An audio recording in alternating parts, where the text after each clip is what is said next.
Oh, I've been talking this whole time. Not even added to the stream. I've been having a whole dialogue. What's up, Mark? What's up, Mr. Pads? I've been bigging up Mark. I've been talking this whole time. Oh, hold up. Let me turn on my YouTube. Oh, hold up. Let me turn my YouTube off. Give me a second.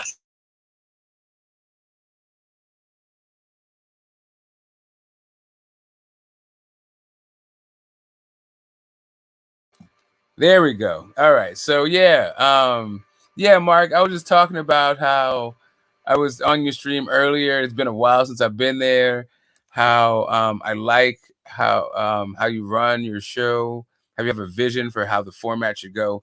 And even though it may seem like I don't respect it or I don't care about it, I blow past all that stuff, talk over people, all that stuff. Yeah, that's just me. I totally respect how you get down, and and I try to comply to the best of my ability, right? Sometimes I think people are done, they're not. Sometimes I think it's time to go and it's not. But yeah. Yeah, I thought it was a great show that you had earlier, and I was really happy to be a part of it. And yeah, man, Mr. Pads, what's happening? Nephew, brother, however it goes. I don't really want to play the age game. I'm just calling you my brother. Sometimes I do the nephew stuff. I don't generally like to play the age game, but sometimes you have to because you got like 20 somethings acting like we're peers and stuff. Like, really, man, I might be older than your parents. Like, stop playing. But anyway, that's a different subject for another day. People are populating. I didn't expect to go early right now. That's cool, Mr. Pads. 33 is nice. That's a nice age. I will tell you that I was not a virgin 33 years ago. I'm not suggesting that your parents, the first time they had sex, well, they conceived you. I'm not saying that. I'm just saying I'm old enough to be people's fuck dads out here. That's all I'm saying. Yeah, I'll be 52 in a couple of months here, just to put it into some perspective. And yeah, for all the people, what's up, BK? For all the people who were expecting me to go live in a few hours, it said 4:20 my time, which I don't know what that translates to to the time zone where you are personally, to each individual that may hear the statement. But just so you know, when I say 4:20, that's like a cultural time. That's not an actual time on the clock. At 4:20, it'll definitely be in the morning for me, and I just say 4:20 because it's always 4:20 somewhere. Get it? I hope so.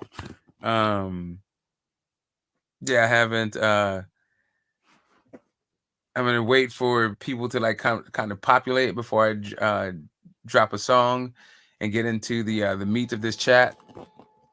And until I do that, like, while for the people, the few people who are here now, I'll just let you know like where my head is at. In this whole like just like in the covering my own backside, when it comes to what I've said about BLK Prime, I've unearthed and discovered a whole bunch of things. I've got some things sent to me, and I just did my due diligence on the material that I got sent to me. But for the most part, what I have is kind of feels like gossip to me. For people who only care whether or not BLK is able to put on fights, then what I have doesn't really inform that, right? What I have unearthed is just more of like, it seems like they won't be able to, and they don't have really a history of their business ventures turning out well. And then we can, but if you don't care about their past business dealings, then it just comes across as like gossiping and maybe trying to hate on what they've got on their new ventures. And I'm not trying to impede their ability to put on these fights, because somebody has to, right? I'm not trying to let the perfect be the enemy of the good.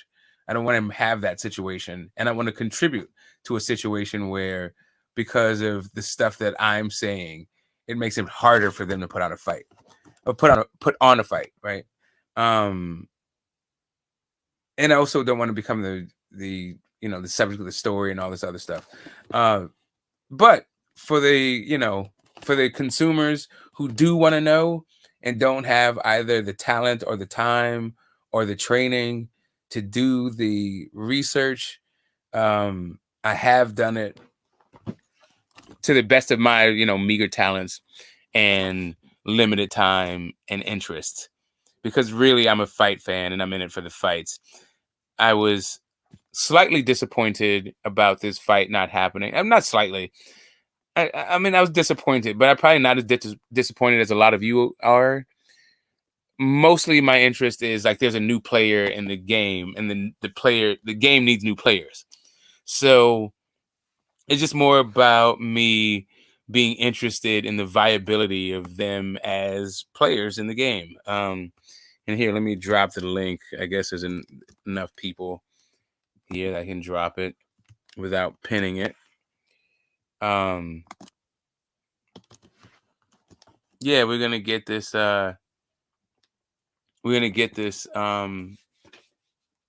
this boxing live going pretty soon. What's up, Carl? Did I see YB in there or no? Did I just imagine that? I think I just imagined it. Okay, yeah, I imagined it. Cool. That's what's up. That model stuff was crazy. I'm not sure which model stuff you're talking about. Maybe you're talking to somebody else. Maybe you're talking about that. Okay, okay, here we go. I saw an article posted saying that Desmond from BLK, whom Broner praised in the press, are actually owned models, and they got raided by the police because of illegal drug trafficking and prostitution. Okay. Wow. Right. So if you want to talk about Desmond Grums, we can go there, right? We can. If you want to talk about Kenneth Frith or Leilani Shepherd, we can go there. If we want to talk about their past business dealings, we can go there, right? But it just does not, and I want to stress this. It doesn't mean that they won't be able to put on Crawford versus Avernesian. All of this digging into their background and into their past, and all their broadcasting of airing of their dirty laundry, it does not mean that they won't be able to make the fight, right? So I just want to throw that out there before we get involved into it and get into it. But this is a new player in boxing, and for me, I like the sport, and I understand that new players can either really bring the sport, it can move the sport forward, or it can take the sport backwards. So, or maybe it can do both. I think that MTK both moved the sport forward and pulled it back. I think these YouTubers both moved the sport forward and also pulled it back. Who knows of what impact? Sorry, I almost spilled the beans. Who knows what impact BLK Prime is going to have on the sport? It's a little bit too early to tell, and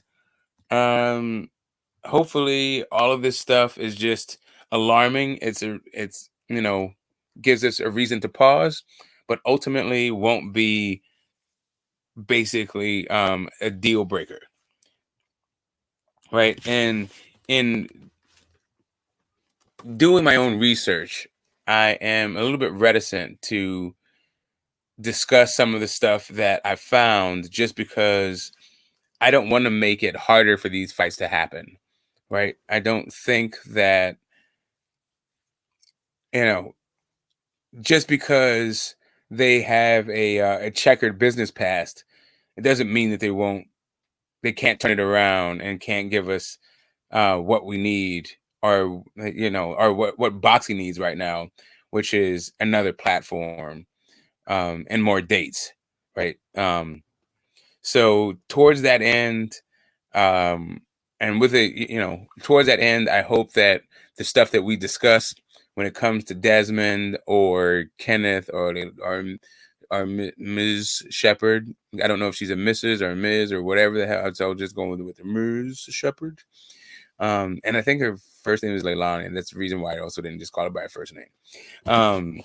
But without, we can get into those kinds of conversations, but I just want to make sure while we're having these conversations that we're not contributing to the sabotaging of fights, because that's really counterproductive to me. I'm not trying to just gossip and key and run people over, the pillory people in the court of public opinion at the expense of us getting actual fights. I'm not down for that. But all that being said, man, have I uncovered some stuff. I didn't uncover anything about owning models. I think that is probably a stretch, given what was out there. But if somebody can send me sort of evidence of the model agency or something, because I know that was Trump's deal. He had this Fugazi model agency kind of thing where I think he met there. But that's a different issue. But yeah, if you can give me the modeling agency, I do know that he was part of a motel that had some prostitution issues, but he just owned the hotel. That doesn't mean that he was actually trapping out of the motel. Other people were. I've been to some trap motels. We could talk about the trap motels in California if you want to just have that conversation too, because that's part of my experience in organizing the state of California for medical cannabis, right? I've been up and down this entire state, in all kinds of hotels, talking to just basically lobbying city councils and any number of things. We can get into the minutia of it all, but yeah, just because there is a trap motel doesn't mean the owner of the motel is himself involved in the trafficking. Or in the trapping. Doesn't mean that he's not involved in it. I'm just saying you got to make that connection past it was just happening at a property that he owned. Right? Scarface from Street Beefs. I don't even know who that is. Carl, you out here raising babies and watching goddamn Street Beefs? I hear you, man. Rumble, young man, rumble. I've seen Carl has been one of the. All right, so I like to party. I'm a little bit older. I'm a little bit long in the tooth for it now. My recovery time isn't what it used to be. But of all the people on YouTube, Carl has mirrored the way I like to party, or the way I party the most. I'll go hard at it at all hours of the fucking night or morning. Jump in the pool, whatever. Don't give a damn. All that stuff. Rock out with your cock out, Carl. That's what's up. Let me read Mr. Pads' thing. So if it happens, okay, hold up. Somebody fucking jumped. I got my I don't have my glasses on, so give me a sec here. So if it happens, I just hope it won't be one of those things where Crawford will complain months that they still hasn't gotten paid, etc. Would be bad luck for Blue Blood and others. Yeah. Well, to that extent, well, I always hope a fighter gets paid. And beyond a fighter getting paid, I always hope that everyone gets paid for the work that they do. I think it's one of the worst fucking things in your working life is doing a job and then having to fight for getting paid for the job that you do. It's almost like another job. And that shit's kind of bullshit to me. I just want the guys to be on the up and up. And really what it is I don't want the crap that we talk about to make fights harder. To make it harder for the fights to be made, because even though I don't like the Crawford Avernesian fight, it's probably better than nothing. it's better than having no boxing at all. Where I'm not quite sure about what's going on with BLK Prime. I am sure that we have an issue with like the broadcasters in boxing as it stands today. So if we can get some more players and figure it out, I'm all good with that. I'm all happy for it. So yeah, we're starting to get people in. Guys, please smash the like as you come in.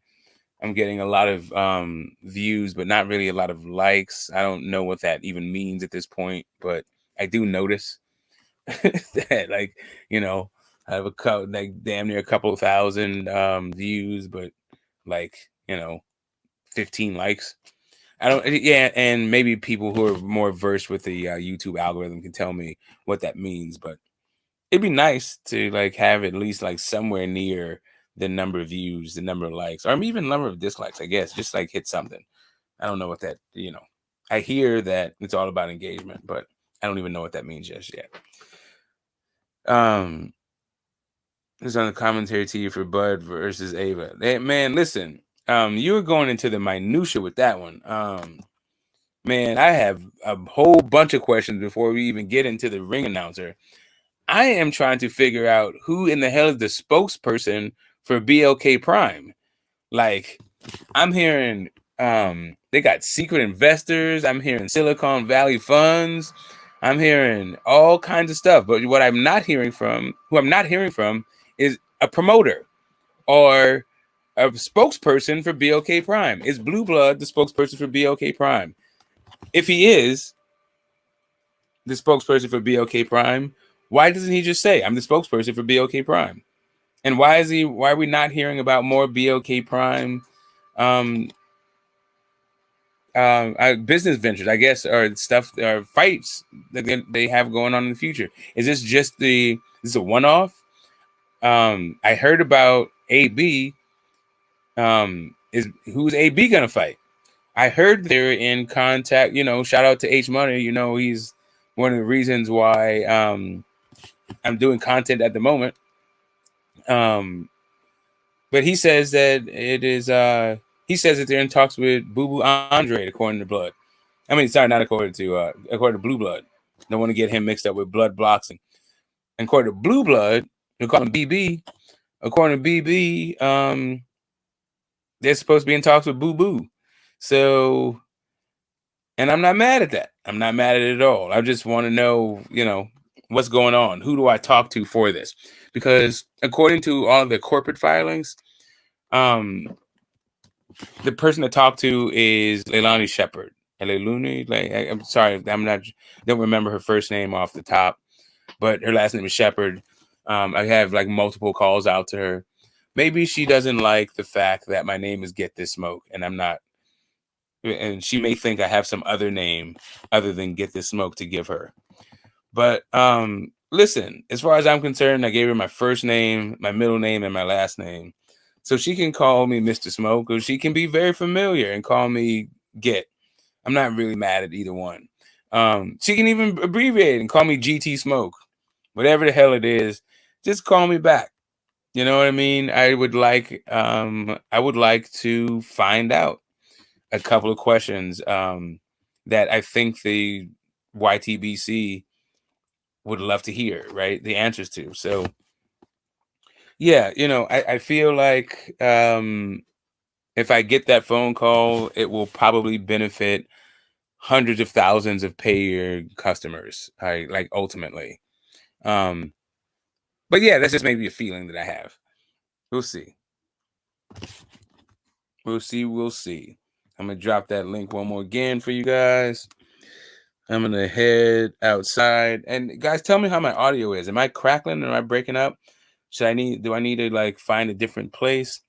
Sometimes I listen back to the stream and I can't believe how bad my audio is, and I'm really appreciative that you guys like suffer through, like what is basically like just a bad location for streaming.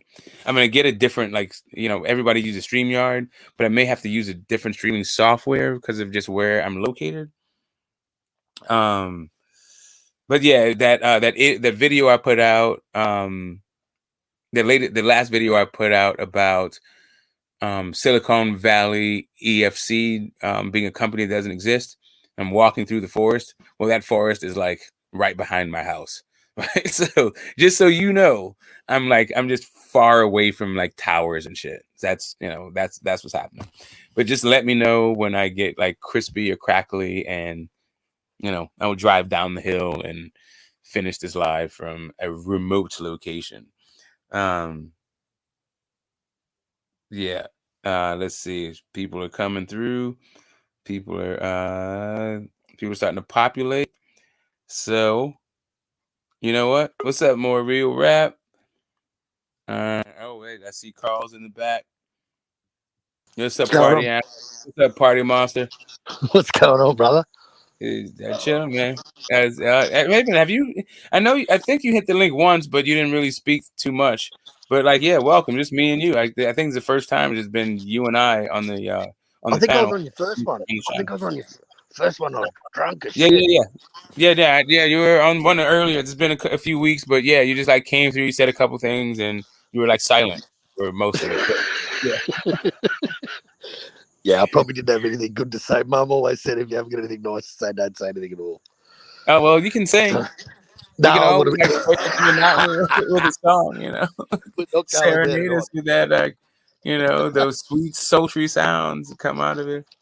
Dulcet I got a question for you. Bro, about this BLK Prime, right? Now, okay, look, I'm not well versed in marketing, in releasing technology, but wouldn't you think that you'd want to release how this fight's going to be, what network it's going to be on? Because man, let's face it, the streaming service that they've got is absolute garbage. It crashed with 5,000 downloads, man. Like, how are they going to handle 500,000 downloads? Because that's what they need to break even. And that's break even if they gave 100% of the pay-per-views to Terrence Crawford, right? But David Avernesian has already got his money, so yeah. But, even if they did that, they're still running at a deficit. If you're gonna do a DAZN app type setup where it's going to be on an app, wouldn't you want to be getting that out to the people? Like, I mean, man, this fight's only around the corner. Right. So if they're not able to put on a fight, do you think David Avernesian or Frank Warren is giving the money back? No. Right. That'll get chewed up in legal. That'll be legal costs if need be.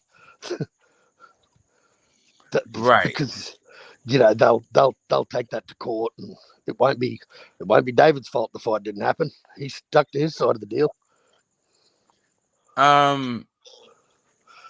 Yeah, at a certain point, like money laundering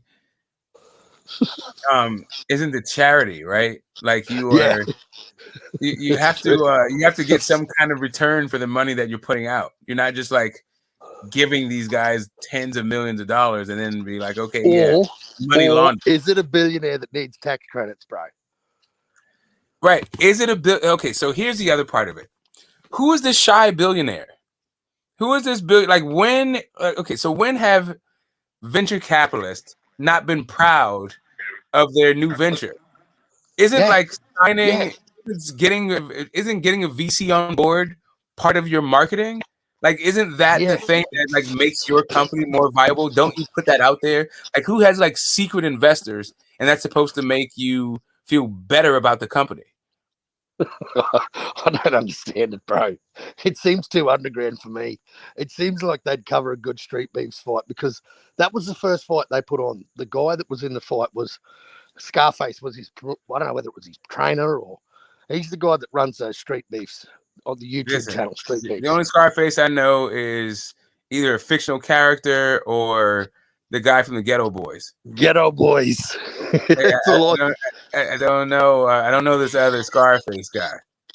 And another question I got for you, bro. Why has David Avernesian's name been pulled from Bud Crawford's box rec for the upcoming fight? Well, David Avernesian, all of his fights have been pulled. Like he doesn't have a fight now, right? He already had a fight in November. That got pulled, and now Bud Well, Crawford. one part there, he had two. He had both on there. Yeah, exactly. Yeah. And the Bud fight was there. Also, Bud had one. He had two. Now, now he has none, and Bud has none. I don't get it. That was on Monday. So this is like Saturday morning for me. But like Monday at the beginning of this week, yeah, David Avernesian had two fights. Like by the end of the week, he has none. So did that guy get step aside money? He must have. I mean, the fight was booked. Was it John Miguel or something? I wasn't paying attention to David Avernesian's fights, man. Come on, man. Like I didn't know that guy had a fight in November. I saw it, but it was in like one ear right out the other. It's kind of like, okay, yeah, he has a fight in November. How's he gonna make the Bud fight? I didn't actually look at the opponent. Yeah, I did, because I kind of thought it was weird, and I thought how he had two names on, and they were within like 2 weeks of each other. The fight was within 2 or 4 weeks or something, 2 or 3 weeks. I'm thinking, man, this dude's busy. He's going out. He's ending 22 in a bang. Yeah. Hold up a second. Let me pin the link up to the top for a second. Let me drop it one time. Let me go over to oh, here we go. BLK Prime. And let me see if I can get one of my links up here. Oh geez, I got this super slow. Here we go. What's up? Booyah! There's a link. I need that link right there. Pin message. I think I caught it. That was a fast moving chat for a second. But yeah, everybody, what's up? Welcome to the stream. Hit that like on your way in if it's not too much trouble to ask or to do. If it's convenient, I appreciate it. If it's a little inconvenient, I really appreciate if you would go through the sacrifice it takes to hit that thumb button. Here we go. Where the fuck is my link, man? All right. Hopefully it comes up fairly soon here. Here we go. Booyah. Give me a sec. All right. So you tell me. Oh yeah, cool. Pinned up. You tell me, Carl. In the aftermath of the Cambosis ass whooping, what is Australia looking forward to when it comes to boxing? The Maloney brothers? The Maloney brothers? Nah, probably Liam Paro or Justice Haney, I'd say. Yeah, Paro and Opai. He's out for 12 months. He's out for 12 months with a broken jaw, so we won't see him for a year. But Justice Haney, man, he's this light heavyweight. He's a fucking monster, man. He's a South Sea Islander boy. Just looks similar to Jai Opetaia, actually. But yeah, he can crack, man. He can crack. So he's got to fight. I think he's got to fight. If it's not this weekend, it's next weekend. Just he's fighting an Aussie bum. Okay. Yeah. Okay. Showcase fight. What's up with the Tim Tszyu fight? No one's like, you guys aren't looking forward to that one? Oh, shit, yeah. Yeah, is that supposed to be in Australia? I don't know. I don't think it is. No? I don't think it is. No, I don't think it is. Man, it'd be huge if it was. Tim's got a way bigger follower than George. Way bigger. He kind of did the circuit in Australia before he left, Like, man, he made $6.5 million last year in Australia, just fighting in Australia. Okay. We will talk about BLK Prime. Let's get out. There's a lot of people showing up. Let's start this live. Let's get this live going here. So yeah, BLK Prime making it rain. We got 8 figures for Bud Crawford. We got 8 figures for Adrian Broner. We got Bob Arum coming out saying that he heard from a little bird named Frank Warren that David Avernesian got all of his funds paid up front. He didn't say BLK Prime paid for it, but that is the assumption, right? That BLK is in the business and papering the town, and getting whomever they can to commit. We've heard that Boo Boo Andre are in talks with BLK Prime right now.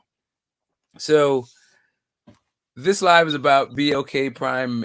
Are they making it rain? They didn't say. Nobody said how much the David Avernesian purse is. But according to Bob, he says that Frank Warren says that all the money is there. Does that mean that they get to keep the money if the fight doesn't happen? Probably. I feel like Frank Warren is hard to get money out of that guy. For some reason, I just get that sense. Right. I don't feel like he feels like a lending library. Like if you give him money, then he's gonna just like turn around and give you back the money, right? I don't think he's a warehouse for your money. I feel like once the money is in Frank Warren's hands, he feels like it's his money to direct how he would like, not just to hold it for you until you get it back because you can't get your act together. Right. There's that part of it. There's the other part of it. The money laundering aspect of it that to me is just kind of like if you say that you're going to do a fight, you give somebody some money. For whatever reason, the fight gets pulled off of Box Rec and pulled off of wherever, and the fight doesn't happen. What happens to all those deposits you put down? What happened to all those upfront guarantees? And to me, that seems to be the incentive why people would like jump out of fights that they already have or in negotiations that they already have. Because basically, it's just kind of like free money. If somebody's going to give you some money and then not make a fight, then like, why not? Exactly. You know, it's like making it rain in a different kind of way. Like, you know, they call the strippers like hoes, right? And depending on how you work that stripper, you might get a sexual favor out of it. But there's a lot of people who are just throwing money at the strippers and don't go to the back. There's no lap dance, there's no champagne room, there's none of that. They're just going home frustrated with the tent setup. Yeah, I mean, they felt good about throwing a couple of dollars at a woman looking at her or something. You know, shout out to Sam's Hofbrau, by the way. I don't know if you guys know, but yeah, that's the LA staple, Sam's Hofbrau. Anyway, yeah, making it rain. I'm not sure. I am not entirely sure. There's still a promoter out there. They haven't reared their head yet. Perhaps the promoters out there getting sponsorships, and some of these purses are paid out of there. I can't imagine there's a site fee in Omaha, but maybe Omaha's a new Abu Dhabi. You know, move over Saudi Arabia, move over Las Vegas, move over New York. Omaha's on the come up. Hard to say that with a straight face, but you know, maybe, right? Possibly. When it comes to boxing, Kinnan could have a couple of billion. He's got to get rid of. He's got to clean. well, we do have before we go to the illicit funds. I mean, that is fun to talk about, right? The underside, the underbelly, and all that stuff. The illegal tender, but we do have some legal billionaires associated with Bud. We got Mr. Investment himself, Mr. Berkshire Hathaway, Warren Buffett, Mr. I give away more money than you'll make in a lifetime. You got that guy, right? It could be Warren Buffett. I don't think it is, but it could be. We don't have to go to a guy who's on the run, right? But to what you're saying, seems like it's Daniel Kinahan. But and to what you're saying, actually, let's explore that topic. We'll open that can of worms because BLK Prime's California footprint is kind of minimal, and I feel like I've reported on it. What I haven't really reported on is their international ties, right? Their UK ties, their Czech Republic ties, right? And then The guy who right. So Uncle Dez. Here we go. We got more coming through the building. In the for their UK ties, we have the guy Desmond, Uncle Dez, affectionately called by Adrian Broner. We got Uncle Dez having a company called BLK Prime Limited that was dissolved earlier this month. Right? We have another guy who is part of their corporate structure, a guy named Kenneth Frith. And Kenneth Frith is the head of a company called something 11. Damn, it escapes me right now. I can figure, I can get it for you. Not Rock 11. Is it Rock 11? Yes, Rock 11. A company called Rock 11. And what Rock 11 is a real estate company, but it's also a production company that does film and video. So they seem to have, this Rock 11 seems to have the technical ability to put on a television show.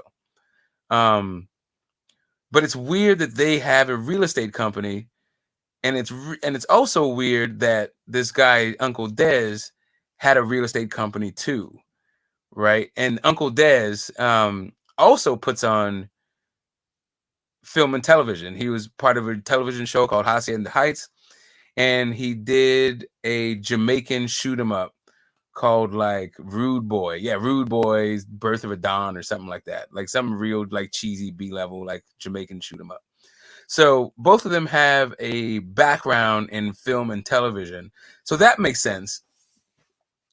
But Uncle Dez was also part of this whole stellar prep, right? He was also like the head of that thing. So what? Not only was it Leilani Shepherd, I want to say, like, I don't want to butcher her name. And I'm gonna call her LL Shepherd.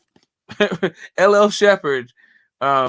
She was the principal, and she is the COO of Black Prime. But we also got this guy Uncle Dez, who's connected to the Stellar Prime, and he's also, like, according to AB, the CEO of BLK Prime.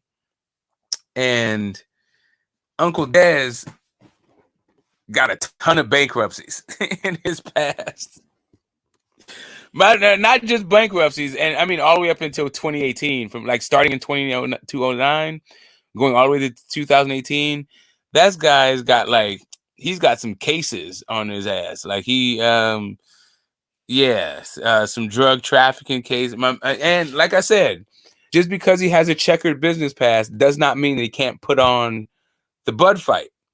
But for us discerning boxing enthusiasts who may be maybe jaded a little bit,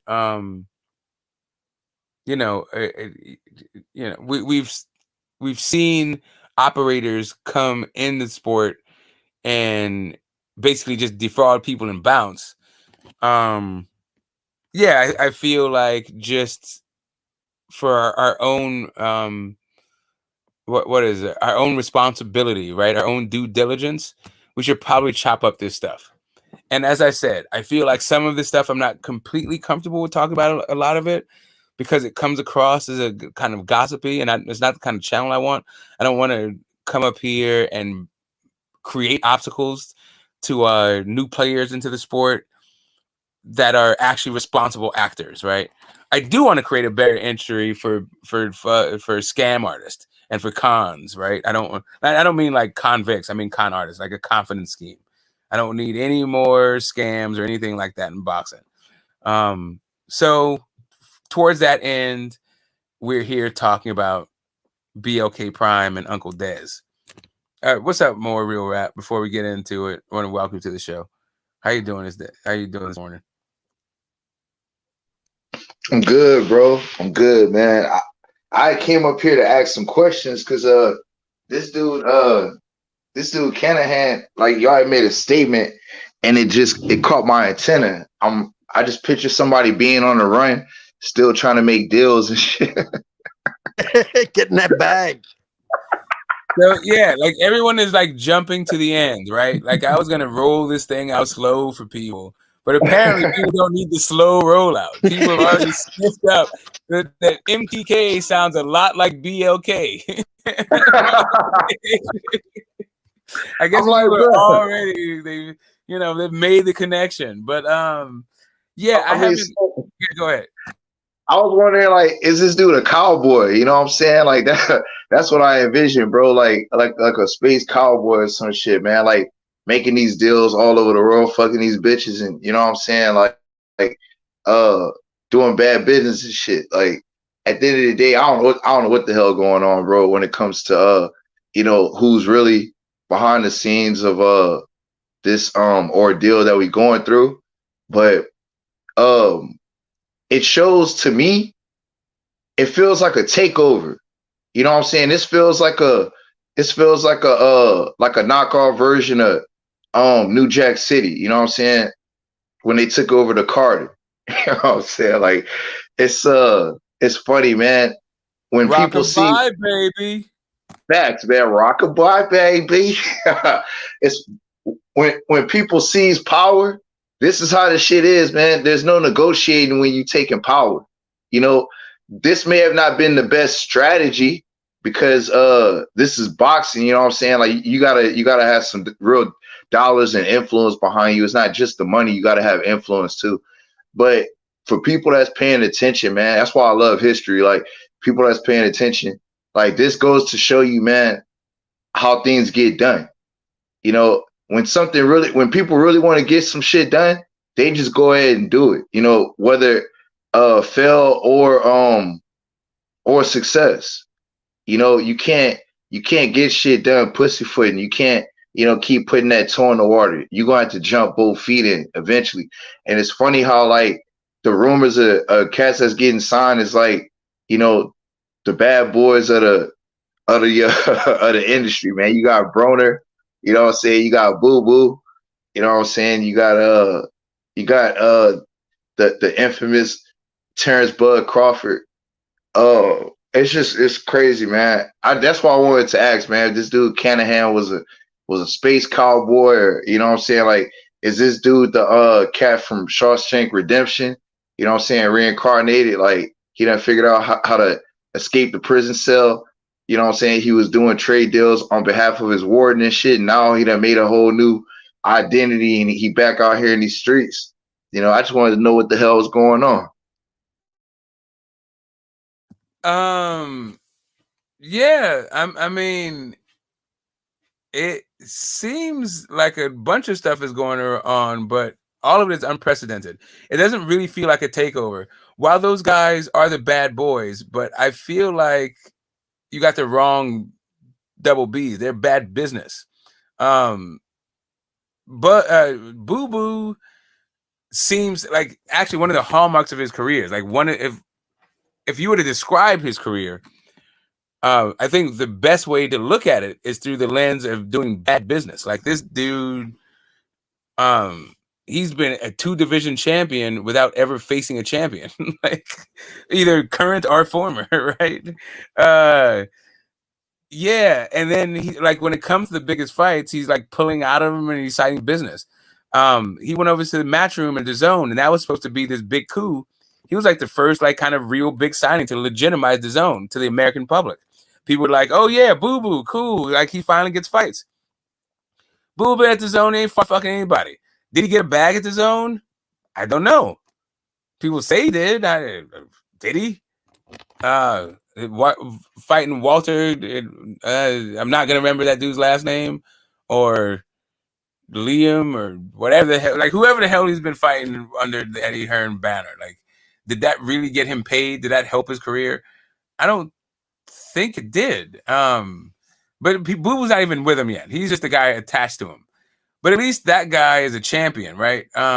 Adrian Broner, I think he faked a mental issue because his fight wasn't selling. Like I think he got robbed in his last fight. He's inactive. He's got dad body.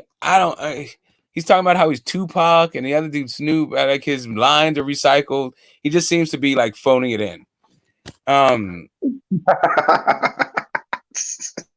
Right? Like it's just kind of like that was just like that's what you got for me, but AB. And really, as a press conference, like where were the people? Like where was the man, the banner, the fucking wrinkled banner. Well, I mean, listen. Not everybody Man, got that was a 2-bit fucking press conference. Yo, they used a fucking iPhone as a camera. Look it. Like they might have been traveling, right? Like they was in a hotel room. Maybe the banner was under the bed. Maybe it was in a suitcase. And these people don't have time to wait for you to iron the banner. I feel like let's just say that's all true. Why is there no representatives for BLK Prime there? If they just signed a major guy to a multi-fight deal, their first major signing, why is no representative from BLK Prime there? Why couldn't they get the wrinkles out of the banner, for fuck's sake? Okay, fine. They don't have the steamer. I get it. They should have got that shit for $19.99, like 20 years ago when they were selling it. Like everybody can have an access to like unwrinkled banners. We got that. But it could have been thrown together last minute. It seems to me that like regardless of the press conference, like it's the ad hoc nature of the press conference. It seems the one thing they could have had that would have like, let's say, smoothed out all of those wrinkles would have been the spokesperson for BLK Prime congratulating and welcoming Adrian Broner to the BLK Prime family.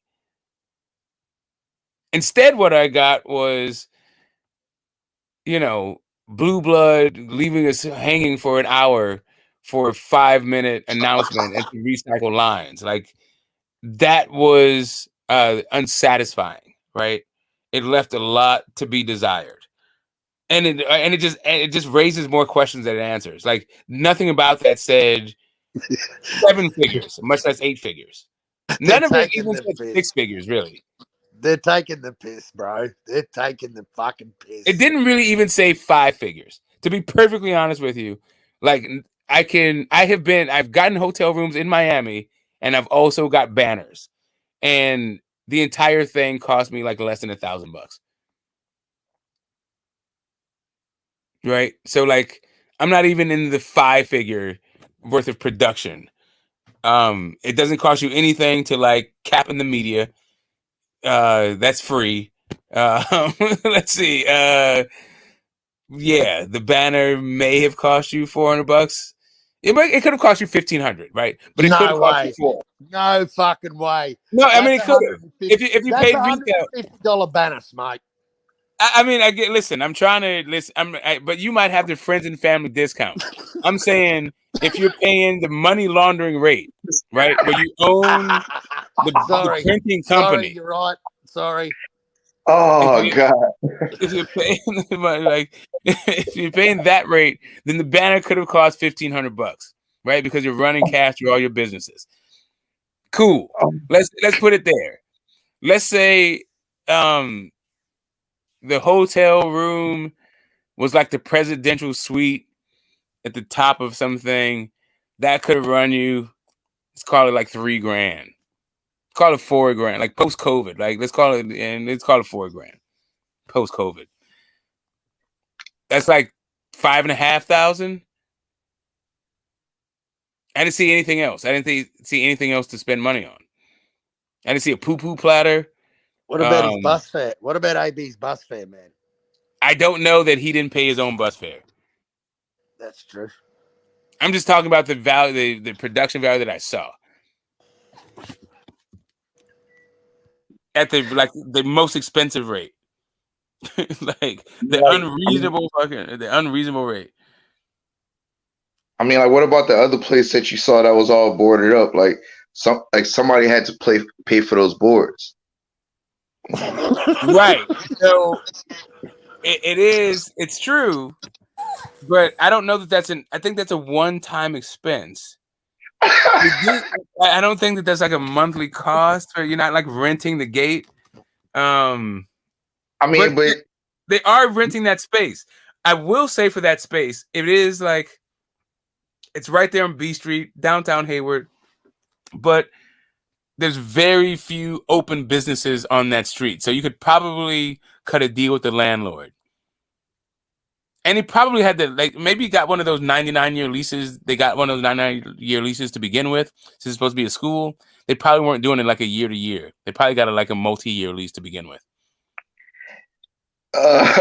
Hey, salute to my brother Q the guy, man. Salute, bro. I'm dead serious, man. Like, somebody's paying for that Google location, you know? The location that y'all went to, somebody paying for that to keep it going. Like, at this point, I'm starting to want to do a slow hand clap for whoever got this whole scheme going. Okay. All right. So let's just talk about it. Let's talk about a school that probably got shuttered during the pandemic and got federal funds to pay their rent. Yeah, let's talk about the slow hand clap. Let's talk about how they've been siphoning, basically mining the hood for underprivileged men so they can promise them an athletic scholarship and bilk the system. Like, let's talk about it. I mean, if you want to clap that shit up, I mean, you can, but I would prefer to support businesses that, deliver on their promises. It's easy to pick, like, what the difference in my mind, between a pimp and a businessman, right? Is a businessman is expected to deliver on his promises, right? Whereas a pimp, they're not. There's no intention on delivering their shit. A pimp is supposed to promise you the moon and then have you out there with blisters on your feet. On the flip side, with the pimp, you know what you're getting. With a businessman, you don't. You paying for what you're getting with the pimp. You know what I'm saying? You paying for that. This is the thing, bro. LeVar Ball had triple Bs, but this BLK situation, triple Bs, this is bad business bureau. You know what I'm saying? This is terrible. This is just not right, Smoke. I'll just leave it at that. Yeah, man. Like, to me, this just doesn't pass the sniff test at all. And I'm not even, this is not even going through the docket of like how he's held, one of those bankruptcies, like he left people holding a $1.6 million bag. Hey, Smoke. I prefer it didn't pass the smoke test, didn't pass. Hey, but listen, it don't even get in the blunt if it don't pass the fucking sniff test.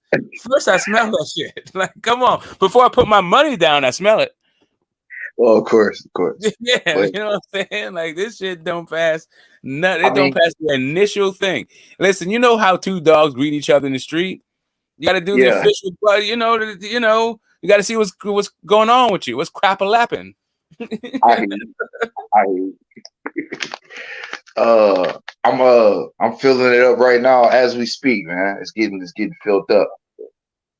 My thing is, it shouldn't be in the establishment if it's not top quality, top shelf. That's just my opinion. Right. I mean, you try to give your best foot forward to the best of your ability. I'm just, if the best of your ability is blue blood with a wrinkled banner in a hotel room, where's these multiple 8-figure contracts coming from? Like that, like if you can't even figure out how the person who's giving you the contract, like figure out their schedule so you're in the same room together when you roll out the announcement, like how does that instill confidence in the buying public?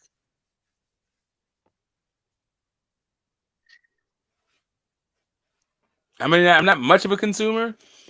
My consumer days are a little bit behind me. I'm a weird, I buy what I feel like buying. I don't know. Maybe I'm not the best example of a consumer. So maybe you guys tell me, when you saw AB in there, were you like, oh yeah, that BLK Prime? You said it's the takeover. Was it one of those Teofimo Lopez takeovers where it's like grand opening, grand closing? Like, is it? Man, it kind of looked like an Australian version of WWE. What are we talking about? What do you mean? Like it kind of had no substance to it. Like, you know, I'm not the sharpest fucking tool in the shed, but if I'm bringing out this new company and I want people to buy my product, I'm going to start advertising my product as soon as I can to get the consumer. Hey, don't forget we got that fight coming up. You know, on this new platform that's taken over the fucking boxing world. And you know what? They might just do that. But I just, man, if you know, I don't know. I smell a rat. Yeah, I mean, listen, if you're paying all those salaries, maybe you can't get a unwrinkled banner. Like you've spent all of your money. You spent what? 8 figures on AB, 8 figures on Bud. That doesn't leave you a whole lot of extra money for like irons and ironing boards. You don't have For the banner. Yeah, you you're can't right. just like running that hot water in the bathroom. They probably did that, right? They probably like ran the hot. They put it up there, like just try to steam out the wrinkles and all that, and it just wasn't happening. Yeah, they mightn't have paid the hot water bill. Wow. Yeah, you probably don't have enough. Yeah, and we're trying to come up with reason. I mean, yo. Nobody like listen. Even if you couldn't, okay. So let's say they're too busy trying to get this Terrence Bud Crawford fight together, and they just simply don't have the time to welcome the biggest signing to date for the multi-fight deal. They don't have time for that. How come before or after the spokesperson for BLK hasn't sent out a press release for like welcoming Adrian Broner to BLK Prime? We'd like to welcome Adrian Broner on board for his 3-fight deal. No, just get on there and do it yourself, mate. This is all about self-promotion. Yeah. Okay. But if you're gonna work together, where the hell is Uncle Dez? Why is Uncle Dez? Is he Al Heyman now? I don't know. Is the entire company Al Heyman? But even with the PBC, you got Tim Smith. They hired a spokesperson.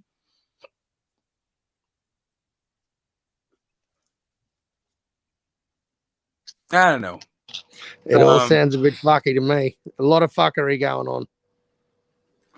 So what I will say is they have an expertise in film and television production that seems to be that gives me reason to feel optimistic about them having at least the ability to put on a live sporting event. What it kind of looks like a primary school sort of an athletics carnival banner. No, they don't have a speaker. Listen, if you've ever been to a trade show, you've seen these banners all over the place. Since I've had a business, I know exactly. I've had trade shows. Like I've had my banner, right? I've done this the whole scheme. But even when I had my like the slimmed down version of my banners at trade shows, I had more than like one person there, like man in the booth. No one's even got a BLK shirt. Yeah. And just so you guys don't come rooting around in my pockets, I wasn't operating a 8-figure business. Like when I had my banners out, I had better banners, more people. I just don't see it. It just seems odd. If that's the way you're gonna go, like, why do you got AB out there looking desperate? It does not seem like this is the power move. It doesn't seem like the takeover. This seems like the Eddie Kane Jr. in his old outfit in an alley with a brown bag. Like that's what this seems like. Nice like this I've been practicing. Nice like this out. You remember this one? Hey. That's what it seems. Oh no! You gonna make me pull that shit up for real? Turning my computer on right now. Yeah, man. Like the takeover. What in the hell are they take over? They seem like they need Jesus. Like for real. The school ground. That's what they're taking over. The school ground. Okay. All right. I don't know. That enough of them. Hopefully they get it together.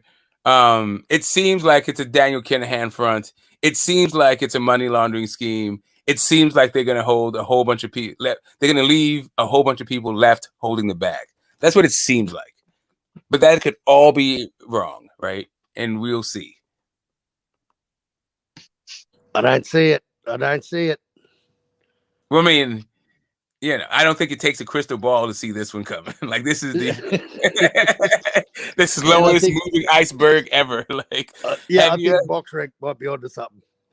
Yeah, I'm just saying, like, if you've ever been scammed, like, doesn't this feel like that kind of scam? I don't even know. I have played 3-card Monty before, and this seems like that. I've had like a business purport to be legitimate, and it wasn't. Like everybody knows what Amazon Prime is, right? But what the hell is BLK Prime? Like, everybody knows what Silicon Valley is, right? Like, everyone, like, Silicon Valley, that sounds like a whole lot of money. But what the hell is Silicon Valley EFC? It just sounds like it's just scam shit. It's just scammy fucking behavior. Like, when you try to attach your name to some, like, name you can quickly trust in order to, like, dupe the marks. It just seems, like con behavior. But anyway, it is what it is. I dropped the link up there. Anybody who wants to talk about the BLK Prime, now's your time, because I don't really want to spend the entire thing like raking my man over the coals and just like gossiping about his checkered business past and the fact that the guy seems to like have no compunction or shame. They smoke. Get this, mate. Can I just address Love Mish in the chat? Yeah, go ahead. Now they're saying we got to get off their back because at least they're trying. When have they tried? When have they tried? To me, there's just no face of this. There's no one. So where have they tried? What by putting AB in front of a fucking iPhone 10? Like, I don't get it. There's got to be somebody. Yeah, there's nobody. Like, give us someone. Give us a face. Like, even the face of this fight. Like, even if you don't have the face of BLK Prime, who in the hell is promoting this fight? Why is it our sources have to reveal their sources? Why is it why is it a top secret? I feel like the FBI just got the name of this promoter out of Trump's basement. The hell's going on? Hey, what's up? What's up, Ron? Hey, hold on. How you guys doing? Good, get the smoke. How you doing this morning? Get the smoke. I'm chilling, man. I'm chilling. Thanks for asking. How you doing? That's what's up, man. Yeah, I wanted to just give a little update. Mr. McGruff, Mr. Get the Smoke, Mr. McGruff dog. I wanted to give you this update. Yeah, say it. I purchased the BLK Prime, right? But the trick is, on my big TV, they haven't got the Roku set up yet, whereas though you can order from the Roku, you only can order from the Android. So everybody out there in the boxing world, order this fight. Don't get into a complication like ESPN Plus with the Terrence Crawford previous fight, which would have did more than $135,000. But because of problems like this, is the reason why the numbers are lower. Crawford and Spence numbers are pretty much the same. But everybody want to sit up today and cloud chase instead of doing the research. So Roku is coming soon for the BLK Prime boxing event between David Avernesian and Terrence Crawford. So it's fighting for a belt.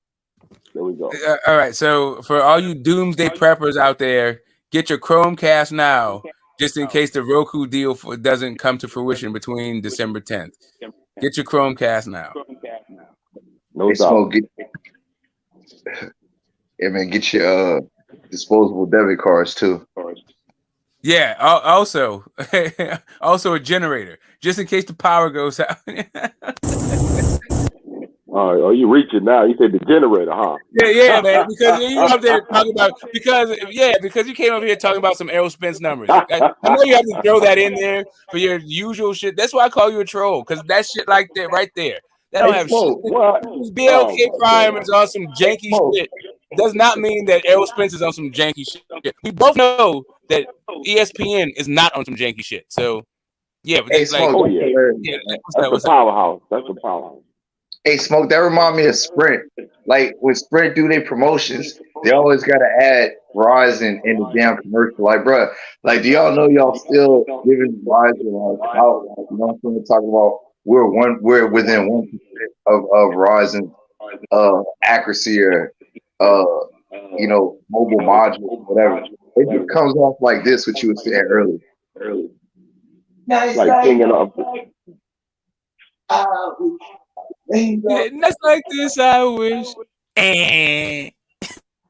yeah, I admit that BLK might not be pinging off the towers, but we about to get there. Yeah, man. BLK. Yeah. But for the optimist, I'm not trying to yuck your yum. Q to God. Q's already let you know. Q said Q he may come up here and sound crazy, but he ain't crazy. He's like, I'm gonna buy that shit the day before. You're not kidding me. Yeah, Mr. Shelton he already got his. Ron Finkley, he already got his. He ironing out the kinks. So let me ask you this, Ronald. Are they premiering Truck Turner next week? Like, what is BLK really got going on? It's like Black Dynamite about to be their movie of the week. You know what? And that's the thing. I was checking through it, right? And my credit card, like, that's another thing about the credit card. I was checking out their movies. I'm gonna answer that question first. But yeah, I was checking out the movies. There's a few movies on there I've never seen before. So the subscription I'm having a problem with because you have to, like, how you have a main credit card. You know how when you're online and you join these memberships and channels, you got to have that phone with your main credit information in order to purchase it like that. So like that's what I mean about there's little tricks to all of this shit in order to be able to buy the fight. So yeah, you got to have your main phone. Like my instance, my main phone is my girl's phone. So that's where all our information goes. You know what I mean? The main information. So yeah, that's what I get out of it. Yeah. All you, yes. Here you go. So all the super fans are gonna suffer through all of these like iterations. What you want to do is get started now, right? It's like imagine like you're in high school. You don't just go and take the SAT straight off the bat. You take the PSAT, right? You take a couple of practice ones first. You make sure you understand how the testing things work, and then you take your SAT. What Ron Finkley is doing right now is some advanced scouting for you guys, letting you know where the pitfalls are, so you can figure this out just in case we actually do get some action on December 10th. You know what? And that's exactly what I'm doing because we can't have all these trip ups and act like we care about, what's going on. You know what I mean? Like you want people to you want them to know. So we don't have no, so when the numbers come back, if the numbers ain't right, the Terence Crawford don't got no fans. You see what I'm saying? Or he do got fans. Yeah, and we know that DAZN is spending all of their money on purses. So it's not DAZN, sorry, BLK Prime, spending their money on purses, so they don't have money for like irons and focus groups, right? To figure out like how to best improve their product, right? They don't no cash for that one. Yeah, I know that everybody don't hear from BLK Prime, so they just like curious to know what's going on. But like when you don't hear from somebody, that means they trying to iron out all of the kinks to me. At least they out there trying to get the work done to make sure that this goes off as a successful event. That's what I get out of nobody hearing from them. It don't pass the eye test for me. You're crazy. Yeah. I just want to just address this. We don't have the same energy for DAZN. Yeah, I've killed DAZN from its inception to today. I have not stopped killing DAZN. I have said like they've put on a couple of good fights, but for the most part, like yeah. And DAZN was way less sketchy than the goddamn BLK Prime. Like DAZN was already operational in like several countries and all that other stuff. They just didn't have anything for the American sports fan, and they picked the wrong sports person. They picked the wrong spokesperson to ingratiate themselves into the American public. Like that guy, Eddie Hearn, does not know how to talk to or about black people. And that is a huge market in the United States. Like basically, black people and Mexicans float the sport. So if you start making caricatures, start like talking in blackface or in black voice and all this stuff, like, and you're from the United States and you're from the UK, that's not going to work. This dude came over here and said he's looking for a transatlantic partnership. That's how this dude describes his like entry to the U.S. market. Come on, man. Like that's not gonna. Anyway, that is what it is. I'm gonna leave that to one side. I'm just saying that there was a bunch of missteps with the zone early, and they totally got the business from most. The only people who were saying give the zone a chance were people in the UK. It didn't have to fucking buy it. You know what? When they brought out pay-per-view on their $12.99 a month app, when they for the Canelo BIVOL fight, they lost me, bro.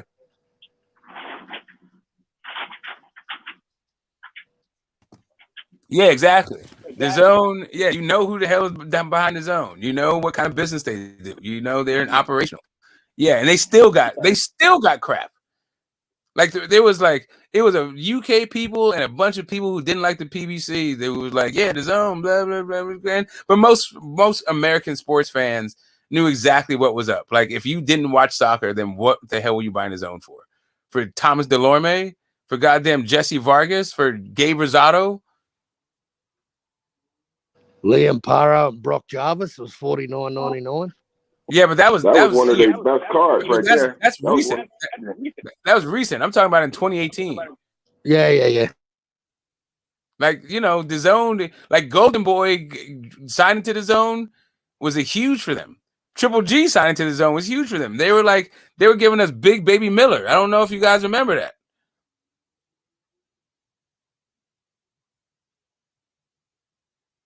Anyway, it is what it is. They got a whole bunch of stick when they came in. Every new player is gonna get a whole bunch of crap when they get in. Golden Boy got a whole bunch of crap when they came in, but they were just too damn good.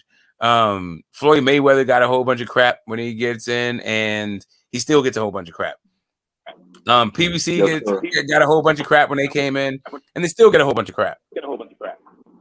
Yep, and I agree. Floyd came in. He came in the correct way, and I think he basically got reluctant when he saw all his big stars getting beat. You know, and this is me being honest, folks. This ain't me being biased towards Floyd, because I was appreciating Floyd's showbox cards or whatever they were. But his boy Badu Jack was getting whooped, bro. And I like I think Butte beat him the first time. That was his first loss against Butte. And Floyd was like, damn, man, this is getting rough. And I think they fought twice, right? Butte and Badu Jack, right? Yeah. But yeah, man. Yeah. That's the thing, like, you know, you gotta be they scared of the high risk part. And that's the thing. Like, I feel like Anthony Joshua, see, the thing about Anthony Joshua's promoter, Eddie Hearns, is that like he'll put AJ in there with people because he loves AJ. It's not like he's gonna shelter AJ. AJ gets in there with everybody. And that's why AJ is loved and revered. Because even if he loses, people still appreciate him. Yeah, well, he's got more followers on Instagram than Ryan Garcia has. Oh, word. Okay. He's got a cult following, massive following. AJ's huge following in the UK and around the world. Yeah, he's over 12 million followers on Instagram. Is that London? What's your last? I think I know you. Hey, is this Leighton? Leighton Evelyn? What's that, mate? Is that Leighton Evelyn? I missed that. No, that's Carl. That's Carl. Oh, okay. Oh, that's Carl. Okay, how you doing, Carl Hansen? What's up, bud? Good, man. Cool. Someone's got a killer echo. Hopefully it ain't me. Let me put mine on mute. Yeah, I'm just saying, like, where's the Michael Buffer? Michael Buffer don't cost that much. Even the dude like Diamante, whatever, the dread dude, like, where is that guy? Surely he's available. Yeah, like, come on, man. Like, can I get a celebrity ref? Like, where's Jack Reese? Like something. Just something that says, you know, You're gonna be all right, fight fan. We got you. We know what you're used to. We know what standards you expect, and we're gonna meet them and or exceed them. It's just not passing the eye test for me, bro. I'm sorry, but it just I don't know. It smells like a whole lot of fuckery. Seems like the Hunger Games. This is not enough to go around. Like District 1 got all the money. Like Bud, all the money went to Bud. And they didn't even ask Bud to like promote. They just like, we'll just give you money. Bud's like, cool. As long as I don't have to mention you guys, I'm good. What we're gonna do, Bud, is we're gonna pretend we're gonna have a fight. Now we're gonna sign you into a deal with a guy called David Avernesian, right? Like, no, don't laugh, Bud. Don't laugh. This is serious. We're gonna give you $10 million to say that you're gonna have a fight with him, and we're gonna say that we're gonna pay David 8. We're gonna pay you up front. We're gonna pay you up front, and then yeah, come on, let's get off the grass.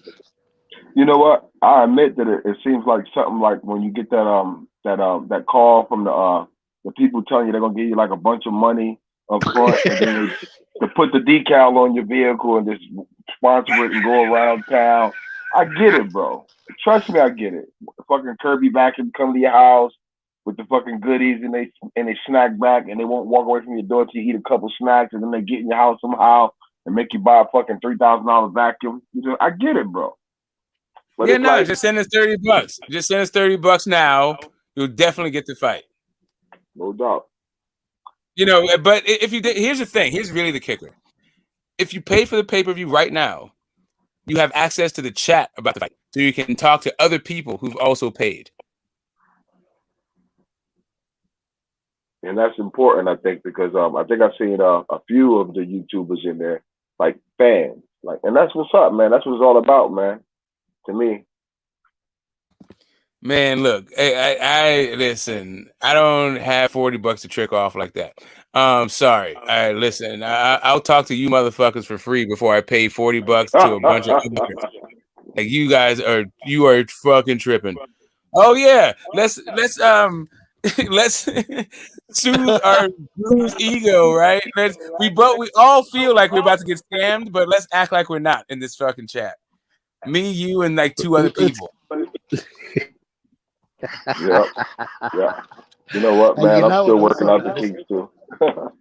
If you sign up with BLK, right? If you sign up on their website to become a member, if you can leave comments, right? You got to log in to leave a comment on their upcoming pay-per-view. Now, if you put a negative comment in there, they don't post them. The negative ones get put out the back. They're archived. It's all positive. All positive vibes in there, people. Woo! And you was right on point with that, because when I screenshotted me being in the chat, for some reason, because I write like promotional things when I fucking type, and it's like for some reason my shit, they said it was processed, and I'm like, oh shit. So they checking my shit out before I get to say anything. They got a bot working out what the fuck. Hey, Obs, did you get a chance to check out the company's house listings for BLK Prime and their tax history and their revenue history? You check that out? No comment. No, Obs was he had a problem with the sourcing, right? The reference that we're using to source the comments that were being made by Uncle Daz, or about, not by Uncle Daz, but about Uncle Daz. Okay. Why would I put a negative comment in there? Because it's a fucking shit fight, AOs.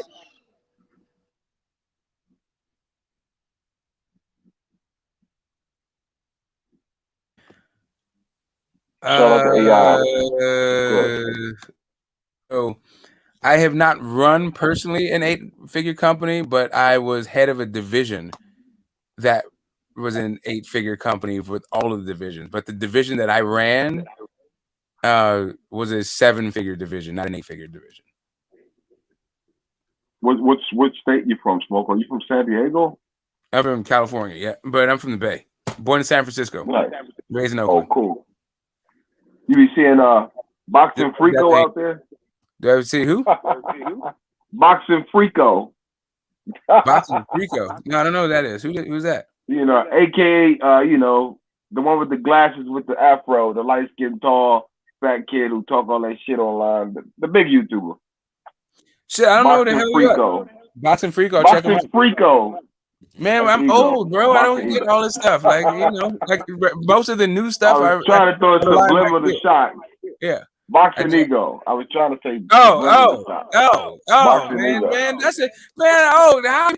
That's one of the places I know you from. You used to smack people upside their fucking head over there.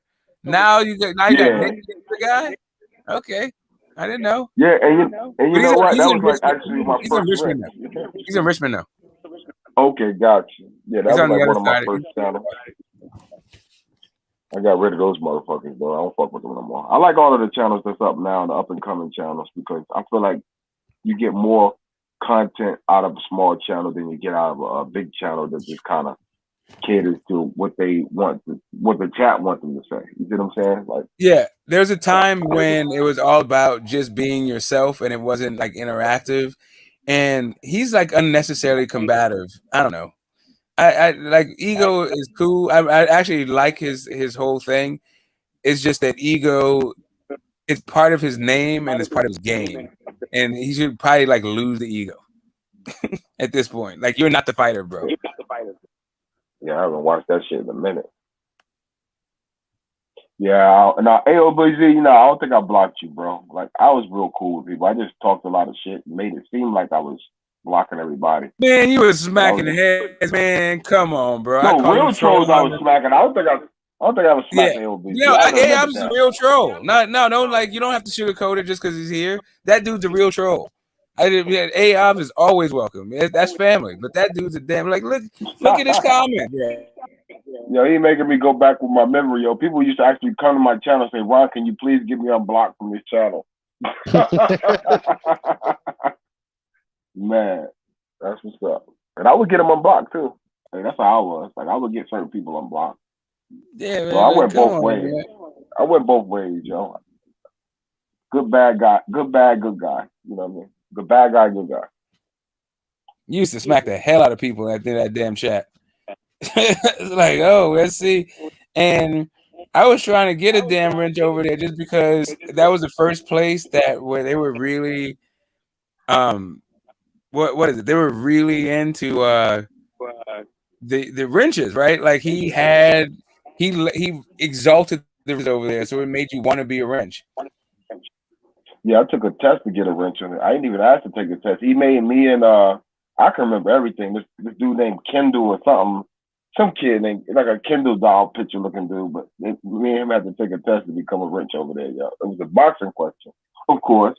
And I got me and that kid got it right, and like the other people that was in the poll didn't get it right. So that was like how I got the wrench on that channel. Like, I didn't ask for it.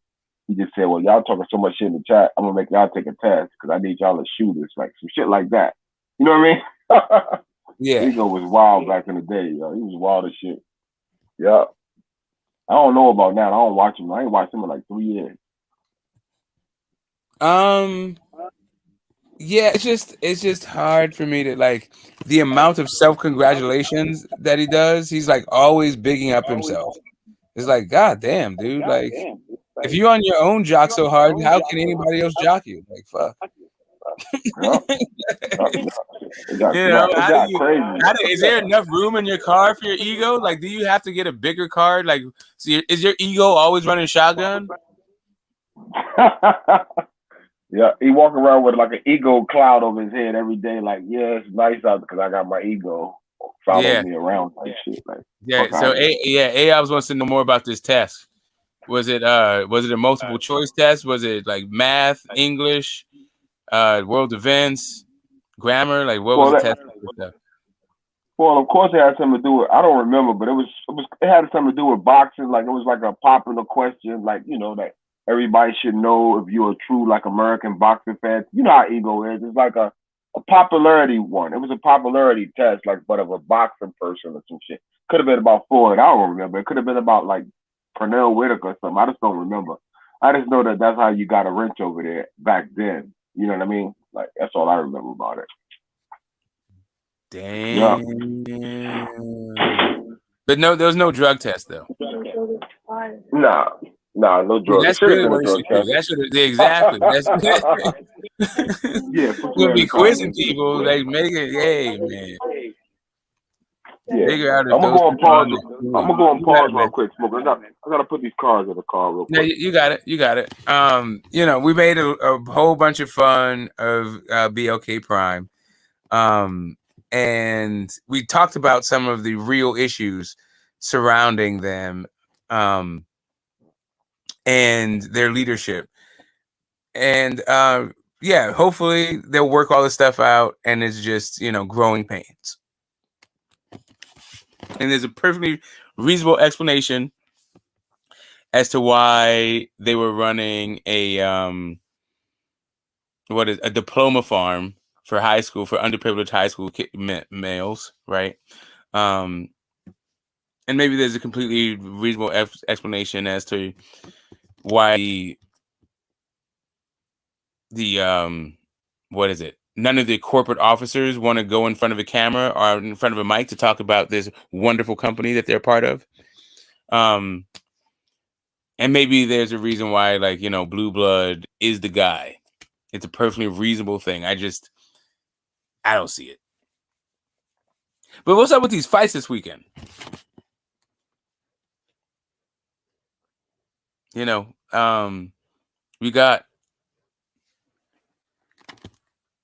the return of Lomachenko, pardon me. We got the return of Lomachenko. We got Jojo Diaz and ZPEDA, which is a good one. We got BIVOL and ZURDO. I'm not quite sure what you guys think is the fight of the week or the fight of the weekend, but I got the 2 50-50 fights I have is the Jojo ZPEDA fight and the ZURDO, the Jojo ZPEDA and the ZURDO BIVOL. Those are the fights I'm looking forward to. I'm not really checking for the Loma fight like that. I wasn't really tripping off of the way that guy, what was his name? Jermaine Ortiz. His last fight against Jamel Herring. I thought Jamel Herring was putting it on the kid pretty well. And if Jamel Herring can do that to you, I don't know. I don't really think you have a shot against Loma. I think it's no shot whatsoever. Let's see. Does America have a company house? So the state of California does. Once you are incorporated within the state of California, you are in part of their entity search. So when I was looking up BLK Prime, when I looked them up, it was through that entity search. When I looked up Silicon Valley, when I looked up that group, right, it was through the Secretary of State. The other thing about it is you don't even have to be you don't have to be a California corporation in order to have to register with the state of California. You just have to be doing business within the state of California with a license, with a resale license. So you have to go through the state franchise tax board if you're going to be paying California state tax, which you have to do if you're operating business. So you'll get businesses that are, incorporated in Delaware or New York or whatever, but they'll be doing business in California. It'll just show them as an out-of-state business. It doesn't show that they don't exist at all. Right. I'm back. What's up, bro? What's up? Gotta get these winter tires. You know what I mean? I had to put the I'm trying to oh man, yeah. I'm winter's coming, East Coast, baby. I'm running on fumes. Thanks a lot, Cass, for keeping it straight. I was talking about this weekend's fight, not next weekend's. I was just saying the ZURDO and BIVOL is the 50-50 fights that I'm looking forward to. Oh, okay. And I'm looking forward to that. The way that I explained, the way that I just said that, it sounded as though I was saying BIVOL and ZURDO was this weekend, but yeah, it's next weekend. Thanks a lot for that catch, Butch. That's starting to be a great division, bro. I like that division now. When Anthony Yardy fighting again? Don't he supposed to be fighting? I mean, soon? Like, doesn't he supposed to be I fighting don't know. They soon? postponed it. I know they postponed it. I don't know when the fight is supposed to be reinstated. When it's supposed to happen again. Boachi, that's a good dude too. I like that kid. You know, there's some good boxers at that division. Buatsi's all right. He's thing. another guy that needs to fucking fight somebody. Yeah, most definitely, most definitely. You know what you think about that catchweight fight? What you think about Devin Haney versus Lomachenko at a catchweight?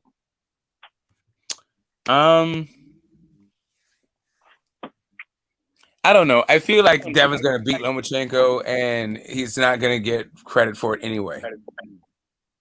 Yeah, exactly.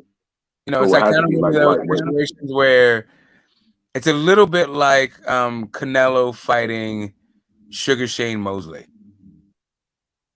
You know what I mean? Like nobody really talks about that fight. No one brings it up. No one like, hey, yeah, he beat Sugar Shane Mosley. Like, everybody realized he was old as shit. He'd already got beat by goddamn Floyd. It was just kind of like a PBC in-house fight kind of thing with one of the owners. Yeah, of course. Like, always look at it like that too. Like, you know, like Floyd, if Floyd beat him first, like your stock goes down, in my opinion. Like he beat Moses first. And he was already old in that fight. Like in the aftermath of that fight, he talked about how he was already past it, and the reason why he lost that fight was because he wasn't the same fighter. Like he saw what to do with Floyd, but he couldn't pull the trigger. He got in that ring though. He went up there and he tried to confront Floyd though, because he had been like not fighting him all those years. So he did hop in the ring with Floyd, and Floyd obliged him like right after, right? Even though he was old. At least that's what I remember of it. Old or not, you know. Smoke, I ain't mean to cut you off, yo. That's just the way I talk. I'm not worried about it, man. Like if I have a problem being cut off, then I'll say something and I'll make a case of it. But if you cut me off and I'm not tripping, go ahead. I'm not. Yeah, I'll definitely let it be known if I have a point to make. Right. Uli X is saying that Uli X Games is saying that a catchweight means no belts on the line. That's not what that means, really. It just means that they've agreed to it and the sanction bodies sign off of it if it's a title fight. The most famous one is Canelo coming in as a catchweight against Floyd Mayweather. Yep. Yeah, and that was, you know what, and that was like visibly you could tell that Canelo was drained. Like to me, I saw that drainness in him when he was on that stage with Floyd. Like he went and immediately sat down after he weighed in. Yeah, you know he struggled to make weight. Mm-hmm. That weight that Floyd wanted him to make. You know, a lot of people like are getting hip to this shit. Like you can tell when a fighter is visibly at a disadvantage. You know what I mean? Like so my biggest fight that I felt like was at a disadvantage was like that I always go back to that Brandon Adams fight versus Sergey, that Russian guy, Sergey Burachek or whatever his name was. But yeah, that dude was 18-0 and 18 KOs. And Brandon Adams always fought at disadvantages. Like even when he fought was it Jamal Charlo he fought? Yeah, he was at a disadvantage with Jamal Charlo. Correct me if I'm wrong, Smoke, but that's what I remember about it. And we've seen with Brandon Adams like lost to Jamal Charlo, and then he was at a disadvantage against Sergey Burachek. And then basically Sergey Burachek was beating him every round. Every round he was beating him. But I think because he had that experience with Jamal Charlo is the reason why he got that stoppage. And it was a beautiful stoppage. You remember that fight, Smoke? No, I was not following Brandon. Like the most Brandon Adams I saw, like, and this is really no joke, for real. I saw most of the fights I saw for that guy was on the Contender. I've seen one fight of his that wasn't on the Contender series. And even on the Contender series, he was like the underdog. He had to come up. He scraped through. I'm not mad at him.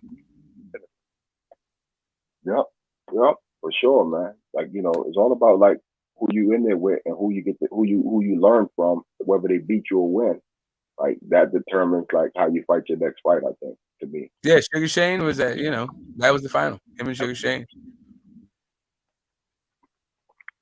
Yep. Yeah, man. I'm looking forward to the Lomo versus the young boy Jermaine. Sorry, not Sugar Shane. Sorry. Shane No, Jr. yeah, Shane Jr. Yeah, Salt and pepper he Shane, fight. not Shane. Yeah, I had high hopes for Shane Mosley. Yeah, he's still a good boxer though, and I think he's gonna bounce back. Did he win his last fight? I forgot, yo. But he does fight the competition, I think. Yeah, he beat the shit out of Gabe Rosado. I think he has a fight coming up. Cool. Is that a PBC fighter or is that a top rank fighter? That is a DAZN fighter. I'm not sure who is the actual promoter. Gabe Rosado is Matchroom, but I don't know that he's a Matchroom fighter. I don't know. Yeah, Dev versus Loma would be lit, yo. I would like to see that shit called Hanson. But you know, he can move on though. He got the right to move on because he got options. At 140, he got options. Real talk. Yeah, one of them is smacking up the guy that smacked up Loma. Yep. that's the main one. What I want to see. And if he do move up, I don't know how you feel about this, but I think Hank Lundy would be a good option for Devin Haney's first move up fight. You know what I mean? Because Hank Lundy talk a lot of shit, and he could probably sell that. Well, he can make more viewers come to ESPN Plus. Because I always feel like, you know, even though people think that certain channels are free, you got to subscribe to ESPN or ESPN Plus, and you do have to pay something. So nothing's free in the world. So it's a profitable fight for Top Rank, I think, because people would tune in for that.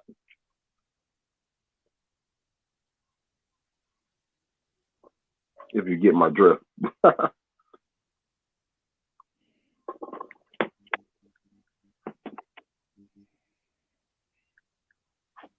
Yeah, man. Yeah, I'm up early, man. I just got to get up out of here and get something, man. I'm thinking about going to work and shit. I might go. What's today? Fucking Friday, Saturday? Yeah, I can go to work. Saturday morning.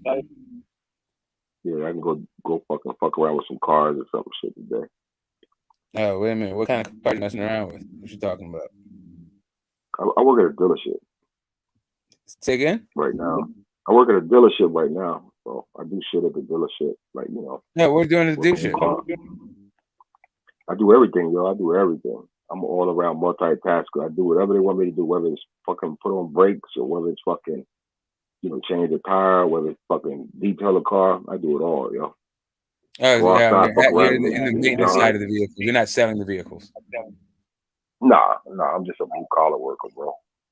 Blue collar from day one, yo. I do my own shit here and there, paint houses and shit like that. I do a lot of different shit.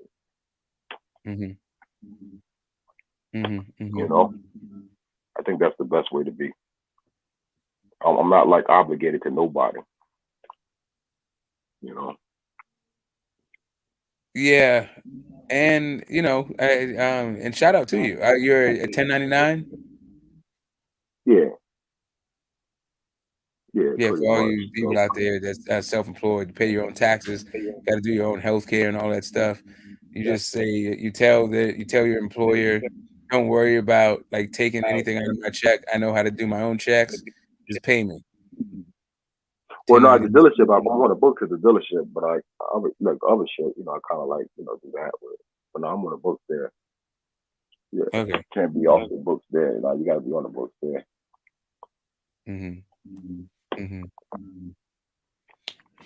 Yeah, man. Geez.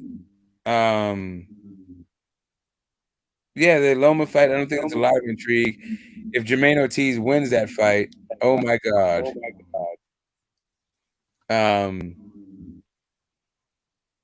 I think that's going to look really bad on Tank. I think that is the guy it's going to negatively impact the most if Tank should lose to Jermaine Ortiz. Outside of Lomachenko. But yeah. You think so? Because Tank kind of got like everybody thinking he's pound for pound, which is understandable. But if Jermaine Ortiz beats Lomachenko, like I just think that just kind of makes Tank's stock go up. Like, meaning he got more options to, you know, actually get in the ring with these guys. I don't know if you saw it, but like, you know, you always hate me when I say this, but like ESPN is trying to destroy Al Heyman.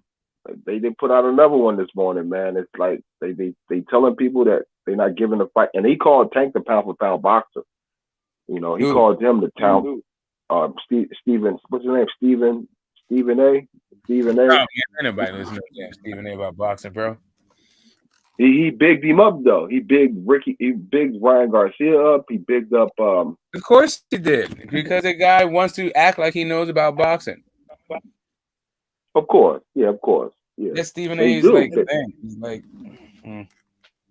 But the boxing world needs guys like that to get more eyes back to the sport. You know what I mean? Like to let them know like who the guys that everybody want to see.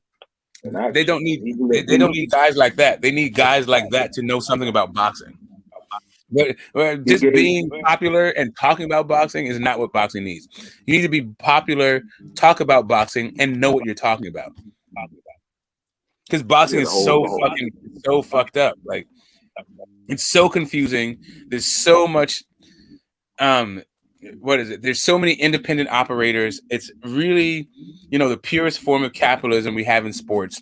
It's just, two guys or two. It's not even two guys.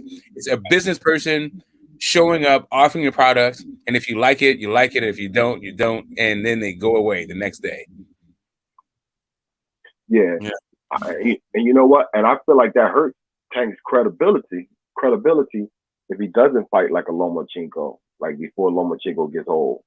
Like Tank needs that fight, bro, because for the last 4 or 5 years, everybody's been trying to compare Tank to Lomachenko. Yeah, but like I'm saying Lomachenko has actually did it, like bro. If you get beat by if Tank never fights Loma, and Loma gets beat by Orlando Salido, Teofimo Lopez, and Jermaine Ortiz, then that is going to make Tank look absolutely insane.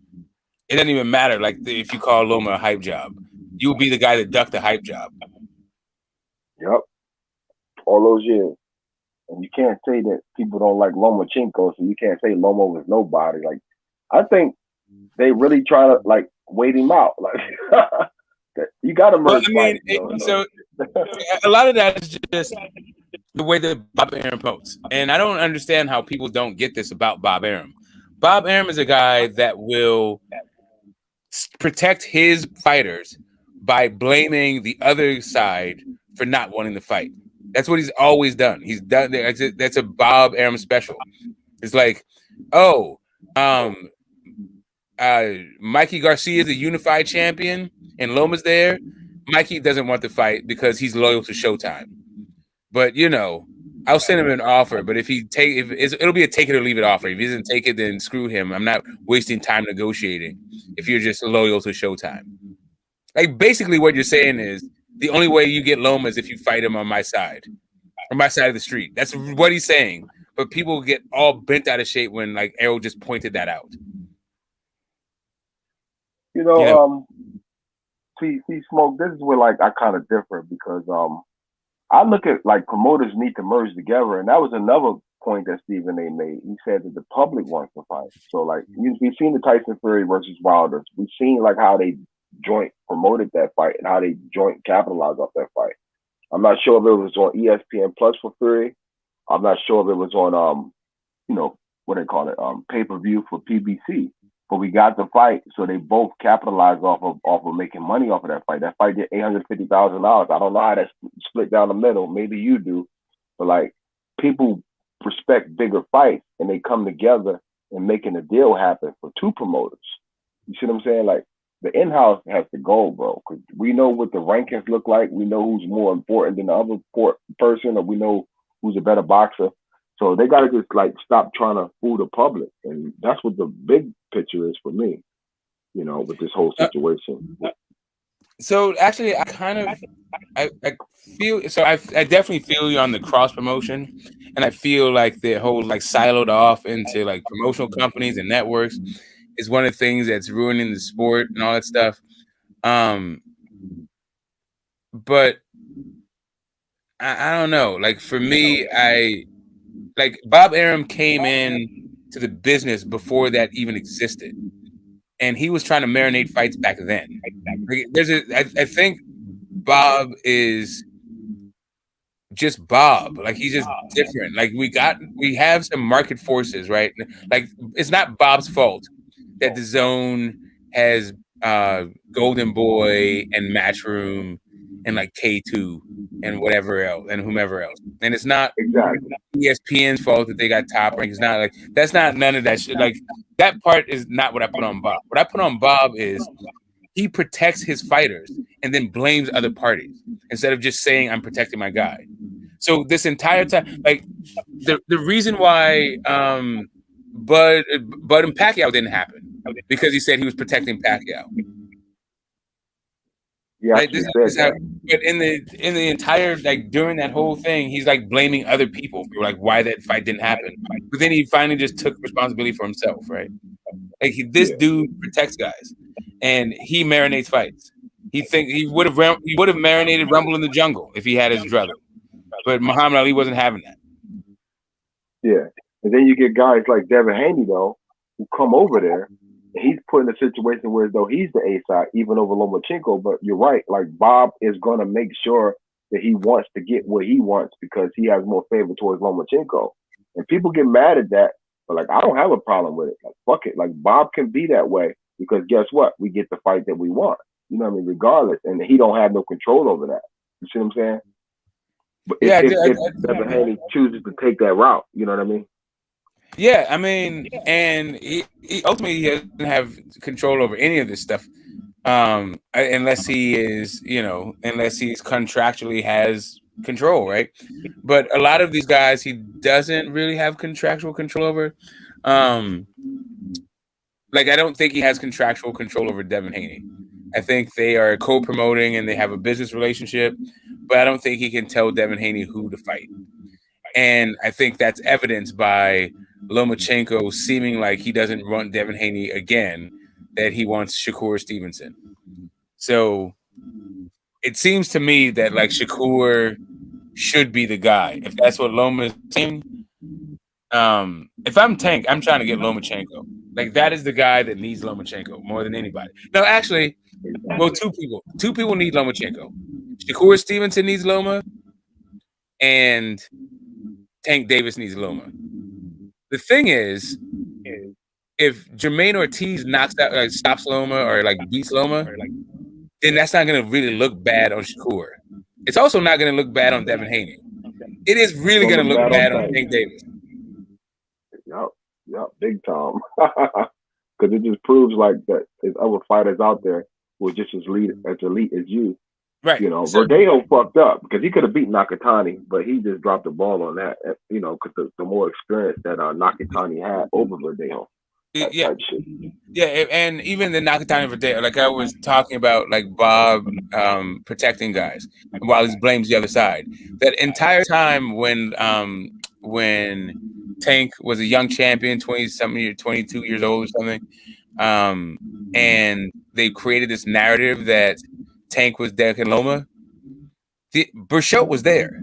Burchelt was on Top Rank and fighting at 130 pounds. Loma never fought Burchelt. Nobody ever mentioned the fight. Instead, everybody just talked about how Tank was ducking Loma. And that's a Bob Arum special, like right there. That's how he works. When he's protecting his fighters, he's like, oh yeah, that Burchelt, I don't want to make the Burchelt Loma fight, but what I'm going to do is talk about how Tank is ducking Loma and Burchelt. So nobody ever talks about how come Loma and Burchelt just don't fight. Yeah, like that's a business move on Bob's part. Like he's not gonna put him in there with somebody like a Burchelt. Like, yeah, he wants to make money off both of them, and he can't do that if one of them is faded or knocked the fuck out. Yep. Right. So that's just that's how Bob does Bob. I'm not mad at it. I just get a little bit frustrated with fans who either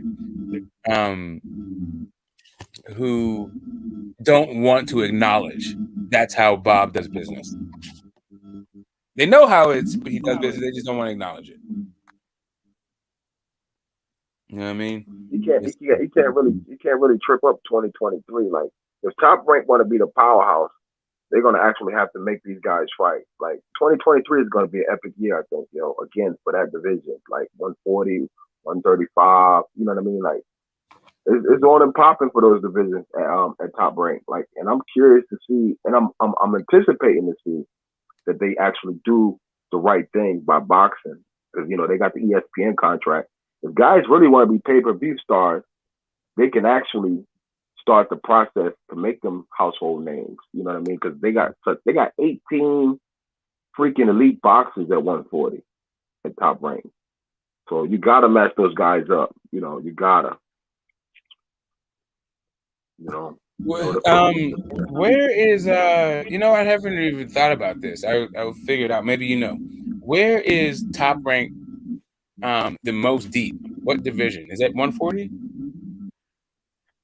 To me, yeah, I think it's 140 for me. Like they got like they got the Jose Cepedas, they got the freaking what's that other guy named William Cepedas, they got the Prograis, they got the Taylors, they got the Catterall.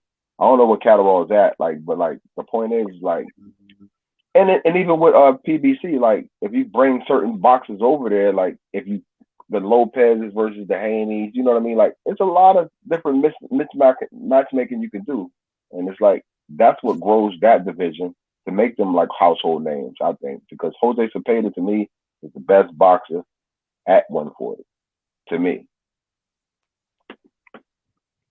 Jose Cepeda is the best boxer at 140 pounds.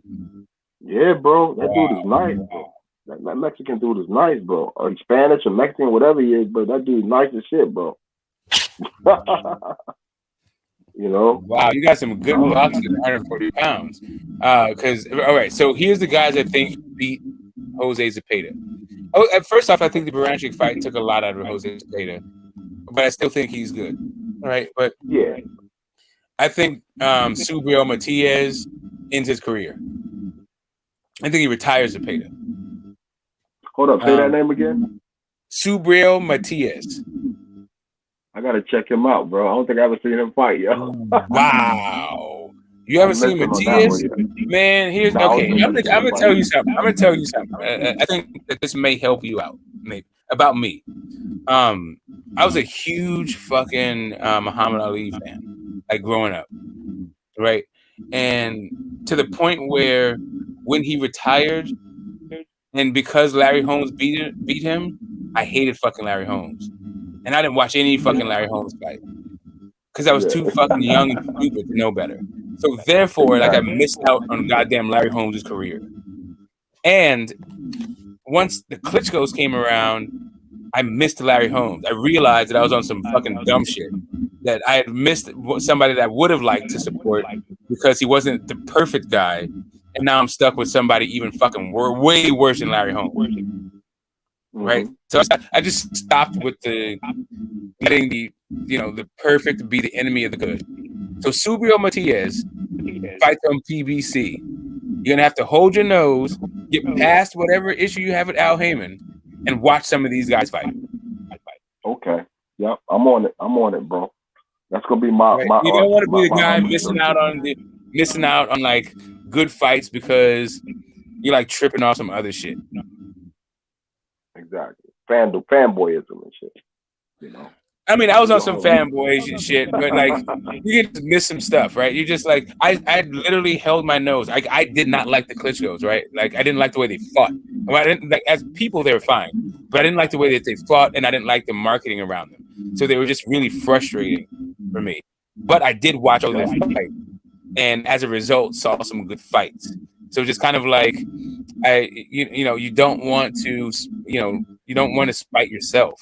You don't want to be the obstacle for like why you watch the sport in the first place, and that's to get good fights, not necessarily to be like to boycott an organization. Like I don't even understand what people like. I don't get it. Like, they hate watch and they try to force people, like try to flex power that they don't have. Like nobody gives a shit if you fucking boycott boxing because boxing is hemorrhaging in the tens of thousands, not because like you as an individual don't like a particular fighter or where a particular fighter moves. But anyway, there are some good fights. Yeah, and people get caught up in like the one person. Like you can't get caught up in the one person because that's what's going to not make your bet go through right because you're not studying like the opponent they fight and you're not understanding like what the skills look like. It's one thing to see like you see the entertainment value, but you got to see like their whole like repertoire in order to say like, man, this guy, if I bet on this shit, like I'm going with him. Like that was my mistake with Wilder. You know what I mean? Like the first fight, I should have learned my lesson. That was a great freaking fight, but nobody can sit up there and not admit that they were stressed the hell out that first fight. I was stressed out because I felt like Wilder was losing that fight. I said, come on, Wilder. Come on, baby. Hail Mary, baby. Hail Mary. Hail Mary. Come on, baby. And I had a fight party in that for that fight because that was the night of Conor McGregor and Magnomedov, but I can't remember his first dude's name. But anyway, it was like a big, like, kind of like combat sports thing. Like, my kids had their friends over, I had my friends over. It was like the whole fight. It was a whole thing. But the fight party was pretty much split. Even between like the casual fans that don't really watch either one of them, they still didn't know who was winning. My middle son, to this day, thinks Wilder got robbed. Jeez, you know what? In that fight. And you know what? And Fury came back and won that 12th round. It was a beautiful knockout. But like, far as building up points and doing the most work, and man, I'll tell you, Fury showed me something. Bro, you cannot win. You cannot win a round because you won the last minute of the round, but you got knocked down in the first minute of the round. That's not you winning the round. That's you winning 1 minute of the round. A 3-minute round. Well, it's a 10-8 round. I get that part. But like, it carried over to the second fight, that 12th round. Because I felt like Fury. Round. You're talking about the 13th round. The 13th round was pretty evenly contested, but I feel like Fury edged it with that power jab in the 13th, and that was like a really telling blow. I felt like the second. I think both the first and the second round were competitive. You could edge it however you wanted to, but the third round, after the third round, it wasn't even competitive. Like, once Wilder got dropped once, he never fucking recovered, and it was just an ass whooping from there on out. I call Fury like the Michael Jackson of boxing, bro. He's smooth with it, yo. He's smooth criminal. Holy fuck! You don't stop, bro. That extended jab, man. That extended jab is beautiful, bro. I called him the Michael Jackson of fucking boxing. Holy shit! Okay, have you ever seen? Okay, hold up. I get it. He got the smooth criminal name and all that shit. I get cool, but have you seen either the Jackson 5 or Michael Jackson live? Have I seen them live? Like, like performing, you mean? Yes. Yeah, I've seen that. Yeah, hell yeah. No, I mean, like, were you there? I'm talking about, were you in the building? No, I wasn't in the building. Okay, then okay. So my the first date I ever had was a Jackson 5 concert, right? So I saw them do their thing on stage, all of the Jackie and Tito and Jermaine, all them dudes, right? Yeah, Tyson Fury had one day in his life. I don't even know, like, even back in the day, whack ass Mike was better than goddamn fucking Tyson Fury. I don't know why in the hell we can't just say Tyson Fury is a good fighter. He's the cream of the crop of the heavyweight division. Probably beats everybody and Wilder in the fourth fight. That don't make him no damn Michael Jackson. Yes, it does. It does, bro. Hell no, man. Look at the Klitschko fight. Like, when he fought Klitschko, he was like, nobody knew who he was. Michael Jackson back then, bro. Like, when he beat Klitschko. Listen, I got one word to say. He danced around that motherfucker boy. I tell you, man. If you think Tyson Fury can be compared favorably to Michael Jackson, you need to beat it. Oh, yo, you right. I am kind of fanboy and hard. I just like his skill set, man. That's a great skill set he has. He uses his weight well, and that's the thing. Like, Wilder just took on a giant. He, nothing to take away from Wilder. Like, he gave us like the best years, of boxing. But you got to be honest with yourself. He fought the wrong dude, bro. He fought Goliath. That's what he fought. Listen, I will say one thing about Tyson Fury and Michael Jackson is they had some controversial gloves. The glove thing. You know what, Smoke? Okay, and I always go back to this, and I'm gonna reiterate this. Okay, the first fight, Wilder fought Fury. Second fight, before they fought the second fight, why wasn't let's call him for what it is, Mark Breland and the other guy, JD, talking about this stuff? They should have been studying tapes. because everybody reverted back to the first fight with those gloves. So why these guys aren't doing their homework when they basically and they take a second fight and they get mollywopped? Why are they not doing their tape and studying what the hell Fury did wrong or what Fury cheated about? See, that's what I have a big problem. Because they thought they felt like a lot of people get superstition and God mixed up, and he felt like if God was with him, then who can stand against him? Not taking the game serious, oh, you mean Wilder back in his delusion? Say again? You mean like Wilder back in his delusional state, thinking like that, God just didn't want that for him? Because that's what I'm starting to sense what you're saying. Like, it was because of the power that. If all you care about is God, then everything that happens is attributed to God, right? So therefore, you have no responsibility to check the other fucking person's gloves because God meant it for it to happen. Hey, how about this? Get some competent people around you. Not just leave it up to God. Like God is telling you, hey, why not instead of like looking at it as in like everything is attributed to God? How about this? If everything is attributable to God, why isn't your lack of attention to detail a God thing?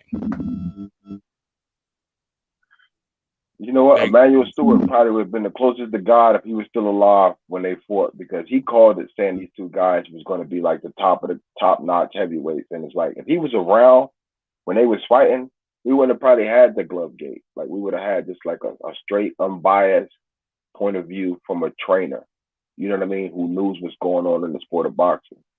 He could have made sure that fight would have got the right, instead of negative energy, it would have got positive energy, because he would have called it for what it was. He would have said somebody like the corner fucked up by not checking the glove. He would have said that instead of all of us. They're really going in on this whole like Michael Jackson. They really, the chat is they know it's true. They know it's true. With the Michael Jackson Fury thing. Fury can't sing very well. All right, this brings me to a really interesting. I mean, a place that I don't feel comfortable talking about, but hell, we're here. What do you think of Deontay Wilder's song? The auto-tune track, date night with the wife, the song and the video. What do you give it?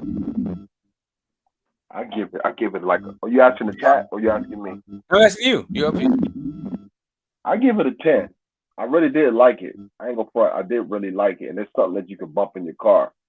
But I do know what it was. It was auto-tune.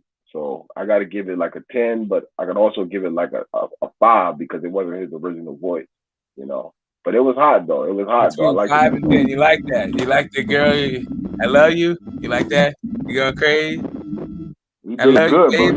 Make me go crazy. He did it big, bro. He kind of redeemed himself from getting his ass whooped. Like, if you ask me. There it is. You feel I became a Wilder fan again because of that song. That song was hot, yo. I ain't gonna front, yo.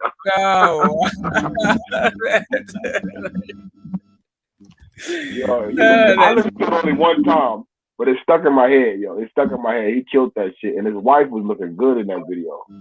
I give him that shit, yo. That shit was fire, yo. Yeah. Yeah, Mr. Pads, I'm more with you. Like, listen, I'm glad that you said what you just said, so that I can come in with my what is it? I will call it my music snobbery. I wasn't checking for that shit. Listen, I played it for people, and I was surprised at the reviews. Like, people really like that song. I literally didn't do it. I didn't say anything about that song because of my reaction to it, and I don't want to just come across as like some, overly critical fucking snob, right? But that was not my joint. Hey, will you put your mic on mute for a second, Ron? You're getting some bad feedback. Oh, my bad. It's all good. But yeah, man, I felt like if Prince can make like 300 albums and leave them shits in the vault, then you can leave like serenading your wife on date night in the vault. Like you can make all that shit if you want. You can be a rich dude, make a video like and all that stuff. And I don't need to see you having bubble bath time with your wife. Like I'm not checking for that shit. I'm not checking for the heavyweight champion of the world like dancing and like auto tuning. I mean, and like saying that like if you're gonna do that shit, like do something you must have forgot. I don't know, like Manny Pacquiao singing like those karaoke songs, like drunk and sentimentality. I mean, it is what it is. To each his own. But yeah, that's not my cup of tea. I'm not checking for that shit. Not at all. You know what? That's his he being whipped song. He whipped by his girl, just like he got whipped in the ring by Tyson Fury. So he redeemed himself with the song because that was kind of like real life. Like he's saying how much he loves his woman. Right. So here's the thing. I don't mind. I don't actually mind that he made the song. It's just I mind that I heard it and he's still alive. Like that should have been some like post-mortem release so I could like see. Oh yeah, he could, auto tune. But yeah, it's a good thing he kept that shit in the vault. But then again, what do I know? This is just my thing. I never liked Lady Gaga. She made $1 gazillion. People love her all over the world. Like whatever, it is what it is. Yeah, like you can't compare like Shakira to Lady Gaga. Like Shakira got her hands down beat. You know what I mean? Like yeah. Of boxers who did music. I mean, I don't know if you've ever heard George Foreman sing. That shit's tough. That's tough to listen to. Manny Pacquiao is fucking unlistenable for me. Roy Jones, of course, is the GOAT. Yeah, that's the GOAT. He the GOAT when it comes to music. Yeah, the music guys who the music and box. I think he's the GOAT. I think actually Wilder's song might be number 2. That first song wasn't though. That first song he came out with wasn't. But like he did redeem himself with that second song. Oh, he's got 2 of them. Oh, I don't know about the first one. I just know about date night. Nah, he got another one before that, and it was like in the studio that he did, and it was like, oh yeah, all I need is one hit from you, oh girl, you know it's true. You gotta go. Like, he was that boy. So he's just in the shower tearing it up. That's what's happening. He's in there like fucking and singing, and then he just felt like, you know what? I need to show the world that like how my bathroom game is on fleek. He perfected his auto tune. That's what he did. The second song, he hit it out the park, But he perfected his auto tune. The second one. But yeah, it's like number 2 as far as boxers go. As far as songs, and raps and shit. Yeah. Shit up, smoke. Who do you think? Who do you got? You got Wilder in the Fury, Wilder versus Fury, Wilder versus Usyk. Who do you got winning, and which fight would you rather see? What's up, Buck? How you doing, baby? Yo, I'm at work right now, man. But I would like to say this though, man. Fuck BLK Prime, man. That shit janky as shit. Why the hell would y'all put trust? One second, Buck. Hey, Ron, would you put yourself on mute? Like you got really bad feedback. I'm gonna go out and come back in because it must be that. That's what's up. Peace. I'll let you back in. Go ahead. All right. Sorry, you were saying, Buck. Yeah, I was saying, man, like fuck BLK Prime. That shit janky as fuck. How could people put trust in that shit when Showtime been around all this time in boxing, man? I don't trust BLK Prime at all. We never heard of them. Just because Adrian Broner came over, that shit means nothing at all, bro. Yeah, you want AB to represent your company and shit. This nigga been in and out of jail, been making bad decisions his whole fucking career. And y'all saying that, oh, this is like a new wrinkle in boxing. This gonna be a new thing in boxing. Man, this shit about to be a scam, bro. Y'all don't even know Bud Crawford about to get his money for real. Come on, man. I'm sure Bud Crawford got some money already, right? The question is, going to get the rest of the money. Yeah, that's true, man. That's true. I really don't know, man. You know, I can't really tell you what's really going on at the end of the day. Well, I think it's very telling that Frank Warren demanded the entire purse up front. Frank Warren doesn't trust him, so why the hell should we? Yeah, exactly, man. Exactly, man. You know what I'm saying? It's And like, like oh, I'm just yeah, man. go ahead. We all wanted to see that fight, man. Everybody wanted to see it, man. You know, everyone. Just me personally in this situation for a while, I've been looking, man. You just can't. I can't blame Earl Spence. I can't, man.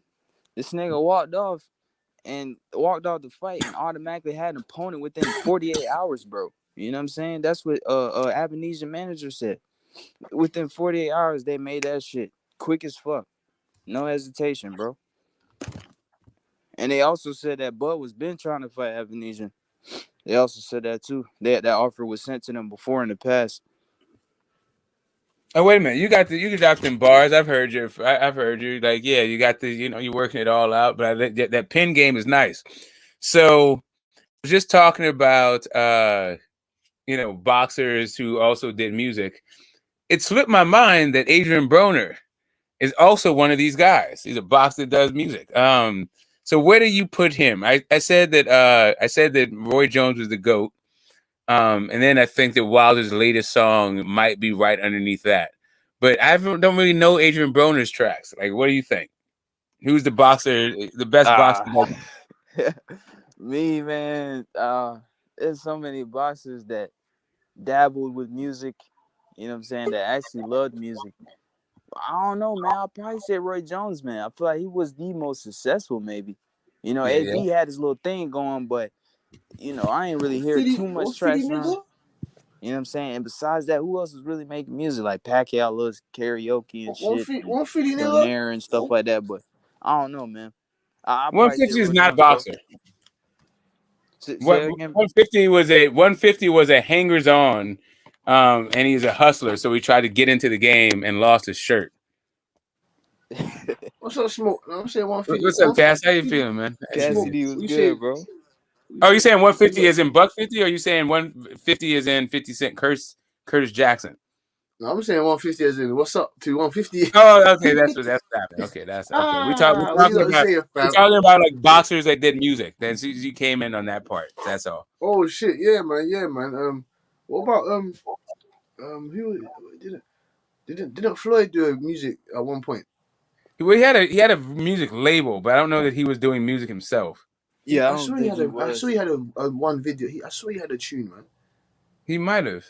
He might. Somebody else was talking about it, but I don't know. I'm sure Floyd had a music. He had a rap video, like I'm sure he did. And I see what you lot seen Wilder's music video. Yeah, that's what. Yeah, we talked about date night at the Wilder house, being broadcast for all to see. Yeah, that definitely came up. But I will say that Money Team, like that song that they were playing for the Conor McGregor, like the build up, that was kind of nice. Money T. That's kind of fire. I gotta give it up for that one.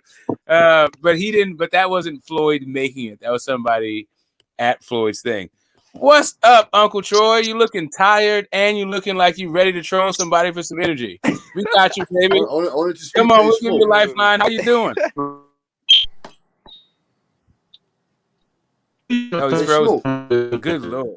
OG Smoke. Yeah, what's up, Cass? I've been hearing that. I've been hearing that. I think he's the CEO of the BLK TV Prime. I think his name's Dion or something. You're talking about Desmond. You're talking about your fellow Jamaican. You're talking about the Jamaican guy. I'm sure it's probably one of Troy's cousins, right? Mr. Hustle. Hey, hustle too hard. He's hustling hard in the bit. This Uncle Daz, he's putting it up. Hey, Troy, I think your connection's bad, bro. I think your connection's bad. Drop out and come back. You're like frozen and breaking up. Come back. Yeah. I got you. We need the big fights, man. We Yo, want so big fights. who is the promoter for this shit, man? Is it It should really be Blue Frank Blood, Warren, man? man. Aha, Frank aha, Warren. Is it It should really be Blue Blood, my Frank nigga? Warren. I don't think it came from aha. Yeah, no, nigga Frank that Warren came has not said that he's the promoter of this. Frank some Warren, nigga that came from YouTube is the promoter. Nah, I don't believe that shit, man. I'm sorry. yeah, Listen, that's what I'm saying. Like, he's the who, promoter, nigga. who is the spokesman for BLK Prime? That's what I'm trying to figure out. See, get the smoking them. They did their research and this lady came up and they still can't even find a real fucking promoter, man. So No, the lady was just the she. So I just went to the very first thing. Right, I'm you know what? I'll give it a breakdown for all who don't. Right, so just so they can get it together. Now let's see if that helped Troy. yeah, I'm sorry. Yeah, that wasn't the promoter, Smo. Yeah, I remember you were saying that. She was That a was part like of the BLK principal. Prime, and she's a COO. She was a chief operating officer of BLK. All right, so I'm going to do a little bit of corporate structure for the uninitiated. Hey Troy, you're. I'm not sure what's going on with you right now. Yeah, you got echo, bro. You got echo Can you hear bad. me? I can hear you, but you're bad. So just put yourself on mute for a second, and then I'm gonna go on mute, and then while I've been you on talk. mute this whole time, Smoke. I've been on mute. Well then whose audio is that then?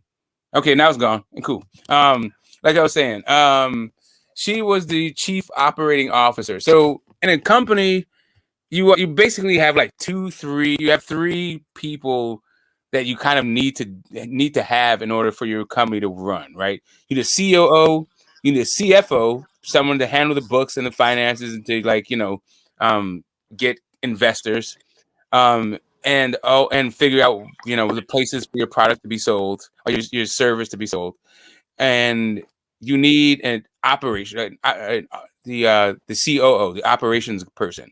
And the operations person is the person who makes sure all the bills are paid, that you have the phones you need, that they have the best plans, insurance, payroll, like basically all the infrastructure for your business is handled by your chief operations officer. That's what she was. But she wasn't just the chief operations officer, which is a hell of a fucking job. She was also the head of marketing. So if you're in a company where the COO needs to also be the person who handles the marketing, you're talking about a really small company. Those are really two tough jobs that you need to dedicate your entire day to figure out like how to make this stuff work and how to make it go. Because you can't be like in the middle of a marketing campaign and have to fix payroll and the phones and the lights go out. Fuck, dog. You know what I mean? Yeah, right. hell yeah. But not only She's that, doing both jobs. But not only that, she's like the media contact person. And I just found that shit out on Monday. It took me from Monday to Friday to find out not the entire corporate structure, but the corporate structure that is listed. There's like 6 different people, 3 different companies. What about these investors from Silicon Valley? What about these investors? Yeah, the Silicon Valley EFC doesn't exist. So then that's bullshit. Yeah, that's bullshit. So where they? Oh, fair enough. I thought I heard about Silicon Valley investors. The money's real and that. You get me? Yeah, right. So if you say Silicon Valley investors, that sounds real, right? That sounds real as fuck. But yeah, that's why you do a search for like the group, right? Listen, it sounds real as fuck. So get the smoke. The real question is, right? Fuck Bud Crawford make his 10 million. I understand that. We're not pocket watching. But my thing is this: will the fans get their money though? No, okay. I don't think Bud is getting 10 million. I don't think he's getting 8 figures. At least 10 million. Not 10 million on the nose, but at least 10 million. I don't think he's getting that. I think he's going to get. I think the best bet, the most logical thing at this point, is that Bud is going to get whatever money they gave him, and they're not going to make this fight. They're not going to be able to. But for fans, let's say that I'm wrong. They do make the fight. And for fans, it's just janky as shit because the stream crashes or something like that. Yeah, then all you do is call your bank and say it's a fraudulent charge and get your money back. Like that's actually the move, right? Like if all things being equal, like if you just don't get the service that you actually pay for, just call your bank. Don't pay for that shit. It's getting bumped, man. It's getting bumped, man. Yeah, that would seem the most logical thing, man. Yeah. It's getting bumped every fucking day. Yeah, like the fact that it was on BoxRec on Monday and it's not on BoxRec on Friday. For an organization like this, nah, you're not, like, nothing that I've seen so far reassures me that they're able to pull this fight off. I even seen a video. Bob Arum was saying that Bud Crawford shouldn't have done that shit. No, fuck him, man. Fuck Bob Arum, man. Fuck that. Fuck him. Fuck Bob Arum, man. I know that you know with it though, Cass. No, fuck him, man. He's a pussy. He's a pussy. Who's the pussy? Who talking about? He don't make no sense, Bob Arum. I'm gonna get onto him as well, boy. He's been talking The about options though, as far as getting a letting out a fight. couple secrets. He's been letting out a couple secrets lately. You get me? Because he's getting to that stage now where he's leaving the game soon. He's out of it soon, so he's letting out all the little secrets here and there. You get me? Talking about Lomachenko ain't ready. Bob Crawford. It's unfair what he did. It's not unfair what he did. You get me? It's unfair what you did. You didn't give him the facts, you punk. You little fuck. You didn't give him the Manny Pacquiao fight. What happened to that? That just disintegrated into thin air. The Pacquiao fight. The fuck out of here, man. You lied to him and told him that he's going to give him the facts. You didn't give him nothing. I'm tired of us getting lied to, man. We getting run around as donkeys, man. You got OGs that smoke having to OG smoke having to do the groundwork to find out what's going on between these fraudulent companies and these fraudulent people, man. I'm tired of this shit. Give us what we want. Give us what we want. Facts. We need the fights. Doesn't that sound like We need me? We need the fights. We Hey, need the big fights. Okay, so what sounds like you? I'll tell you exactly what sounds like you. I'll tell you what sounds like you, Troy. The problem with boxing is they don't build up these fighter profiles anymore, so nobody knows them or cares about them. That's your argument. No, I don't have an argument. I'm just saying he's basically echoing. But okay, back to Crawford. As far as him fighting this guy, what was his options once the Spence fight didn't happen? Did he have any more options than to fight this guy or that guy or who else? Boots. Yeah, so Boots. wait. Let me ask you Are you sure about that? Boots is number one contender. Yeah, are you sure about that? 150. Yes. So I'm sure about that. Wait, Smoke. Let me get this confirmed. Quickly. So everyone's saying that Crawford could have fought Boots and Virgil. So then, how? I don't know about Virgil, but I do know about Boots. So how is it he could have fought Boots if Boots is with Showtime Espinoza? You can't make a deal with Espinoza about Errol Spence. So he's now gonna go, all right then, let me chat to you about your other fighter, Boots. Let me get a fight with him like that. You can't make a deal with Errol Spence and Espinoza and those guys, but he's gonna make a deal with what? No, Espinoza and Boots. And Stanionis, Richard Schaefer. Go ahead. So Boots is not exclusive to Showtime, and he's also not even PBC. He's like Cameron. He's with like Cameron Duncan, and he's also not exclusive to them. He's on PBC's cards though. He fights PBC's cards, but PBC. All right, so but people get this thing mixed up. PBC is a production company. What PBC does is they put on television shows. That's it. What Al Heyman is a manager and an advisor, but he only manages some people. He advises other people. I think Al Heyman's more than that, boy. Because Al Heyman's just an advisor. He's an advisor. No, let me just finish. That's why bro. This is why you get confused. This is why you get confused, because when you hear what's going on, you just go bullshit. What's happening is that people think Al Heyman has his hands in every PBC fighter's careers. He doesn't. Al Heyman doesn't have shit to do with Luis Ortiz's career. He's not his manager. He's not his advisor. He's not his promoter. He's just a guy that fights on PBC cards. You know what I mean? It's a TV show, but like a TV show, they have dates, they have time. People are saying that you can buy time on a PBC show.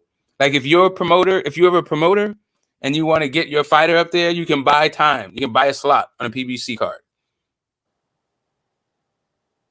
It's like that. They're running a television show. They're not like some guys are managed by him. Some guys are advised by him. Nobody's promoted by him.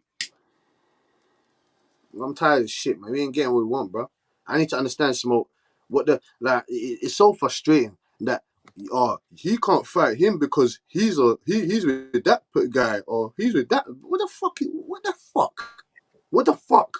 When did that start becoming a slice into the cake? Because Wilder fought Fury on a joint promotional. That's what I'm saying to you. They're picking and choosing when they want to fucking run us around like donkeys. I'm tired of it. When are we gonna get a fucking big motherfucking fight? A big fight. Don't tell me about all this other. Oh yeah, man, we got this. Yeah, we got Charlotte. We got this. I'm not even talking about just the PBC though. I'm talking about all of them. Top Rank, the Zone, Match Room, all of them. The only one that I'm not really gonna get onto is Pro Bellum. You get me? Because Pro Bellum just, you know what I'm saying, they're trying to find a new You're talking about revelation. the They're trying ones to that find a have. new revelation You're into talking their about the ones fighters. with deals. You're talking about the ones with distro deals. Are Listen, the ones who have distribution, like the ones with Showtime, the ones either with the Zone, the ones with Top Rank. All of those guys are siloed off in their own little deals and not tripping off with the other people. Yes, that's one of the issues with boxing right now. One of the big issues with boxing. like, what the fuck, fam? How's Floyd Mayweather saying things like, I don't believe in making any other promoter rich. We don't believe in making any other company money. But then he's going to fight on the fucking DAZN. He's going to make the other company money. It doesn't make sense. Can someone explain that to me? Because he's a hypocrite, Cassidy. At It the don't end of the make day, sense. Mayweather don't give a shit. He's getting paid and he's gonna have that spotlight on him. That's the only things he care about. He does not care, bro. He definitely went back on his word because he don't give a fuck. That's why. He don't care what no one thinks. He don't care what no one say. That's Mayweather, man. I'm not even surprised he went to the zone. Fuck, man. Okay, you don't want to be like. I mean, I hear you, bro. It's a good story that the guy from Tidal, but like what you said right here, like fam, I got to tell you, this doesn't make any sense. Investing in him in Silicon Valley, like what? They went to Silicon Valley and gave him some money? Like that doesn't make any sense. He invested in him in Silicon Valley. What does that mean? Just like my guy Get the Smoke said, Mayweather's a can at this point, and he's fighting cans. We're not watching that shit. There's no point, bro. He's not in boxing no more. He's a retired boxer, just getting money, man. That's all it is. How the fuck is he saying? Thank you. I'm That's making what all I've this been money, saying. and That's what I've been you saying. fighting the tough fights. I'm fighting the easy fights. Yeah, yes, Mayweather's a whole fucking can out here. I wouldn't pick him to beat anybody. Nobody. Listen. Exactly. The credit that I give him is that he's his own self-made man, and he's punched his way to that. Like he has the right. No, I'm talking about as a boxer. I'm not talking about as a human being, as a career. I'm just talking about as a boxer right now. I'm saying like I think Boots would beat his ass. I think Jamal James would beat his ass. Like I don't like guys I don't even give a shit about. I think would beat his ass. Like the dude's a can. I don't think those guys will beat him. I think the top. No, I do, but I do. That's what I'm saying. Like the guy that he just fought, touched him. He owed his shit now. Nah, like he's classing all that shit. Young no more. No, listen. 150 and Smoke. Floyd can't go 12. Floyd, listen, 150 and Smoke. If Floyd said fuck this, I'm back into prime time Floyd for one fight or whatever training camp, or he's gonna fuck those guys up. Those B class guys, he's gonna fuck them up. Come on, man, he ain't taking this shit seriously. No, he will fuck him up. Listen, I think that he will fuck him up for like 3 rounds, but I don't think he has 4 rounds. Floyd Mayweather's he can't run with these young bucks. He can't do it. No, not the top echelons. Not the top echelons. No, I'm saying no. When I say young bucks, I mean active fighters. Like that dude is a retired those guys up. I'm talking about active fighters. As long as you're young enough to be fucking active, like listen, he's getting the dub. Floyd's getting the dub somehow. I'm telling you, he's getting the dub. He'll dodge his way to a victory somehow, or trust me, he'll wipe those guys. I'm telling you. Listen, I think if he fought one of these like young lightweights, he might be able to do something with those dudes. Right? He might be able to do something with Teofimo Lopez. But I don't think he can do shit with any of these welterweights. They're too fucking big. He'll give Keith Thurman a run for his money right now. He'll give Keith Thurman a run for his money right now. Hell no. Yeah, for 3 rounds, maybe. Bro, that Japanese dude was touching him up. That Japanese dude can't fuck with nobody. No, but Floyd was joking. He's not taking this seriously. He's laughing. He's laughing. He's seriously 43. That's what he is. If you pay Floyd 100 million or 80 million or whatever the fuck it is, and you got him in training camp, ready for Keith, ready for standing one of those guys, he's gonna do what he needs to do, and he's gonna get the dub. I'm telling you. I'm telling Listen, I'm not buying it, not literally and not figuratively. I don't buy this narrative, and I'm certainly not buying the fight. Look, Cassidy, man, Tom catch over everybody, man. Shit, I thought what's the name was gonna be Ugas, Pac-Man, but he look old as shit, man. It's the truth, man. You know, it's gonna catch over everybody eventually, bro. Mayweather, I don't think he'll be any young guy right now, man. It doesn't matter who it is. No, he'll fuck. He's a Listen, retired boxer. I think nah, he- listen, The ring for so all those long at guys this destroy point. him. All those guys He can destroy get him. those. He can get the small guys. He can get the young little dudes. Like, he's But not those 47 pounders, hell, fucking no. I think Like, come on. He listen, could be like, look at Maurice Hooker, man. He'll beat the shit out of Maurice Hooker, man. exactly. That's what I'm saying. You need a whole fucking can out here. It'd be a can. Maurice Hooker's not a can though. You know what I'm Maurice saying? Hooker is a entire fucking can. No, he's not a can, man. Someone like what's the man's name that Did just you retired? not see that whole like? Figueroa. You didn't just see Figueroa is that a can. last Blair the Flair Cobb fight? You didn't see Maurice that? Hooker's Figueroa too is a old for can. him to fight. He's fighting high school kids. He's too old. He's too old for Floyd. Thank you, Troy. Exactly. He's fighting people that are not even fighters, man. These niggas are not fighters. That's what y'all gotta realize. Like Deji ain't no fighter. That dude's a YouTuber, man. He's the same thing as Jake Paul. Oh my god.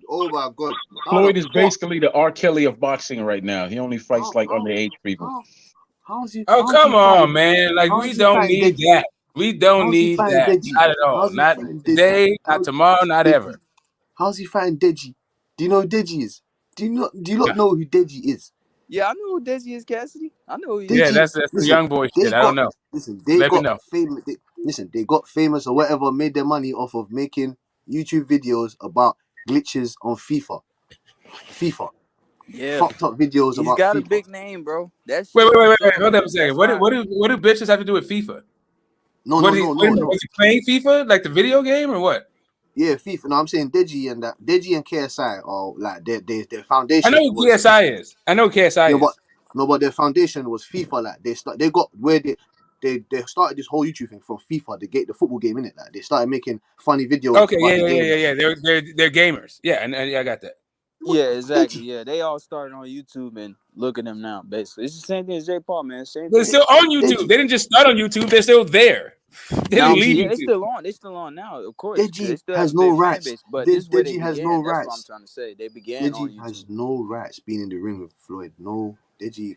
I don't even that. Oh my god, I can't. Now this is daylight robbery from Floyd. Daylight robbery. How are you fighting Deji? I mean, it's not really robbery. Like, it's really like, man. Deji don't even have a boxing license. Hold up, bro. Like, listen, I have a daughter, and she had some really strange like interests like growing up. Like, I was never into no fucking, first off, my daughter's black, right? So I was very surprised when she got into like K-pop, right? So like throughout her teenage years, I was driving her to all these goddamn K-pop concerts. It is what it is. The kids like what they like, and fuck it, the parents are gonna pay for it. I don't think it's robbery. It's just like entertainment for the fucking people. And that shit ain't entertaining to me. I didn't stick around for the K-pop concert. Drop her off with their little fucking friends and all that shit. But yeah. Yeah, I don't think it's a robbery. I think it's fine. It's just like not boxing. Like the dude is not Smoke. a viable. Floyd should not be guy. in there. Deji should not be in there with Floyd Mayweather. At this point, yes, he should. No. He needs to stay At fighting this point the in real the game, YouTubers. like Floyd right now. Okay, here's what I'll say. Here's what I'll say about Floyd. Floyd is fucking up as a promoter, and what he should be doing instead of fighting YouTubers for some more fucking like pennies, he's supposed to be a goddamn billionaire.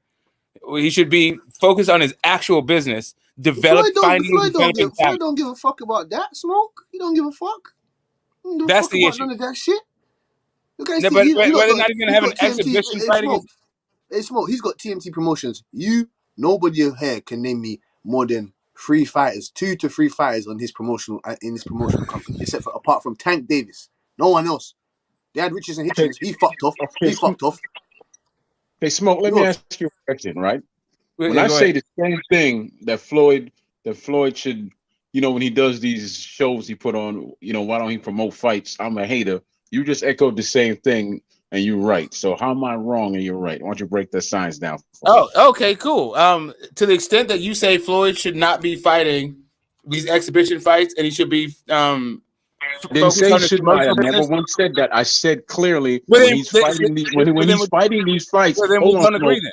then. Hold on, Smoke. I said when he's fighting these fights, he should also he should, because he's a promoter. Why don't he bring his fighters up, you know, and promote them and put on a whole card? So, you know, as Floyd is the headliner and he's the promoter and he got his fighters on the card instead of his day guard. Okay, so you're saying something different than what I'm saying, and I've never called you a hater for what you're saying or for what I'm saying.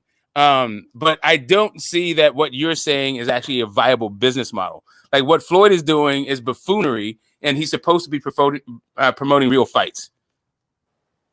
Well, you're forgetting though, man. I swear he's got NASCAR. He's got like fucking 20 different properties.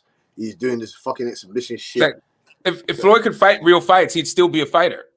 But he's not. He's fighting exhibition fights. So let him, to the extent that his exhibition career is flourishing, it seems to be at the detriment of his actual promotional business, who's bleeding fighters that you just said, and they only got Tank, and Tank is either all the way out the door, or at least 1 foot out the door.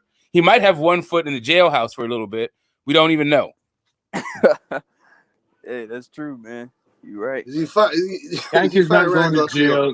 Is he fighting Ryan Get Garcia? off. He's not going to jail. Okay, thank you. He's fighting him or not? They could fight Cassie, but that's the thing. Like I've seen people posting that shit saying that they agreed to a catch weight at 136, but everyone's forgetting that they ain't read the bottom half, bro. It still said that they still having problems fighting promotion, bro. I mean, to put the fight on the broadcast and shit.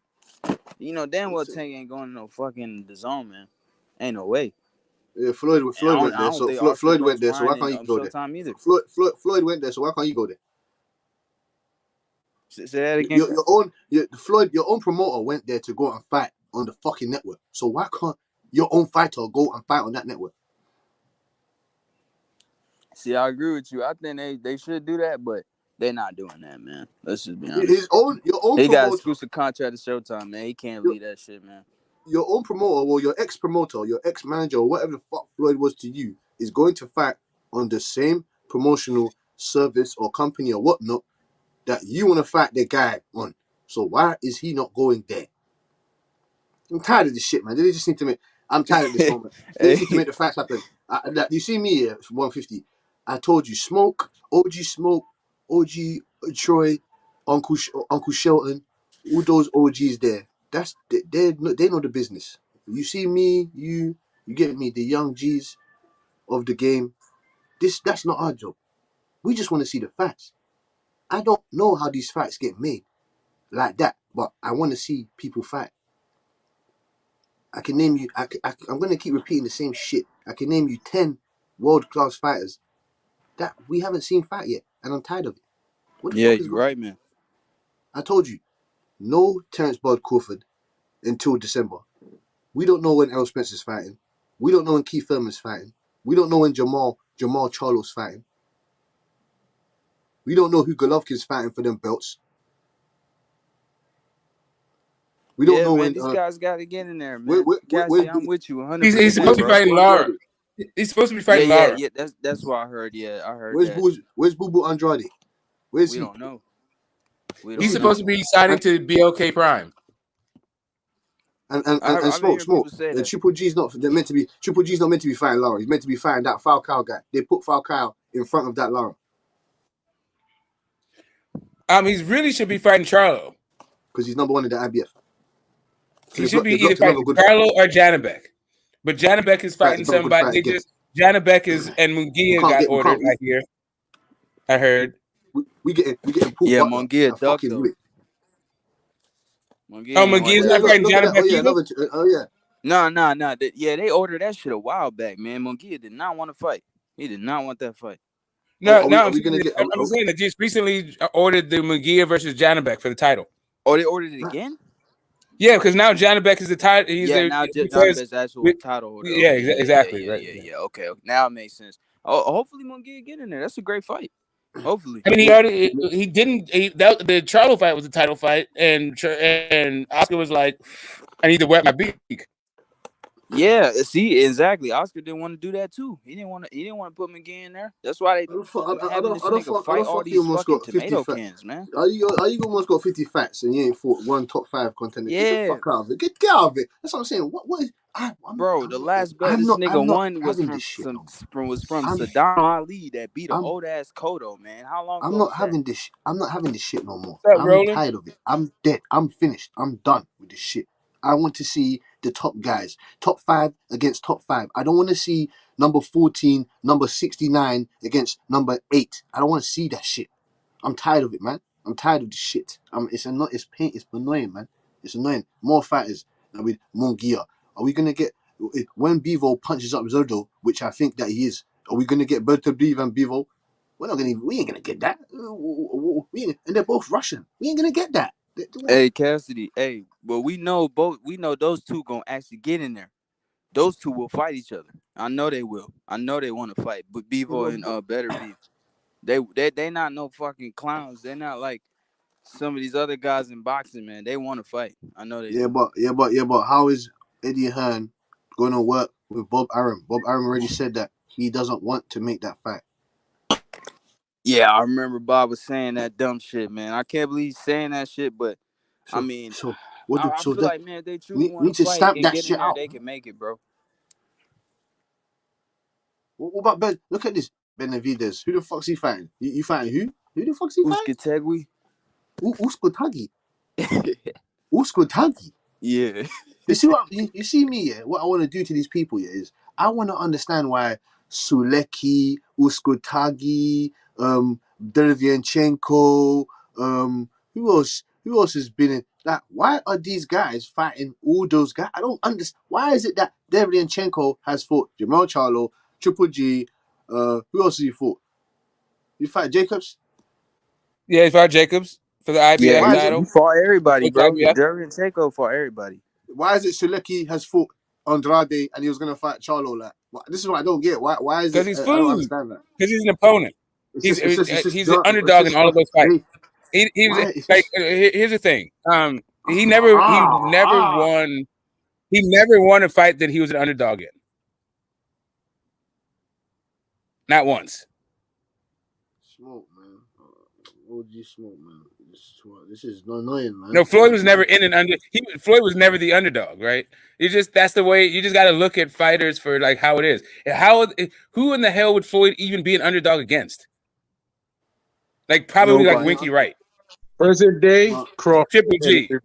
Everybody in the top 5. Yeah, I mean everybody ranked. You don't even go top 5. Like I don't think there's a ranked welterweight that Floyd Mayweather can beat. No, trust me, Smoke, man. Don't be silly, man. There is, man. Trust me. You're underestimating his greatness, man. I'm telling you. Them guys. I'm not underestimating his greatness. Floyd Mayweather, Tom Brady, fucking Cristiano Ronaldo, LeBron James. All those guys, man. They're cut for. Them guys are different mutants. They're mutants. I'm telling you, man. I'm telling you.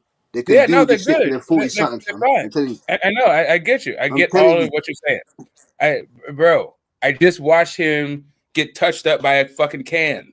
Now, I know that, but he did not. Do you really think that he went training camp? Like, he was eating most of the pizzas before the fight. Like, do you know what I'm saying? Okay, so I saw him in the Berto fight in 2017. I then saw him in the Conor McGregor fight, also in 2017. Also, I saw him, but the last one I saw him in the Jake Paul fight. And that was fucking atrocious. Was absolute. I don't understand why you think I'm underestimating greatness when I'm looking at fucking trash. Uncle Smoke. You see the opponents that he just named me. They are not top tier A caliber fighters. Correct, because he would get his fucking head knocked off, bro. You can't flip that. No, so I'm saying to you that he did not train to the standard because I think that Floyd Mayweather fights to his caliber competition. You get me? Like if he gets in there with someone great, he's gonna. You get me? He's gonna. I'm saying. He's gonna be Floyd, bro. Yeah, he's gonna. I also remember Manny Pacquiao. He's gonna. I could go all the way. I could go back 7 years. Like This dude is washed, bro. He's beyond he's washed. washed. The whole fucking can. He's a can, Cassidy. He is, man. Don't kill me. Don't forget. He's a Pac-Man's a can too. Do you All want these me to guys go? cans, Do you want me man. to? They old as Do shit. you want to relive when fucking Floyd was fucking great in the ring? Do you want to go back? How far we have to go back to see that? No, the last time he was Floyd, like actually Floyd was against Canelo Alvarez. After that, he wasn't Floyd. It's like, come on, man. He was a can from them. That's a decade ago. Yeah, Well, You don't just flip that on with training. Well, like Floyd said, when you do what I do, when you do what I do in the sport of the game, What I done? When you do what I done, you get to pick your opponent. You get to pick your opponent's. You do what you want. Do what you want to do. You know what I'm saying? So, I'm just saying. It sounds like you're talking about like 20 opponents ago. Yo, Mayweather at the press conference with his last He's shit. like 30 his and last 0. fight, he was like, he said, "I'm the best." He said, "Man, y'all gonna have to put everybody in the ring with me, man." He said, "I'm the best." That shit was funny though. I ain't gonna lie. But nah, he's a can, man. Cass, these old as shit. He's washed. Pac-Man washed. These guys are washed. These are just legends in the game, just fighting still, man.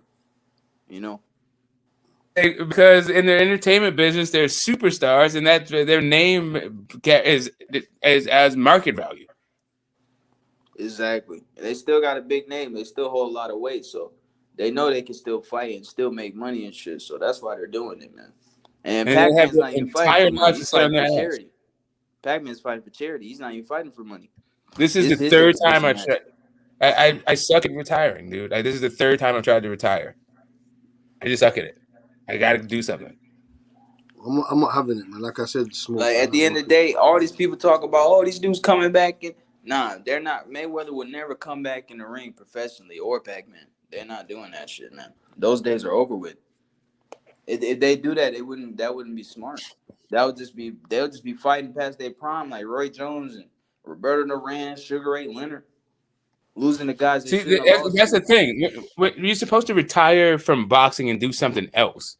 And what this dude did was literally do something that like 20-year-olds would do. Like this, like he bought a strip club, bro. Like for real. Like it's kind of like, are you for like you're a billionaire? You mean to tell me that the best thing you could come up with is a strip club up the street from your house as a business? For real. Like this dude doesn't know what the fuck his life is about. Like he just like what. And he doesn't know how to not box. That's what I'm looking at. It's like stop with the like he's really good and all this shit. The dude was forced into the ring. That's the only thing he knows how to do, and he can't turn that shit off. He cannot retire. He's supposed to do something else. Andre Ward is a retired guy, but he's broadcaster, right? He's a retired boxer. He still does more shit because you have to be active. He's too damn young to sit on his hands. No, man, why can't Floyd come and fucking do some broadcasting, man? Why can't he fucking come do some analyzing? Because if you just sit on your fucking ass, man. Come do some analyzing. Come fucking do some shit, man. When are we ever gonna see Floyd with a fucking headset on his ass and behind the desk, man? With like Sean, when are we gonna see? He can't be a broadcaster. Can we get Floyd? You know, can we get Floyd to commentate? Can we get Floyd to commentate? You don't want him to commentate. All you talk about is himself. You literally just mocked his way he spoke. Them Silicon Valley investors got enough money to pay Floyd. You know damn well Mayweather will be the worst commentator of all time. That nigga all he be doing is talking about his own fights. That'd be funny. That'd be so funny. That's it. The entire time.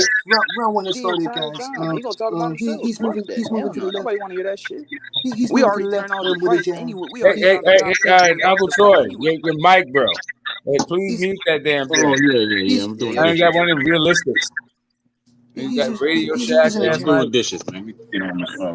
Okay. We already put the fights on mute, bro. Why would we want to hear Mayweather talk about himself? Round one has started. He's moving to the left with a jab. He's coming on the inside with a jab. Trying to level down his opponent. The kid, he's a hell of a fighter. Everybody knows I should have got a UD against Canelo. Like I would have been more explosive in this round. You know what I done to Diego Corrales in round one. Don't you remember? don't you guys remember? You saw what I done to him. Listen, Floyd Mayweather is as bitter about the Canelo Alvarez result as Carl Froch is. Like, he's as bitter in a win as Carl Froch is in a loss about Andre Ward. You fucking injured Ward. If you say like Warden or Warding, like anything that sounds like Ward, right? Like a ward of the state, like he's still like like his face turns up. He's got like you just smelled a fart, and he starts talking about like the ugly side of boxing kind of shit.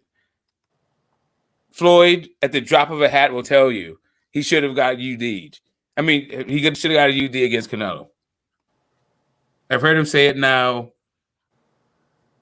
Damn it, I think every year since that fight happened.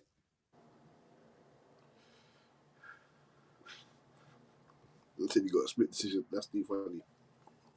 I get a split decision and you win every round. Yeah, I think it's a majority draw. I think somebody called it a draw, so you got like a majority decision. Not a majority draw, but a majority decision. They get a majority decision and you won every round. Yeah, he was. Yeah, that was a schooling. I feel like he just lost a bet. It's like it's like passing the whole test, 100 out of 100, and then they come back and tell you that, oh no, you got 95 out of 100, and you go, how did I get 95? I didn't get nothing wrong.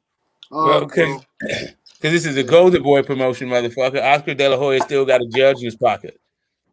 Now what? Say something about it. You've been talking all that shit. I didn't like how you embarrassed me in the lead up to our fight. You already just beat my young phenom.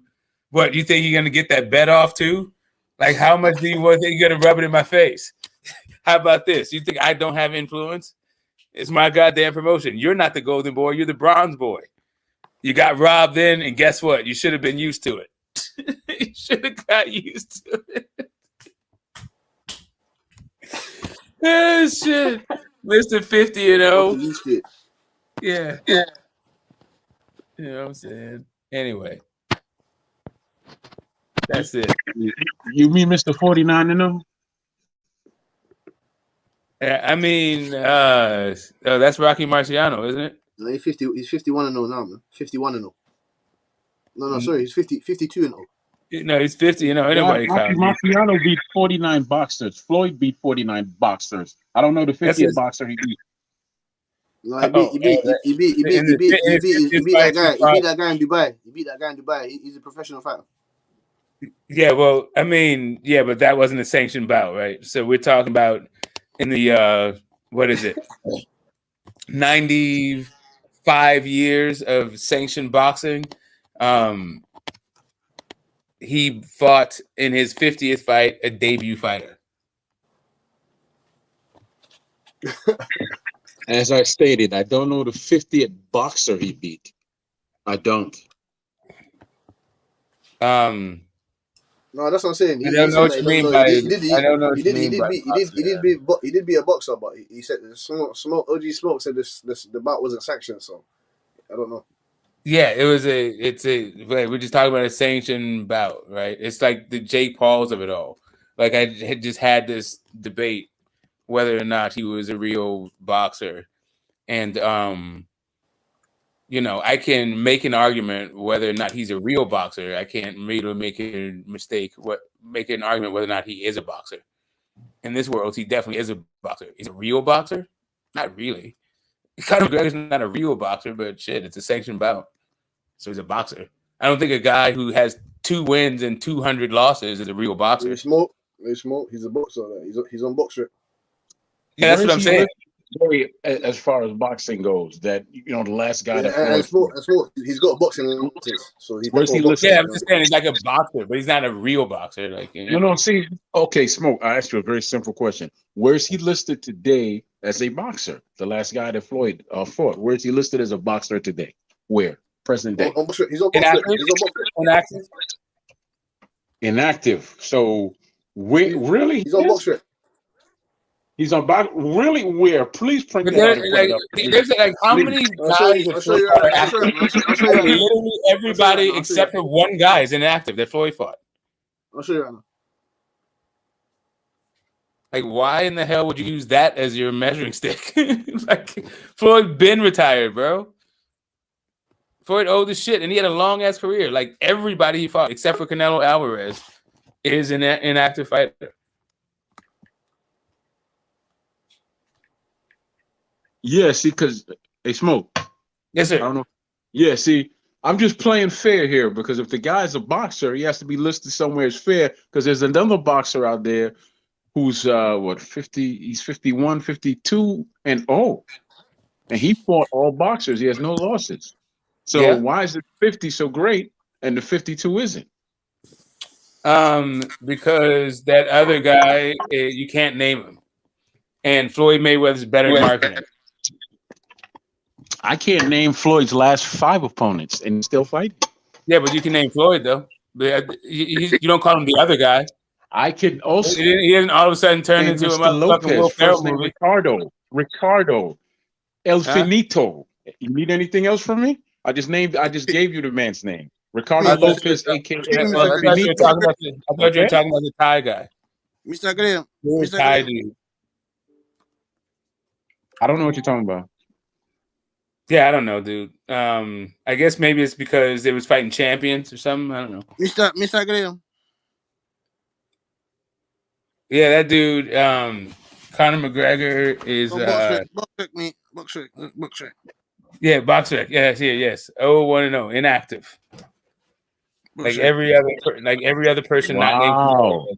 Wow. So this great boxer in his last fight, this is who he chose to fight, a guy that's not even a boxer. So basically, what he did was he waited till someone came out the womb and said, okay, bring him to me and I'll fight him. That's basically what this is. He's the doctor that slapped the baby when he came out the womb, and that's what you gave your fans? That's not. Well, you you also have to. That's not all he did. He also took the candy from the baby. He charged people for watching him do the whole thing, and then dunked on everybody. But I have to say, it's one of the best fight buildups I've ever seen in life. That fucking multi-cities tour. That was the worst. It was 2 grown men acting like petulant children. That was yes, it was build-up. Yeah. No, it was, but it was absolutely riveting. If you're into that, yes, that's like correct. Like saying you like. That's like saying you like, you know.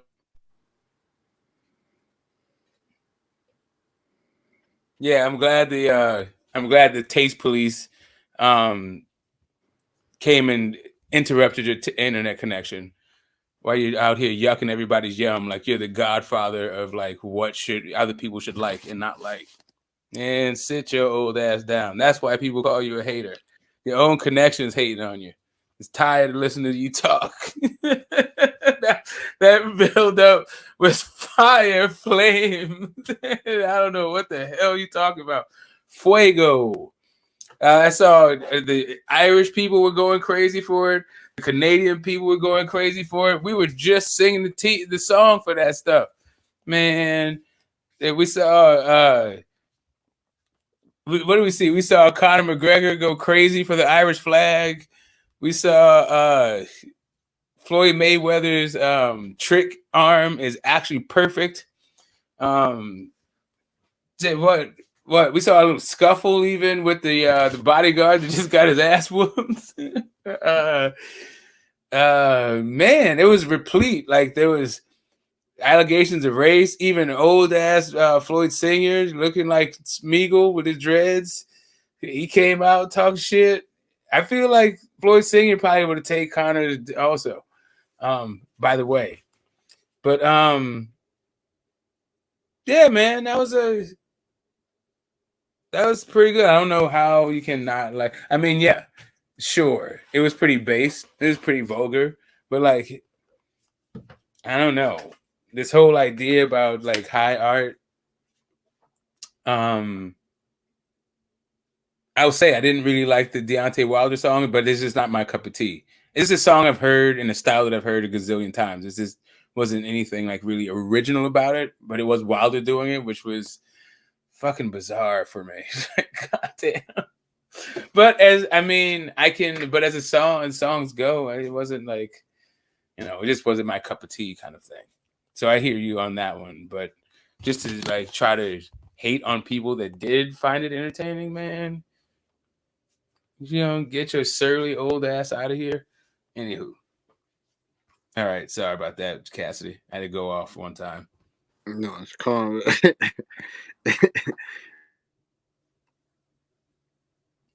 Yeah. So yeah, man. We're gonna see about this. So you're in the UK. What's up with this? What's up with this zone in the UK? I missed every single word you said. You know, I'm repeating that because my signal was very bad. Yeah, I know.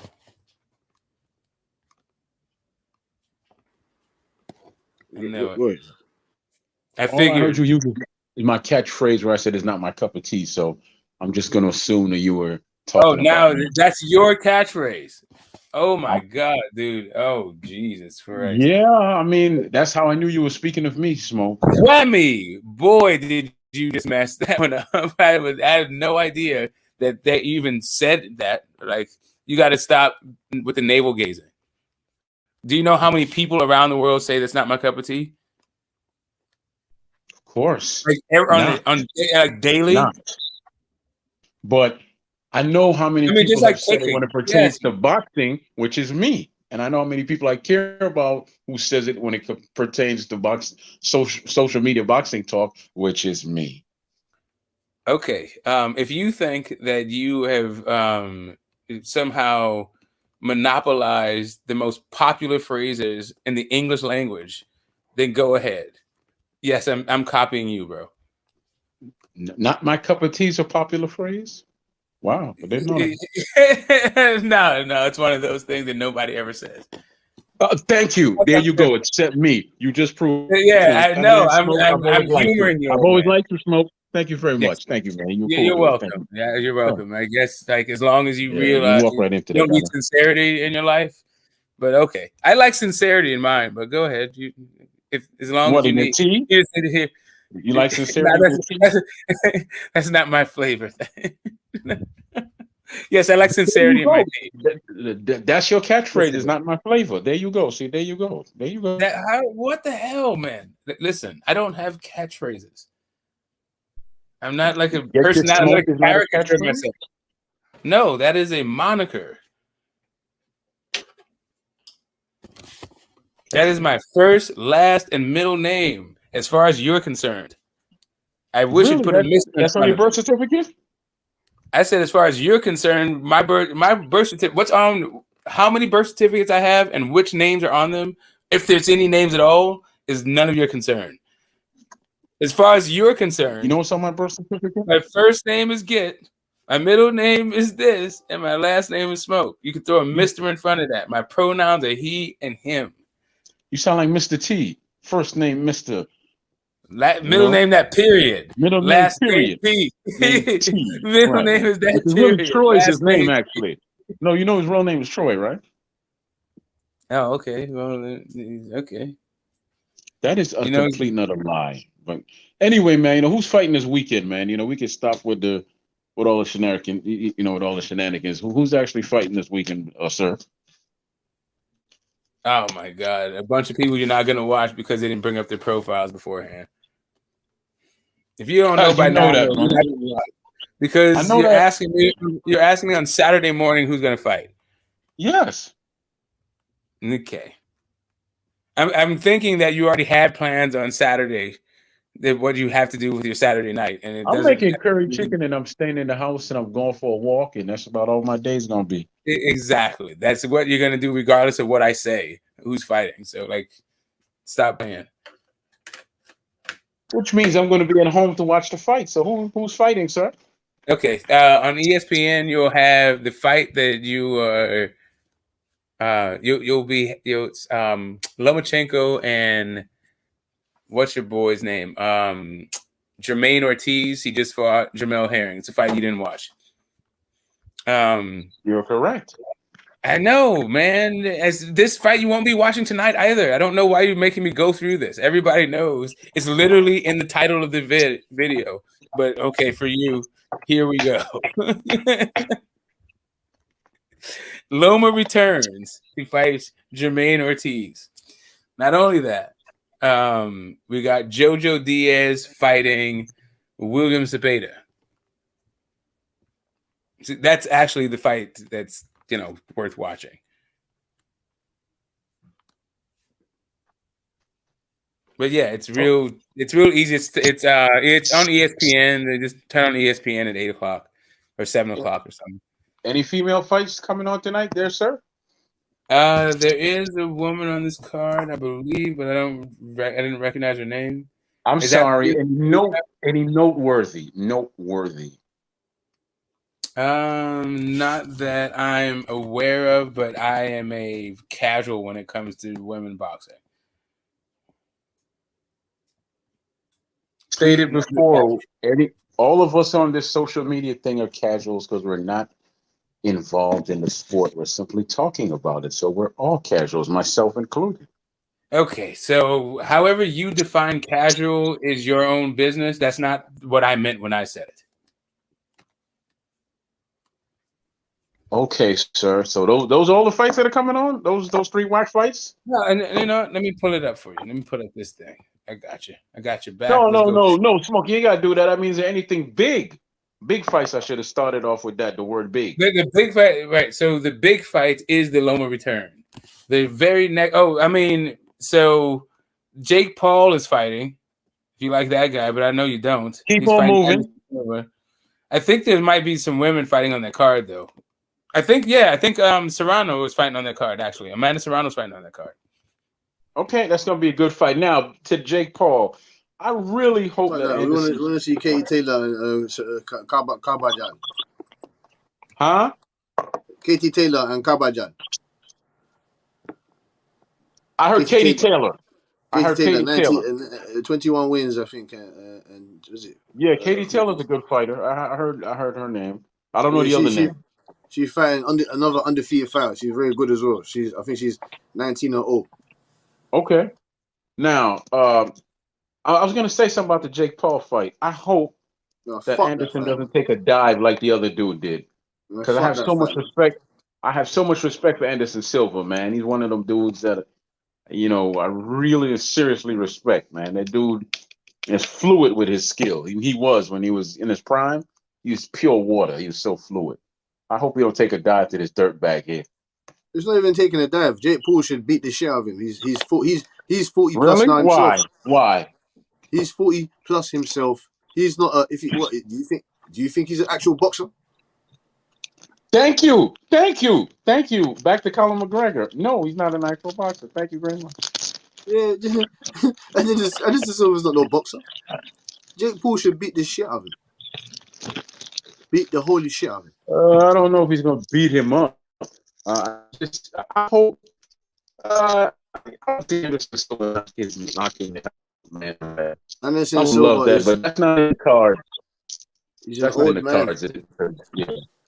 He probably paid him a little bit extra. They told him to take it easy on the ball. I don't see the entertainment factor with Jake Paul, because I don't really view him as real.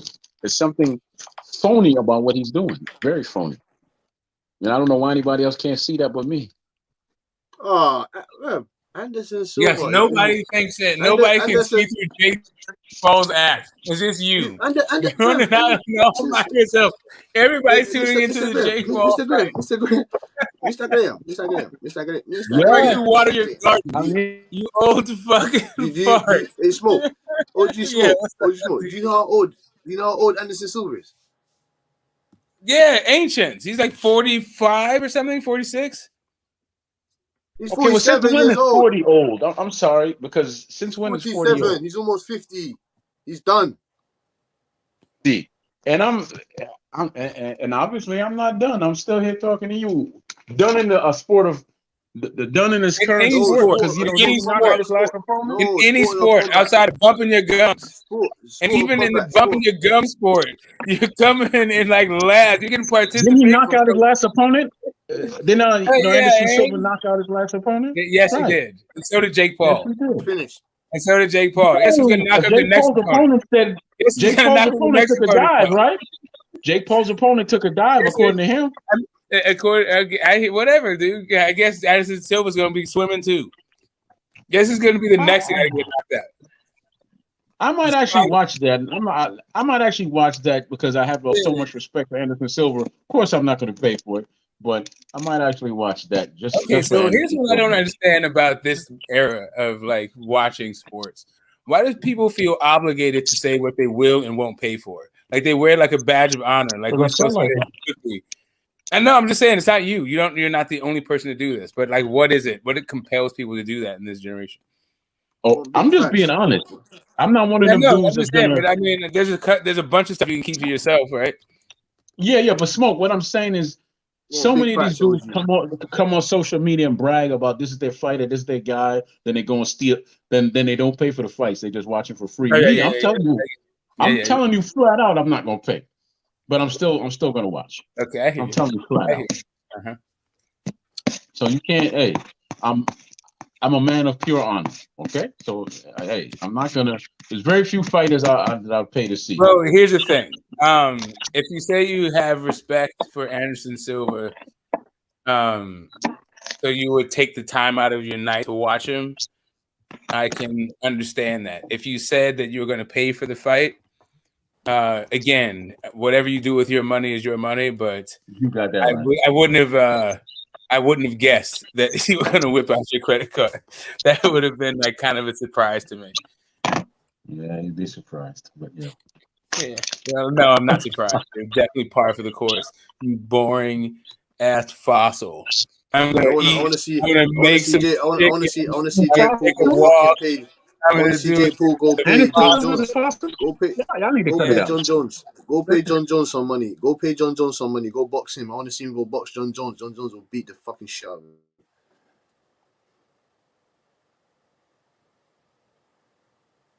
John Jones can't get that pay, man. John Jones fucking. I've never been a fan of Jones because he's a talented fighter, but he's not very respectable. I don't care about the stuff outside the ring, but just how he handled certain fighters when he was about to fight them. He's a very disrespectful cat, man. Very talented, but I think he's very disrespectful. John Jones is one of the greatest Mount Rushmore UFC fighters ever. Well, I gotta agree with you because that's your opinion, but I can't take nothing from him, man. It's facts. Right? Facts, Mr. Graham. It's facts. He destroyed multiple champions. Gustafsson, Shogun Rua, Machida. You know who one of my favorite fighters is over there? Or was. He doesn't fight anymore. DC. Cormier. Yeah. I like Cormier. And then I think it was a California Kid was his name, right? What was his name? California Kid with the braids and. You talking about Luke Rockhold? No, he's talking about Uriah Faber. Right, there you go, Smoke. Thank you, him. I used to call him the love child of Bo Derek, and Rick James. He just had that look to me. I liked him, man. What is it, Daniel Snot Bubble Cormier? Snot Bubble, don't kill me, fam. Don't kill me, Smoke. Snot Bubble. Man, your favorites are always like some man. You're a fan. Like I'm from California, and I'm not. That's my guy, right? Like Mighty Mouse was way fucking better than Uriah Faber. I mean, Uriah's all right, but I mean, whatever. Well, Smoke, certain things draw to my spirit, and certain things don't. I just liked his energy. The dude was helter skelter, man. You couldn't really figure out. He was all right. Like he had a lot of energy. He was just he's so strangely shaped. Like, why was he so wide and so short? About that. I'm just saying, the dude was isn't he like 5 feet tall? He looks like he should be like 6'2", but he's like under, like, I don't know, just seems shrunken down. You seem like one of those stretchy thing wrestling like dudes that you just, like those toys you're getting. Anyway, it is what it is. No, I used to call him Puck. There's a comic book called Alpha Flight. About a team. I know. Yeah, remember Puck then? Remember Puck? Yeah, Puck, the little short dude that was on there? Yeah, Puck. That's what I used to call him, but I used to love watching that dude fight. Yeah. I mean, I hear you. I mean, Uriah Faber's not he's not the enemy. I didn't dislike him. He's just not my favorite. There's no fighter that's the enemy, man. As much as Nah, you man, want to say some of these I'm a dudes, hater and man, all that. some of these dudes, they need to, man. I'm glad I never will see them. Like, Okay, yeah. like who? Like, name somebody that you think is an enemy. Go ahead. I feel like Andrew Galata, I was not sorry to see that dude go, even though he's a good fighter. You're The afraid that way he bites the you? way that dude would like have meltdowns, he didn't need to like. He seems like one of those guys who would do a mass shooting. Like just because he's having a bad day, everybody have a bad day. Like, come on, man. He was the Like, first person in the ring that I saw bite somebody. right. So the guys like that, right? Like straight off the bat, I got somebody for you. And that was just like easy breezy. There's guys, Adrian Broner. I won't be sad to see Adrian Broner go. Sorry. Didn't like him, never have. Peace out. What is it? Vargas, not Jesse Vargas. Fucking guy who fought I Corte and Fernando Vargas. Didn't like that dude. Why not? He's a PED. Like I didn't like this whole thing. Like well, anyway, I didn't like his attitude. I didn't like his whole false bravado from because he was a PED cheater. I loved the way Felix Trinidad beat him the entire fuck up. That was a great fight. That was a very good fight. Yeah, that was man. I loved every goddamn second from the first time I saw it, the night it was aired, to if I watch it tomorrow. I enjoy every second of ass whooping. Let me tell you my Vargas story. Never liked Vladimir Klitschko. Didn't really dislike him, like to the point. Like it wasn't about him. It was like the way they talked about him and the way he was protected while they acted like he was the second coming of Joe Louis. Like, man, I love seeing that. I agree with you, Smokey, on that one. I mean, they always try to say that he beat his record. He never beat Joe Louis' record. Like, man, if you don't get the entire fuck out of here with these fast anyway. So because once you start over again, you can't take what you did from before and add it on because you're starting over. Stop. Yeah. People that I didn't like because of the way that they talked about, but then they turned it around for me. Me, Manny Pacquiao. Well, okay, break that down because he was a good dude. Yeah, I mean, whatever. That dude was like whoring and doing all kinds of shit. He was playing a good dude on fucking TV. He was what? I know a dude that's like he's one of them born again dudes because he was fucking up. What does it have to do with him as a fighter? Huh? Oh, as a fighter, I thought the dude was on the fucking juice. I thought he was on the juice. Really? First off, I thought the guy was on the juice. Secondly, I thought that like his style was proven. When was it ever proven that he was on the juice? Okay, so if it was proven, why would I have to think it? Then I would just know it, right? Then I would just point to it. That is like that double talk you do. I ask you a simple question. That's the double talk that you have. Give me the date and time. Why are you asking? Okay, do you not understand language? I said I think that he was on drugs. Not that I know that he did it because of the date and time. You add in the word. I think that he did it. Do you not understand English? I said I think he did it. I think he did it, Troy. I think he did. Do you understand that? I think he did. Okay, Smoke. Your first words was that. Can I finish the rest of my sentence? Can I finish the rest of it? It's your show, baby. Thank you. The other part, I didn't like his fighting style. I like a guy who has a little bit of like, defense, not just like using the in and out. I like a guy who like uses a little bit of head movement, right? He developed the head movement later on. Like I said, he turned it around for me. But I was enjoying the ass whooping he got from Eric Morales. Eric Morales is one of my favorite fighters. That's also one of the issues.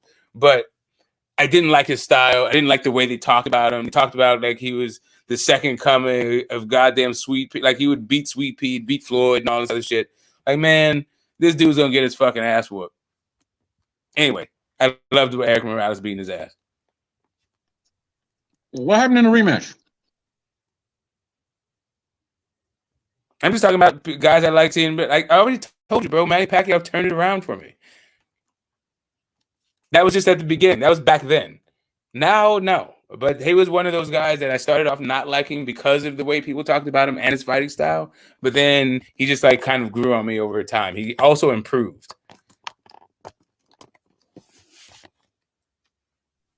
Like, the way he fought Keith Thurman, I thought was masterful. That was like one of my favorite. Like, yeah, like that where you got the whole like head movement. He had feints. He had all this other stuff. Like, he wasn't just darting in willy nilly and all this stuff. Like, yeah, when Marquez like put him to sleep, that was about yeah, he figured that shit out. Like, stop just rushing in, bro. Somebody finally like put that ass to the test, right? Somebody who can like, anyway, he has the correct style, I guess. And Marquez never gave him a rematch, which I thought was dishonorable. You thought who? Marquez gave him oh, you mean after the fourth fight? You mean Manny Marquez 5? Yeah, he never gave him a rematch, which I thought was dishonorable. Okay. I mean, I get it. I get why you would do it, but I mean, I get why you would think that, but at the same time, yeah, just never, yeah, whatever. I thought he got like robbed enough. I thought he beat Manny Pacquiao enough times. The only reason why he needed to knock him out is because everybody kept doing the whole thing. But I thought he beat him like most of those times. Like, maybe one of them was a draw. But I don't think Manny Pacquiao ever really beat Marquez anyway. So that has nothing to do with him not giving him a rematch. What rematch for what? I mean, how many times you got to beat Manny Pacquiao in your life? He only beat him once. Oh no, he only knocked him out once. The other times he just didn't get the results.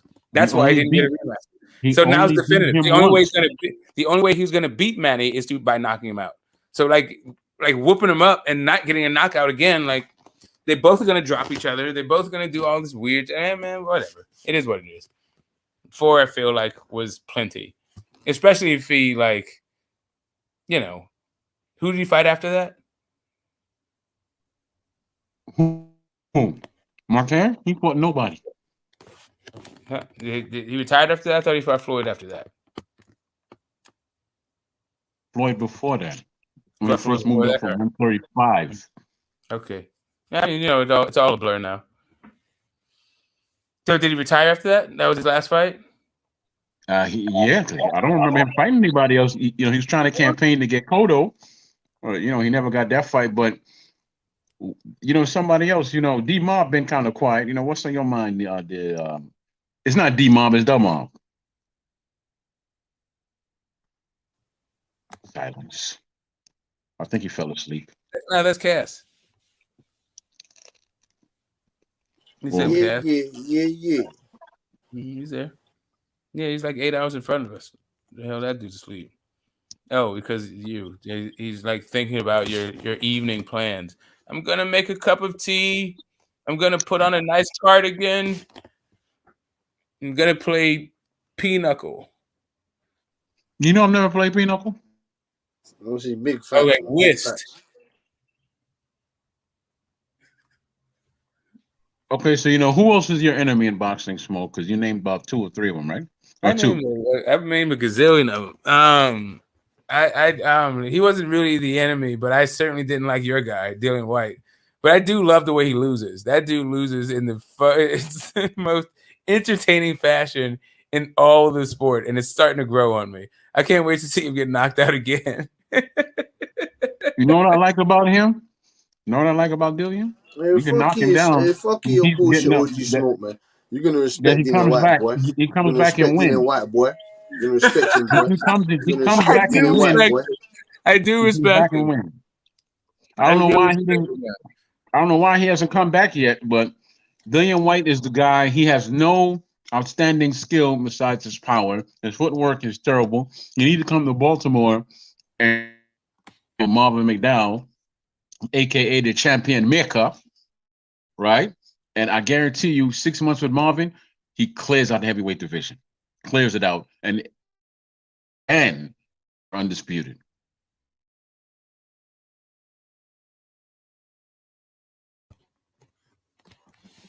Yeah, anywho. That guy's gonna get booyakashotted one more time. And I gotta tell you, I can't wait to see how it's gonna happen. Like the same way you do a thing. Like, it's just, I don't know what it is about the guy, but he gets knocked out in ways that I don't see people normally get knocked out. He gets knocked out by the same punch, so I don't know what you're talking about. He gets knocked out by the uppercut every time. But Smoke. No, I'm talking about the way what he is it that you dislike about the man? You haven't said yet. Oh, about him? He just talked a bunch of dumb stuff, and like I didn't like the way I didn't like the fact I didn't like what he said about Luis Ortiz. That's really what it boiled down to. I thought he said a bunch of ageist shit to duck him. What did he say? He's 50 years old. Like, so go beat his old ass. Okay, he said he's old. He doesn't speak English. Is all that a lie? He fought somebody. He fought two guys older that also didn't have a fan base. He don't have a fan base. He said, "Okay, what's Povetkin's fan base?" Russian people. Yeah. Okay. Cool. Yeah, awesome. Get the fuck out of here. Did he fight him in Russia? Like, I don't know, but it seems to me that that's where he fought him. He fought him in. It seems to me that Dillian White is the English version of Deontay White. Literally his backyard. I mean Deontay Wilder. It seems to me that they're one and the same. I know, to you though, but man, everybody. No, it's a fact. What's up? But no, that's not a fact. But anyway, what's up, Big Say So? Uncle Troy always find a way to talk about Dillian White, man. No, I did. No, that was me. There you go. I didn't bring up Dillian White. I did not bring up Dillian White. Hold on, bro.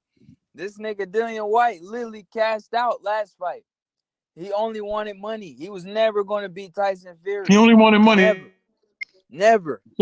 Never. So in all his fights, all he did got knocked out. He did nothing. He made no. In all his fights, all he wanted was okay. Well, that's the same thing that happened in Wilder's fight before he made the comeback to the lineage.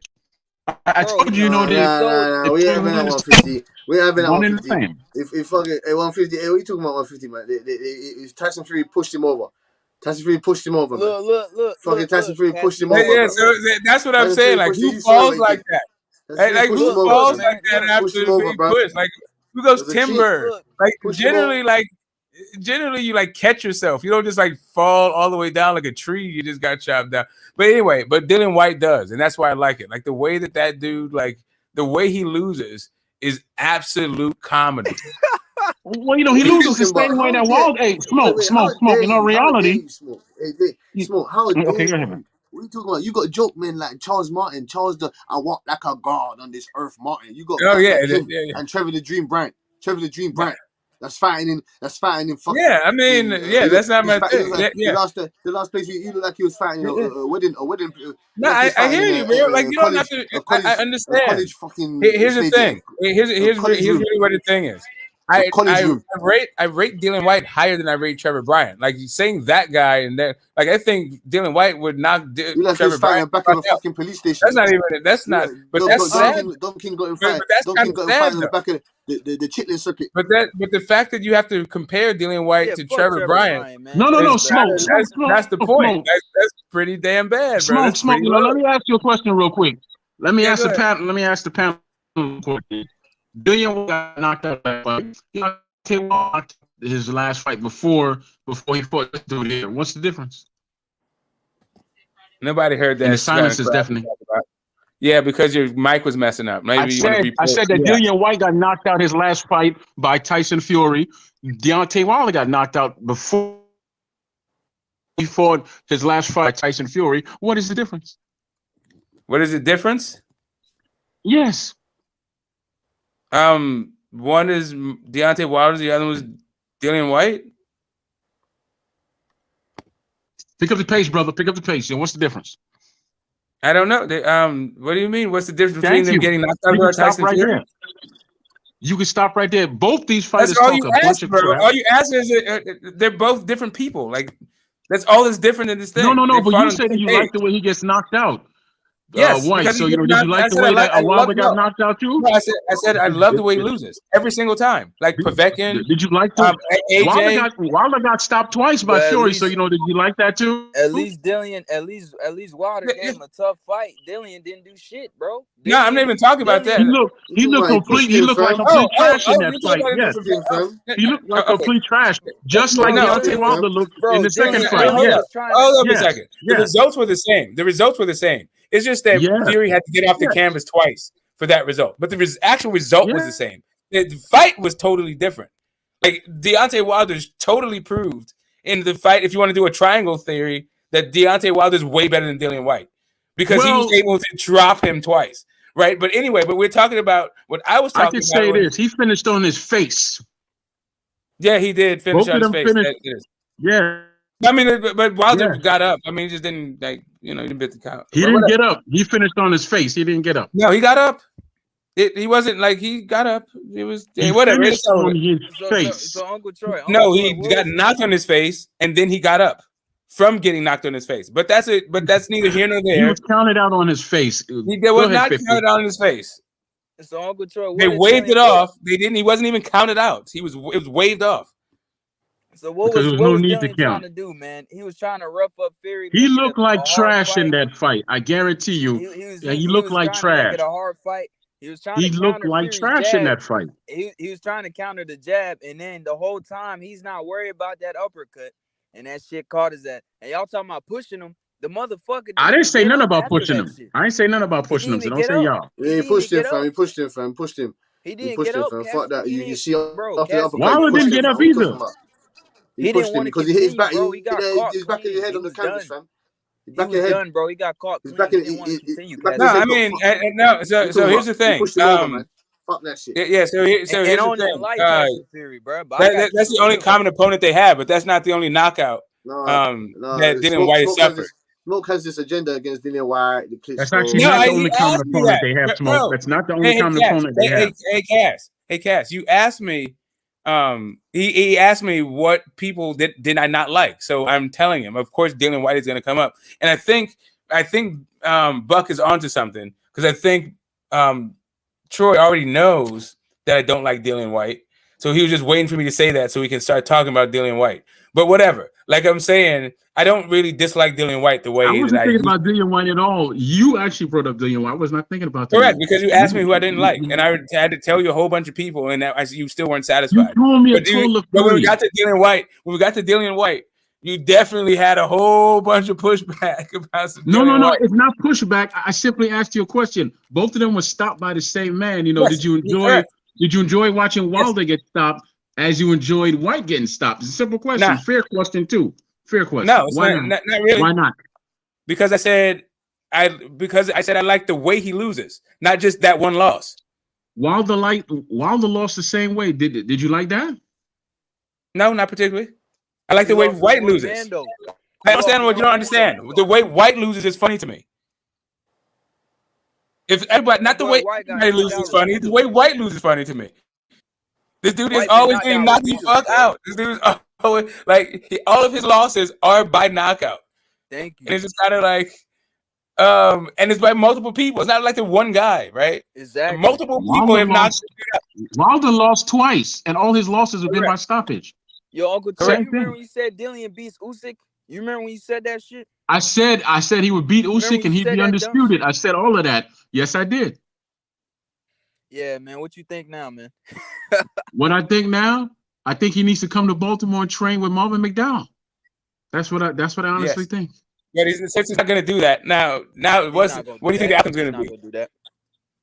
I think once he trains Marvin McDowell for at least 6 months, Marvin will turn him around and turn him into something else, and he'll clean out the division. Marvin is that good. Marvin McDowell is that good. And if he doesn't do that, then I'll be wrong. Period. And I'll say that I'm wrong. Just like he asked me about Usyk, and I agree with him. I did say he would beat Usyk, but they haven't fought. So you can't say he'll win or lose because they haven't fought. At this moment, he's not gonna beat him. At this moment, Usyk will beat him because he's in a confident place, and he truly believes in his skill. Because he's the better fighter. White is staying away for a reason, and he needs to correct. Don't do that, bro. He has to correct his footwork. Fuck you and fuck everybody else with this hater nonsense. I hate hearing it. So we don't talk about this. At this moment, White has to correct his footwork and some other stuff, and that's what a real trainer would do. Marvin would turn him around, man. Marvin McDowell would turn him around. He needs to Marvin correct McDowell will everything. turn him around. Everything in this game. Marvin he needs to McDowell will correct. turn him around and make him the fighter he's supposed to be. It He's ain't gonna not help going his to jaw. Marvin. He's not It ain't going gonna to help his Marvin, jaw. bro. He ain't going to Marvin.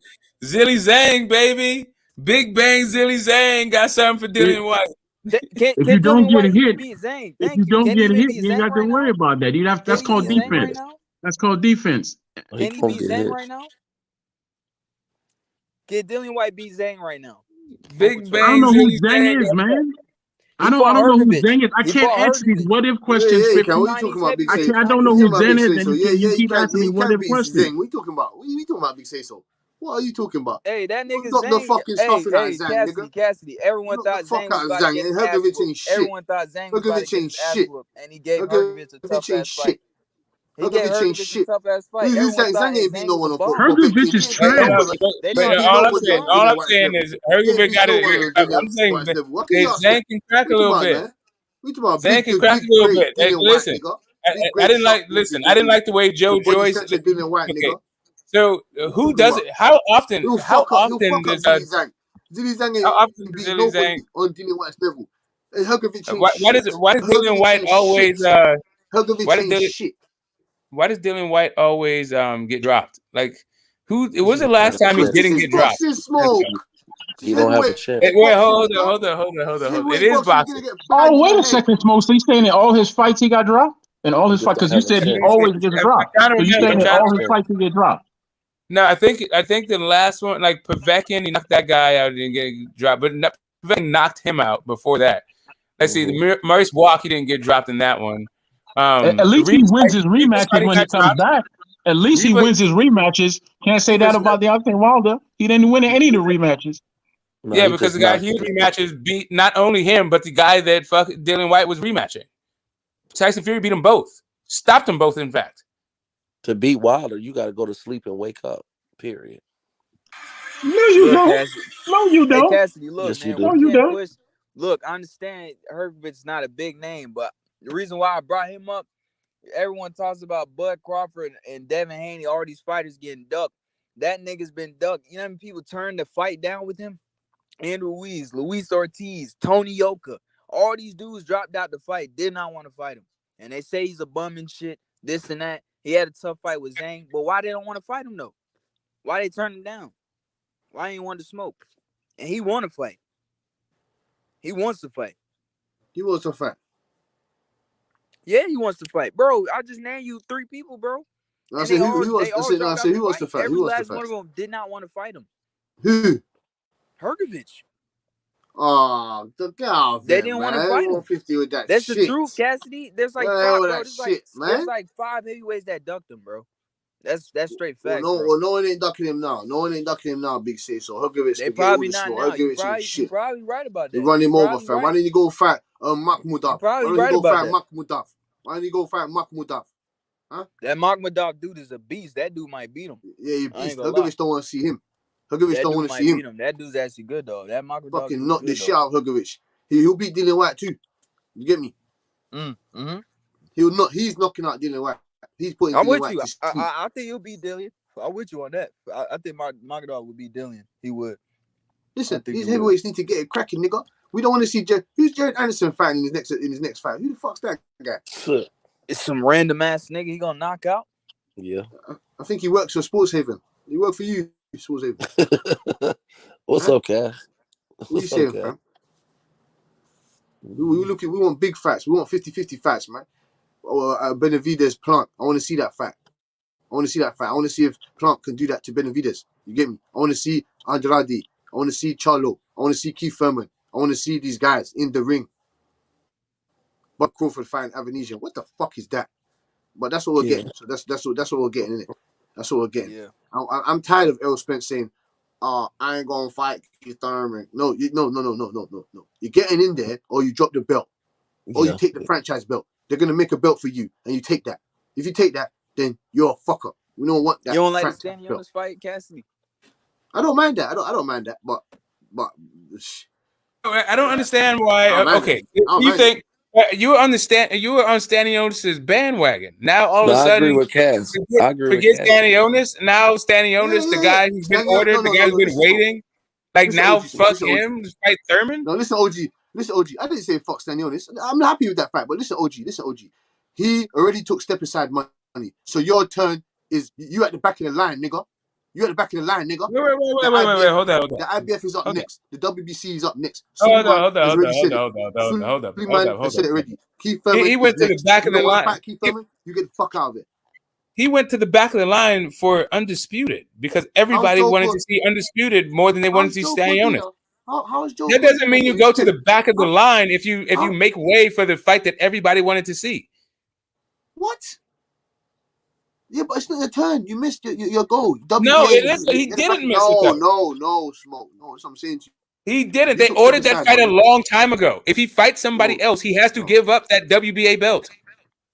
No, listen, Smoke. Stanionis is not next. That's what I'm saying.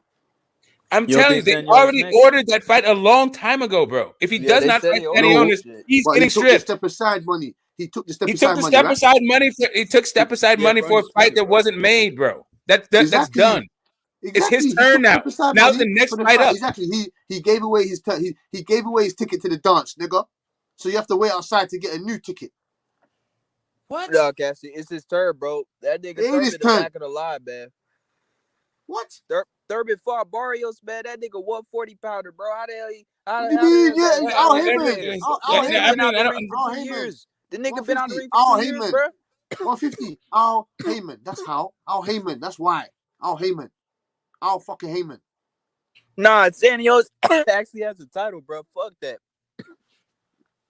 Stanionis been waiting, you bro. You go fight He Boots. been waiting, So bro. you go fight Boots. Go fight Boots, or you go fight Thurman to get that Stanionis, to the winner. Go fight Spence. Stanionis proved me wrong against Butai. I thought Okay. So I just want to know why all of a sudden you're hiding Stanionis.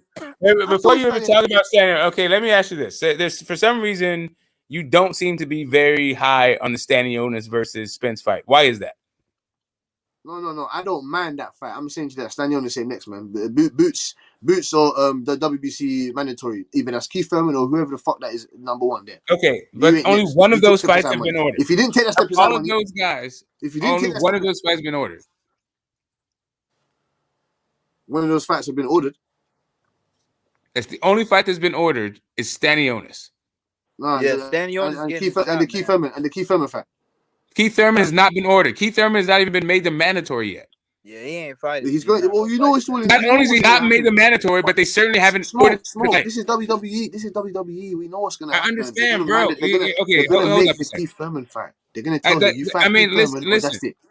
They said that they're going to make him the mandatory. That doesn't mean they're going to order the fight.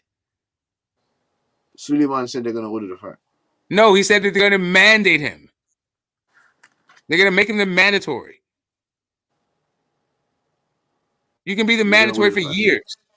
So what does this mean? So then what does this mean, Smoke? All the WBC, the WBC is the first in line for all the titles. That's what he said. The WBC is next. That's what he said. Yes, what makes you think that Mauricio he didn't mandate the fight. They didn't mandate the fight, but bro, God damn, bro. Like, how many times does it have to happen before it's sanctioned that Mauricio Suleiman does not speak for the other sanctioning bodies? He doesn't, but he's the only one that comes out and says anything. Yeah, he says bullshit, and then everybody just goes with it. Like, he's like, yeah, franchise champ. Yeah, he's undisputed. No, he's not. So are they gonna give Errol Spence a franchise belt? What? Why? They're not gonna order a fight for Errol Spence. Nah, fuck that, man. Hell no. Yeah, they are, fam. This so. Yeah, like, listen, it is more likely. It's more likely. First off, Danny Garcia was his WBC mandatory. That's the first part of this whole thing. The second part of this thing is that they're way more likely to, instead of making a franchise champion, to not just order their fight, as long as he fights somebody else that's good. Because he's going to be defending the WBC championship anyway. Or he'll be moving up and vacating, in which case Keith Thurman can fight for that shit against the vacant guy. And then he'll be the mandatory. And then he'll figure out who else he'll fight, right? Maybe that will be Boots or Stanley or whatever. So whoever the hell is it who's available. It'd probably be Ugas or something. That's what I'm saying, man. Are we even sure that Thurman beats Boots or even Stanionis right now, man? Are we even Yeah, I'm sure? saying. What's the That's biggest all. no fight? idea. I don't think so. I don't think he beats those guys. I have no Not at idea. this That's why I want point. to see it. Get in there and rock them all. Get in there and rock all of them. What's a I bigger don't care. Like I fight? said, I don't care if Errol Spence But fights Stanley Onis, Keith but Thurman, anyone. he I has just a lot of want it to be experience. fair. Thurman has a lot of experience. I don't think he's gonna get dominated. I think he'll put up a fight, but I don't think he'll win those fights. So even still. Nah, I still think Keith Thurman's got something left in the tank, man. You know what I'm saying? He's got something left in the tank, We'll man. see, man. How We'll good is see. Boots? Like you Yeah. said, yeah, he got to get in there, man. He's green, but he's good. He's real good. No. But he's You know, green. how He's good good, is but he? he's Because we green. haven't Yeah, seen he's him green. against any of the so-called top guys. Well, So he's how good he's is he? unproven. That's true. He's definitely unproven, but he's Yeah, he's good. unproven. Yeah. Little Uncle Troy, we know these guys is I gonna be could thick see that right he's now. good. I could see. A Boost is unproven. I've been saying that shit. I'm Okay, not gonna thank sit you. and That's say, oh, he's ready for everybody. I'm not gonna say that. No, I think he'll get his ass whooped by Spence and Crawford right now. He's just a little bit too green. Exactly. Yeah, me too. Yeah, me too. I'm not I going think he's dick the ride. third best welterweight, though. Yeah, he's a good fighter. he's the third best Looks welterweight. promising, but I'm not going I dick think, ride. yeah. I think Virgil might have something to say about that. And my Virgil might say something about that shit. He'll be saying it through and say, "Ooh," whatever. I gotta Virgil say, look right? It's all You it's all guys against subject to you guys to against me. Boots right now. To me, You it's know, all who wins that subjective. fight? It's all subjective to the fucking getting there. I don't want Boots. to hear And Boots. no, Boots. it's to me I just see the difference in the level of opposition and also what's happening in the fights. So I'm just not convinced about this whole like rivalry, like they're on the same level. I don't think they are actually.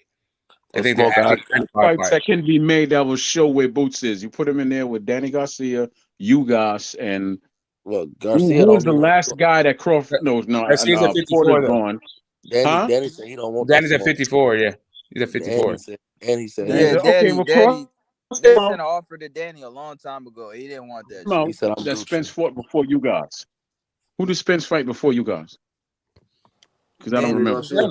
Danny. You know, who did Crawford fight before Porter? I don't know. Who was the guy? Brooke. Was it Brooke? I forgot. It was. Okay, I tell you what then. I'll tell you what. Put him in there with you guys. Put him in there with the other guy that dropped Crawford. Right, the guy that dropped Crawford. Mean Machine. Stop Mean Machine. And then he gonna stop him. Who else already beat him. He gonna stop him early. It doesn't matter. It doesn't matter. We need to see him against people that we know that are give him a tough fight. Who else? Fuck that, you know, man. give Fuck me a that, third man. one. Kevin, fuck that, man. Kevin Velasquez. No. Give me a third one. Give me a third tough Velasquez fight for him right now. Meat grinder. Kevin Velasquez been through the meat grinder, nigga. Fuck that. We want to see you Listen, there. listen. Give me a third fight. Real dogs. Give me a now, third man. fight. That'll be. He wants all the smoke. He wants all the smoke, nigga. So put me there Okay, with well, smoke. stop telling me what can't be done and just give me a third. This is all hypothetical stuff. Conor Ben. Okay, well, there you go. There you go. There you go. There you go. Let him put me there with him. Yeah, bring Let him come to the UK. Let him come to the UK and fight Conor Ben. Yeah, sorry, he can't happen. He lost his boxing license. Sorry, it can't happen.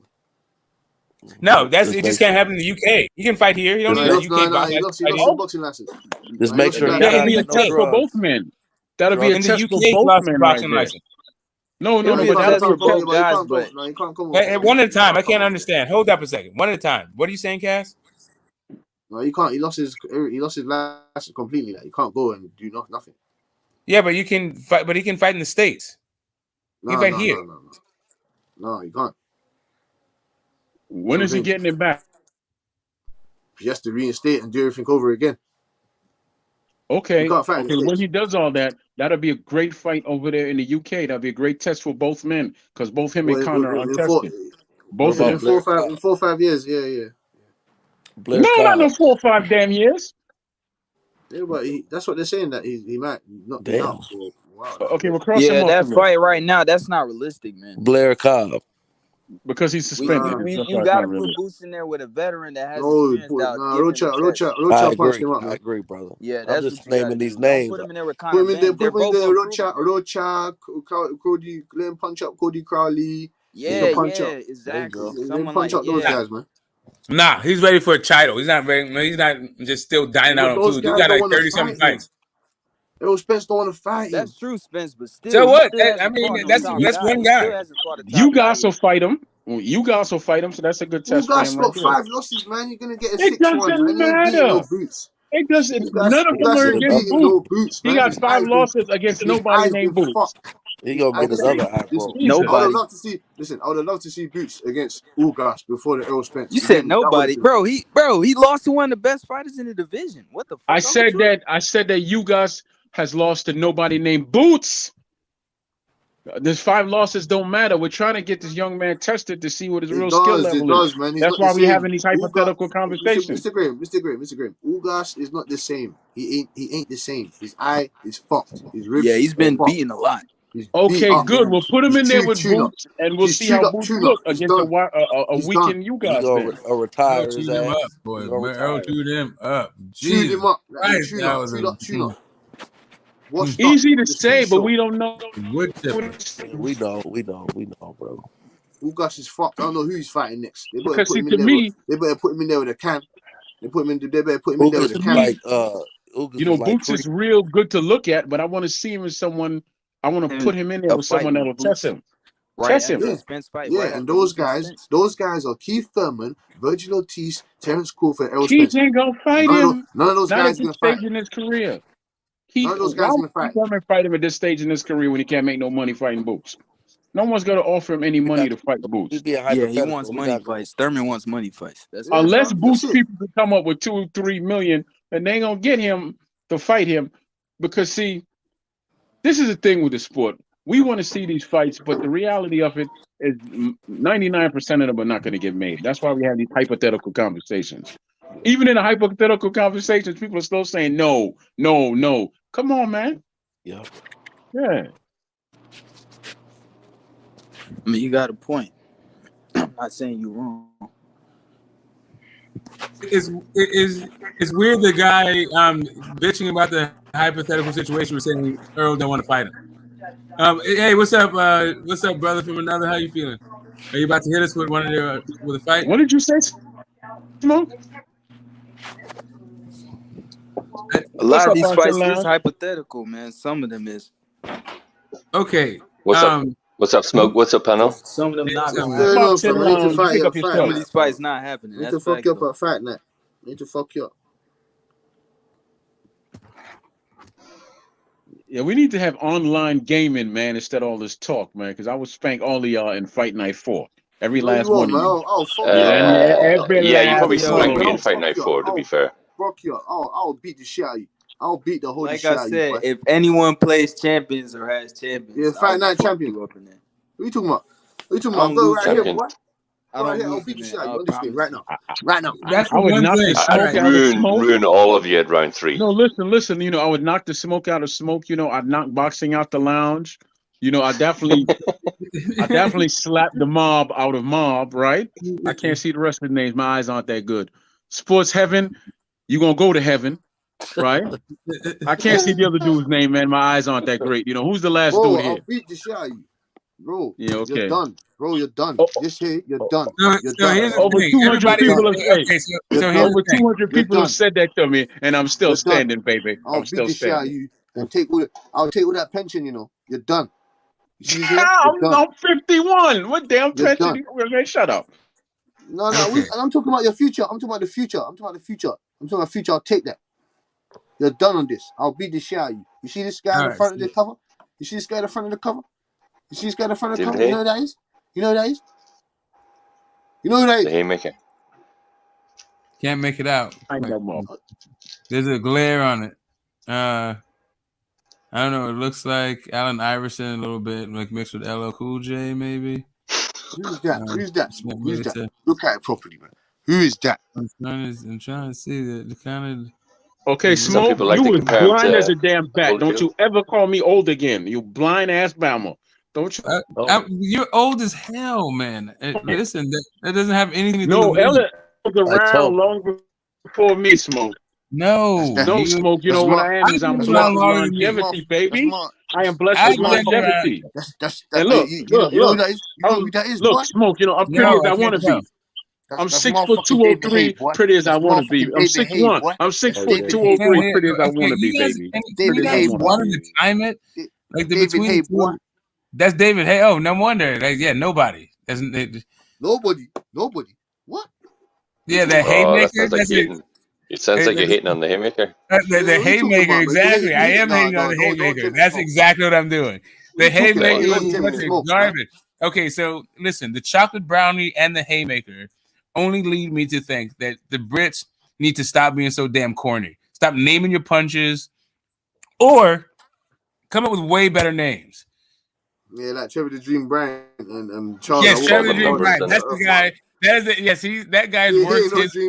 I don't know how he's worked their way into all of your conversations. Like literally nobody follows Trevor the Dream Bryant like you do. I think you're the biggest fan of Trevor the Dream Bryant. Danny Boy knocked the shit out of him, boy. Danny Boy. Yeah. I mean, Danny Boy better than Trevor the Dream Bryant. Flatten him like a pancake, nigga. Yeah, I'm surprised. Listen, why? I'm surprised AJ didn't fight him. Trevor the Nightmare Bryant. Why do you think AJ didn't fight him? Trevor the Nightmare Bryant, nigga. Yeah, why didn't AJ fight him? Why didn't Dillian White fight him? Tyson Fury. Did Dillian White duck him? There's only one. Marius walked. Is that what happened? It's all right, smoke, man. There's only one Jerron Sugar Hill. Yeah, I'm sure that works. There's only one Jerron Sugar Hill. Yes, Crunk Gym. It works. Crunk Gym is a hell of a, especially when it comes to Deontay Wilder specifically. Yeah, Crunk Gym's excellent. Crunk Gym knows all about that. Wilder should have went there. Wilder should have went. Why did Wilder go there? Yeah, where do you think Mark? Where do you think Mark Breland came from? Crunk Gym, nigga. Where do you think that right hand came from? Wilder should have went there, man. Who's that right hand? That's a Crunk Gym right hand he has. Or he had. Like now that right hand since he got with Malik Scott, it's changed a little bit. Yeah, man. I want to see Andy Ruiz Wilder get that fight out of the way. He actually looked better. Like I actually like the Helenius fight. It wasn't very long, but I kind of liked his lateral movement. It seems like they're preparing for the Ruiz fight. But yeah, I don't know. He wasn't like he got the knockout. It didn't seem like he was looking for the knockout. He dropped Fury a couple of times, but he was really trying to swing with all of his might against Fury. I don't know. He just didn't let it come. Probably would have never came, but really. But anyway, it is what it is. It came close, very close. He dropped a and couple actually in the first and third fight, actually, he came the closest. God damn. Is this what the Beach Boys look like? Fuck. Yeah, it's coming for us all. You can talk all that 203 pretty as you want to be. You wrinkled old prune. Yeah. Oh! It's coming for us. Yeah, what's going on? Oh, yeah, I got to, I got to make sure that Troy gets his therapy. We want him to be around for a long time. This is my therapy right here, hanging with y'all. This is very therapeutic. Thank you very much. Exactly. We're here for you. Welcome to Smoke's Couch, where everyone has the right to listen to him speak for 5 damn minutes to answer one damn question. I'm literally on the couch though. Welcome to it.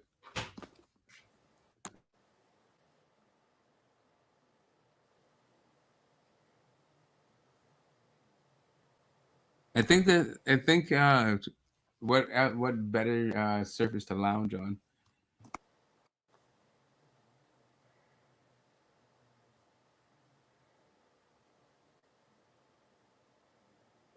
Okay, don't everybody speak at once. All right, I got questions for you people. Hit us. What's the do you think Loma will get a stoppage? Yeah, man. I don't know. I think the young bulls in over his head, man. He's gonna get beat the shit out of him. Loma's gonna get to work, dust him down, then move on, call out David Haney. That's the end of it, man. That guy ain't coming in there. I think he'll put up a good. I think he'll put up a good, decent, solid performance. But Nah, Lomachenko is gonna dust him down, man. You get me? His veteran skills are gonna come into play. You get me? Show him who's the big boy in there. As in, I'm Lomachenko and you are Ortiz. I'm gonna beat the shit out of you. You get what I'm saying? He's gonna call out Devin Haney. They're gonna try and get this fight cracking. You know what I'm saying? But I don't want Devin Haney to fight Lomachenko. I don't want Devin Haney to fight Lomachenko. I want him to fight Tank Davis, or he goes up to 140 and fight one of the dogs there. Oh, I want Loma. See, I've been waiting for Loma Tank. Like, if I'm gonna get something for Christmas, that's what I'd get. Right. So you have a Lomachenko and Tank Davis. So smoke. You smoke. What do you smoke? You have a Tank Davis and Lomachenko rather than Tank Davis and Devin Haney. Yeah. Fair enough. Yeah. Either or. This is what I'm saying. Tank Davis needs to mash some work in 135. Like, I don't care. He needs to fight both of them, if anything. You know what I'm saying? He needs to fight both of them. Like they've been in the same division just for fuck. They were at 30 together. Now they're 35 together. Like, why don't they just fucking fight already? Yeah. Like, Devin Haney's like a new booty in all this whole thing. I'm not mad at the fight, but really per se. If it happens, I'll be watching. But that's not the fight I've been waiting for. I've been waiting for Tank and Loma for years. Years and years and years and years and years. You think longer than there's been Errol and Spence, there's been Tank and Loma. Since 2015? Something like that. 22 years. Like, how old is Tank now? 27? Yeah, that's what I'm saying. It was in 016. I remember Tank. He was like a little 21-year-old, 22-year-old Tank Davis. Yeah. Talking about Lomachenko. Well, I know he was 22, 10 to 23. Yeah. Yep, 22. Yep, there it is. Longer than I definitely don't. No. That would, to me personally, that would have been the wrong move. I definitely don't think he would have been ready for Lomachenko in 5-6 years ago. No fucking way. No way. No, I'm just saying I've been waiting for this fight forever. Like, all the fight, like whatever fight you think has been marinating, this one has been marinating longer. This is the fight that I want to see. When was that Pedraza fight? 017. Yeah, it was 17. Yeah. Yeah. He was already. Yeah, he wasn't beating Lomachenko then, boy. No fucking way. Hell no. I'm sorry. No. Yeah, Loma wanted to catch him while he was young and green. Yeah. It makes complete sense. You heard what Floyd said. Lomachenko is getting old now. He's getting older. Lomachenko's on the way out. Tank Davis, Javante, he's got at least 10, 12 more years in the sport. Come on, man. Yeah. I'm telling you, man. Yeah, it's not like Loma went around and fought Brichot, though, did he? No, he didn't. He didn't fight Mikey Garcia either. That's the fight I want to see. I'm not going to waste my time negotiating with Mikey Garcia. That's the fight I wanted to see. If he's loyal to Showtime, fine. But I'm going to give him an offer to take it the fuck off. Mikey Garcia knock him out. I had Mikey Garcia knocking him out, man. Yeah, me too. I have Tank Davis knocking him out. I have Mikey Garcia. I was like, yeah, you need to keep him away from Mikey. He's gonna break that boy bad. I got Shakur Stevenson stopping him as well. Stopping him. TKO. Yeah, like Tank is just it'll be over quick. Mikey, it won't be over quick.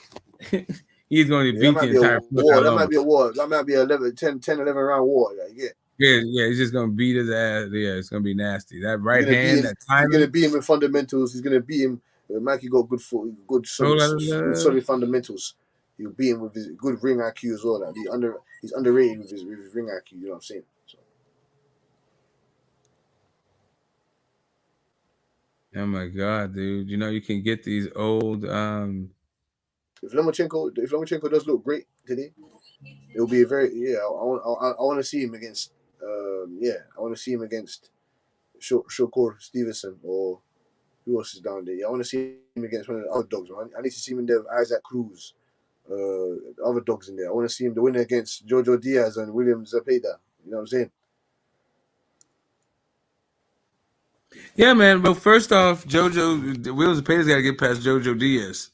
That's not a foregone conclusion. Who's going there? Probably Williams JoJo. Zepeda. I'm leaning towards, but it's 50-50. I I was got saying JoJo Diaz. JoJo at the beginning of the stream. Now I'm saying Zepeda by the end of it. I don't know, Okay. man. Yeah, I'm just flipping. I'm flipping back and forth. Yeah, at this moment, at this time and point, I got JoJo Diaz. Beating him. You know what I mean? I started the stream, like I said, JoJo. I was like, yeah, I'm aiming to JoJo. But then Zepeda is so big. He's a natural lightweight. And JoJo, I don't know, man. He might struggle with the size. Yeah, and that what they said about Fortuna. Isn't who said what they said about Fortuna? Not me. I don't know who they is, but it certainly wasn't me. I never was impressed. I wouldn't try to, put you in that. Yeah, no, I was never impressed with Fortuna. Like Fortuna was like way back when. I think he got overhyped for the performance he had in the Robert Easter fight, and really he's just like hit or miss. Mostly he's fighting like low level comp. Like I just was never really a Fortuna fan. Yeah, he was just looked at Paul as he was a big underdog. JoJo, JoJo can fight. Shit. Yeah, JoJo can fight.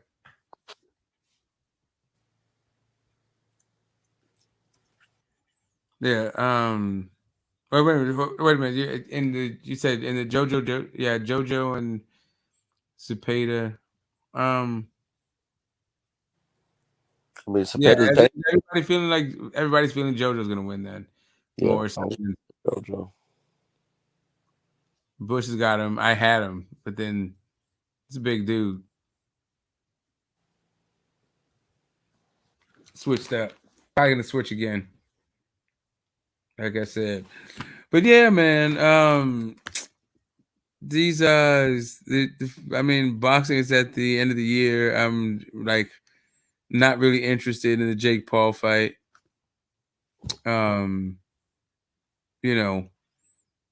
Boxing scandal, BLK Prime just seems to be a bunch of shady business, characters that don't exist. I'll be showing like some more stuff, shortly here. Dissolved companies but at the same time, I don't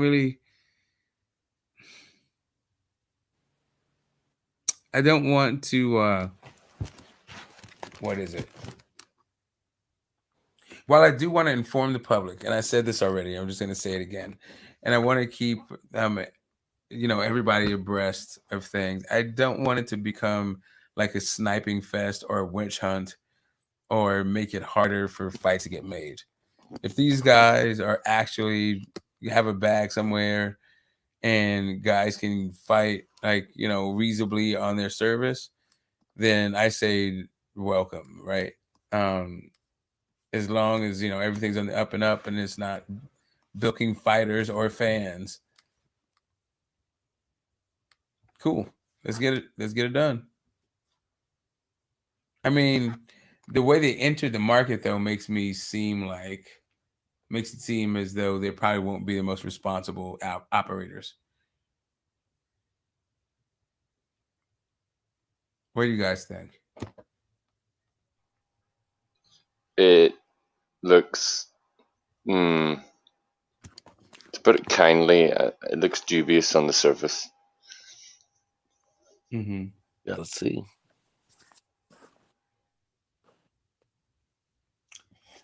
Yeah, I agree.